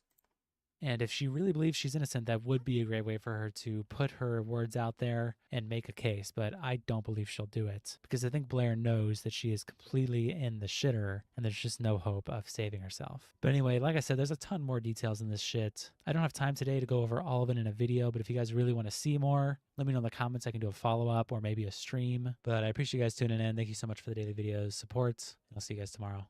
Peace. Okay. All right, so I'm just gonna go ahead and end the stream there. That was good. That was Gucci. We are good. I watched 2 VTuber videos and like some extra stuff on Tosay.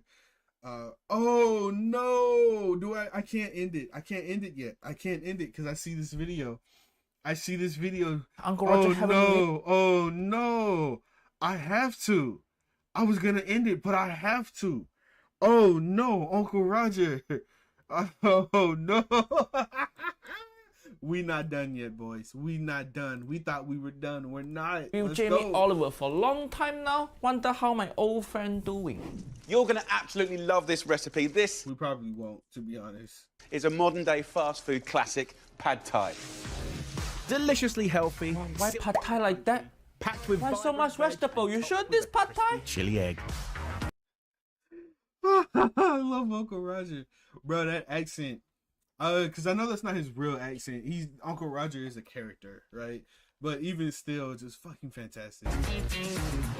Oh no, the words Jamie Oliver, veggie and pad thai, those words don't go together. Uncle Roger think this video gonna give me heart attack.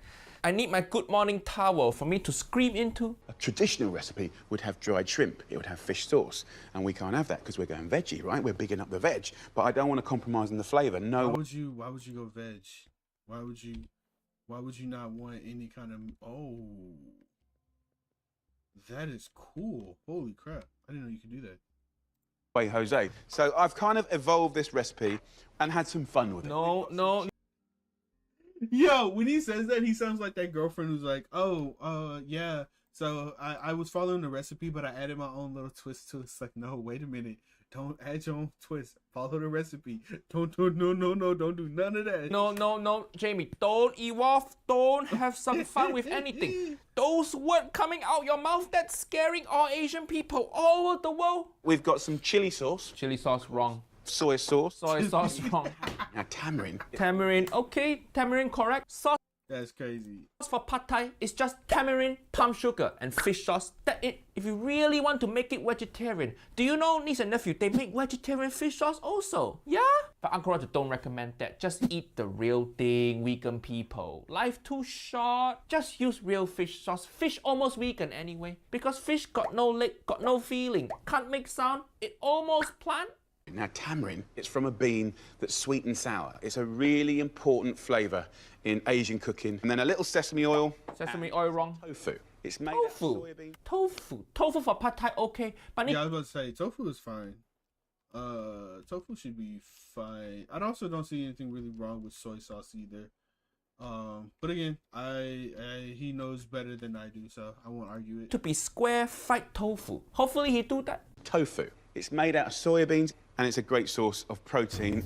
To get your veggie pad garlic good, going, bash up 2 cloves of just chop garlic enough. No need pestle mortar. Nice and pureed. And then I'm going to use silken tofu. Silken tofu, wrong. Put in dishes in cubes. Is it wrong? Wait, he just said tofu was right, or is it just the wrong kind of tofu? Is that what the problem was? Is it just the wrong type of tofu? I wonder. Slices. What we're going to do is use it as a foundation of the sauce. Tofu for sauce? He threw me off there. Tofu, he threw me off. Grams. Wait, what? No. What Uncle Roger just watched? Silken tofu is What? No. He put tofu in pestle and mortar. I've never seen that before. Tofu and pestle and mortar, I've never seen that before. That is a first for me. And you talking to a fat motherfucker that loves to cook and eat. That's a first. That and is a just first. Pounding and destroying tofu. Just leg down from chair. Of course, leg down from chair. Who cooked tofu like this? Jamie, in his egg fried rice, he crushed tofu with hand. But this time, that's not even enough. He have to crush tofu in pestle and mortar.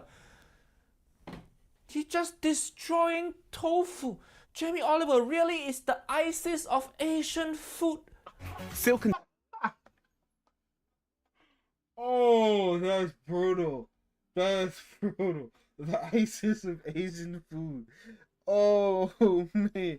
He just called Jamie the chef terrorist, the terrorist chef. Oh, my tofu God. is ultra smooth. It'll give you a sauce so silky, it'll cling to your noodles.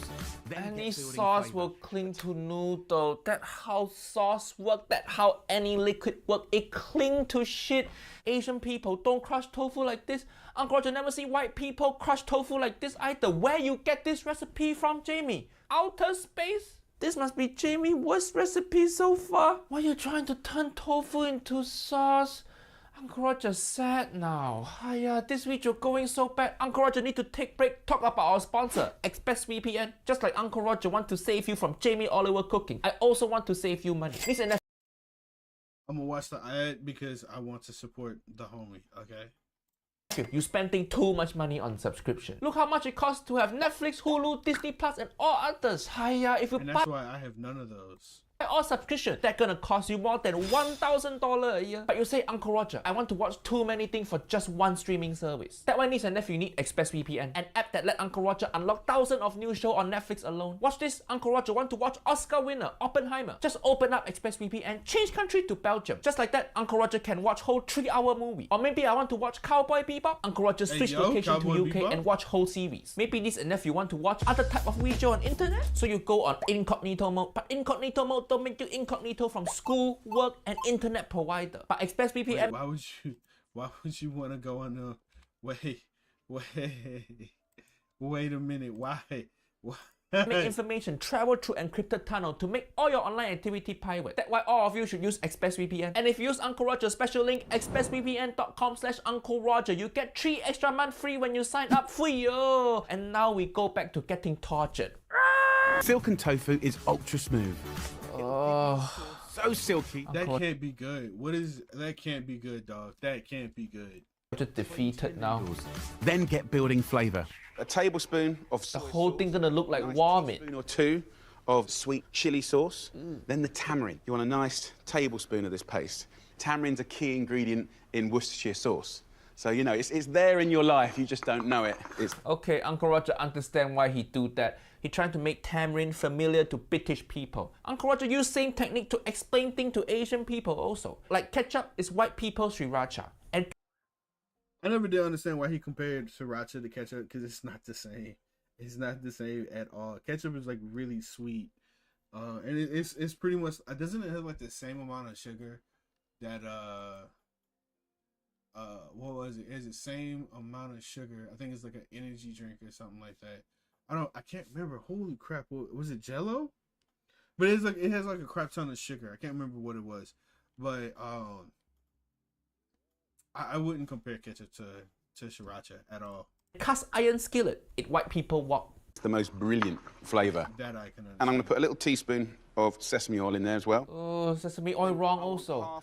Lime also wrong. Lime in pad thai you just squeeze on before you eat, not in sauce. Sauce gonna go in wok. You cook lime in high heat, it's gonna lose flavor. Half a juicy lime. Yeah. And that, my friends, is your sauce. Look at that. That sauce looks like shit you eat on Fear Factor.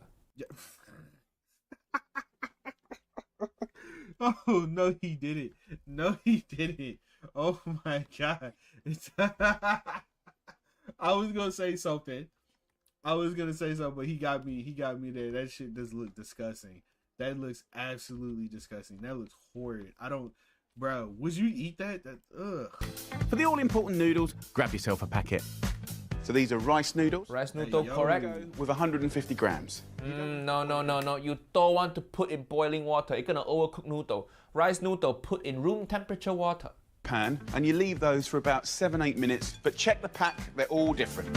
When Yes, pack tell you how long to cook it for. But remember, pad thai, the noodle still gonna get cooked in wok. So don't finish cooking noodle in water. You need noodle to be a bit undercooked, then finish cooking in wok. You see that noodle, Jamie noodle, I guarantee it overcooked. Gonna be too sticky.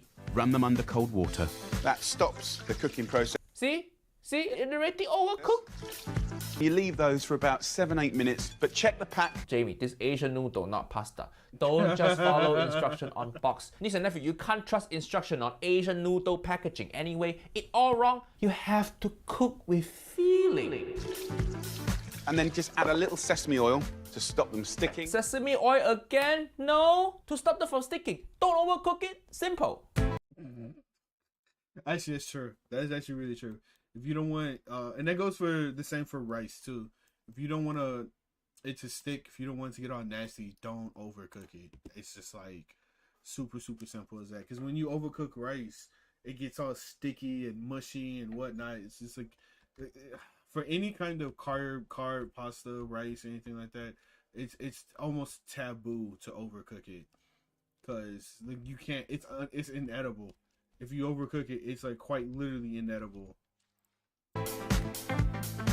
Lightly toast and bash up 20 grams Okay. of salted peanuts. Peanut, good. Give a glorious crunch to the veg.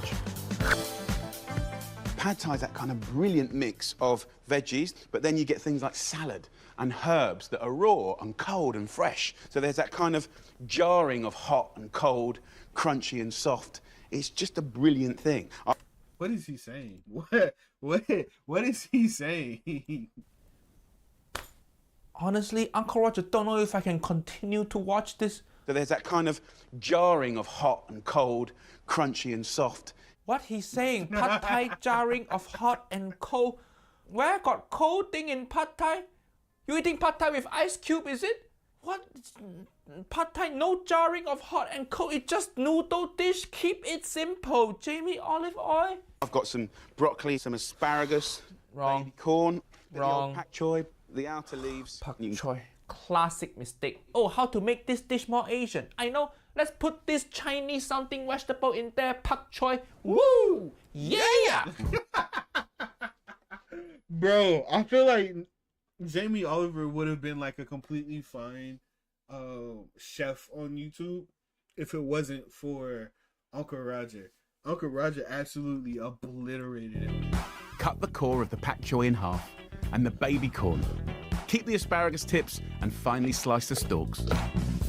Some bean sprouts here, which okay, bean sprout only correct vegetable. And I just want to kind of click them off. This stuff can change up. What's available in the supermarkets, the markets, your budget. That's what's cool about this. Finely slice a shallot. Shallot, correct? Okay. Start to dry fry all the vegetables. Wait, what? What? Dry? What the hell? And char and give you some dry frying. Okay. Is he frying shallot with no oil at all? Oh, Uncle. Well, he did say dry fry, right? Roger so upset. It not just laid down from chair. My whole body is laid down from chair. Pad Thai need oil, Jamie. Hiya. That pan just comes straight from factory. It dry as hell and he whacked shallot in there. No oil, no lube, just nothing. Walao, he just raw dogging shallot into pan. Hiya. Niece and nephew, use oil. It make everything cook better. Yeah, it does. Oil or butter, if you use it as a base, it makes everything work just fine. But I've never seen anybody dry fry anything except bacon. You can dry fry bacon because bacon is like naturally fatty, and the oils from the bacon is just typically speaking, you're gonna end up with more oil cooking bacon, like by dry frying it. But you know, dry frying is like dry humping. Nobody want that shit. Smokiness, so we're Fair. gaining flavour. Fair. If you dry fry asparagus, No. you get nuttiness. What happened to your you say nuttiness? sesame oil? You using so much earlier. At least put some sesame oil in there. Better than this. I'll go in with some of these bean sprouts, some of our noodles. Get yourself a little water. And this is a screaming hot pan. Not just pan screaming. All our Asian ancestors screaming also. Get yourself a little water. The water gonna overcook noodle even more higher. The noodle gonna be soggier than baby food. What you doing, Jamie? Kind of goes a little bit crazy now. But this is exciting, right? It's not exciting. It's heartbreaking. Then a nice wodge of this sauce. Diarrhea sauce. That does not look Tossing good. it around. This is the fast bit, so you've got to concentrate a bit more, but it's not hard, it's exciting. So in we go. No. Yeah, I'm gonna be honest. That does not look good.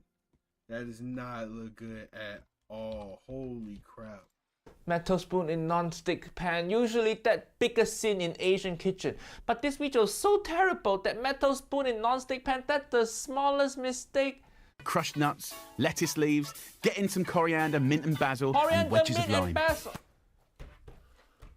Okay, so I've said this before. Basil is usually typically made for Italian food. Typically speaking, Greek and Italian food, I've seen basil. When you start using basil for like Eastern food, it's not a good idea. It's typically not a good idea. Only herb in Pad Thai is garlic chive, coriander, mint, and basil. Like, what it gonna taste like? It just Too many things, Jamie. Too many things. And then we want a little dry fried egg. So wipe out your pan. Dry fry again. And of course you need a non-stick pan for this. Sprinkle with salt and chili flakes. And when it's crispy, flip it over and give it just 30 seconds. Look at that. Yeah. The pan's so new, it comes straight from factory. If you listen to it, you can hear the sweatshop worker crying. Wow. And then the last little kiss is of soy sauce. Soy sauce wrong. So that, my friends. Why vegetables sticking out like that? This food's so shit. Yeah, I'm not gonna lie. I wouldn't. I might eat it. I might eat it just to try it. But to be completely honest, that does not look cash money. It's just vegetables. I mean, I guess sure. It's supposed to be like a vegetarian, I guess, but still, it doesn't look appealing. It does look fresh. I'll give him, I'll give Jamie a little bit of credibility. It looks fresh. That's all I can say. It looks very fresh, very green, very healthy. Does it look good? I'm not sure about that, Chief, but it looks very fresh. Even lettuce trying to escape. So all I've got to do now, get myself some chopsticks. All you got to do now is go to Thailand and apologize. Let's get amongst it. That's the worst noodle pull ever. That does not look good. The use of that tofu. What the hell? Sauce is a bit of a game changer. Asian food, the game perfect already. No need game changer, Jamie. Don't change game, change yourself. Second, like you see, a dish that's healthy. He eat one bite. Notice how he only eat one bite. No second bite. He just pushing noodle around. Even he know it's terrible. Super nutritious and really cool. I love it. Look at this pad thai. If you want to make vegan, that's the struggle. That look like, I don't think, bruh. I feel like people should like edit their videos before they upload it to YouTube, or they should just know that you're gonna get clowned if you make cornball shit, and that's like the actual definition of cornball shit, because that does not look good in any shape or form. That does not look good. But yeah, that's the end of that video. Oh, I wasn't gonna watch it. But it was fun. It was fun to watch. I love watching Uncle Roger's videos. But without further ado, I'm gonna come up with a schedule for the schedule that I'm gonna come up with a schedule is like different stuff I'm gonna react to throughout the week, because I want to react to some anime stuff. I want to react to some manga stuff. I want to react to some horror stuff. I want to react to stuff like this. Some cringe material like like the VTuber stuff, which was really hard to sit through. But I am a little tired, so I'm gonna take a break. I've been streaming for 4 hours-ish, 4 hours, a bit more than 4 hours. So I'm going to end it here. Appreciate everybody for coming out. Much love to you guys. If you haven't subscribed, please hit that subscribe button. And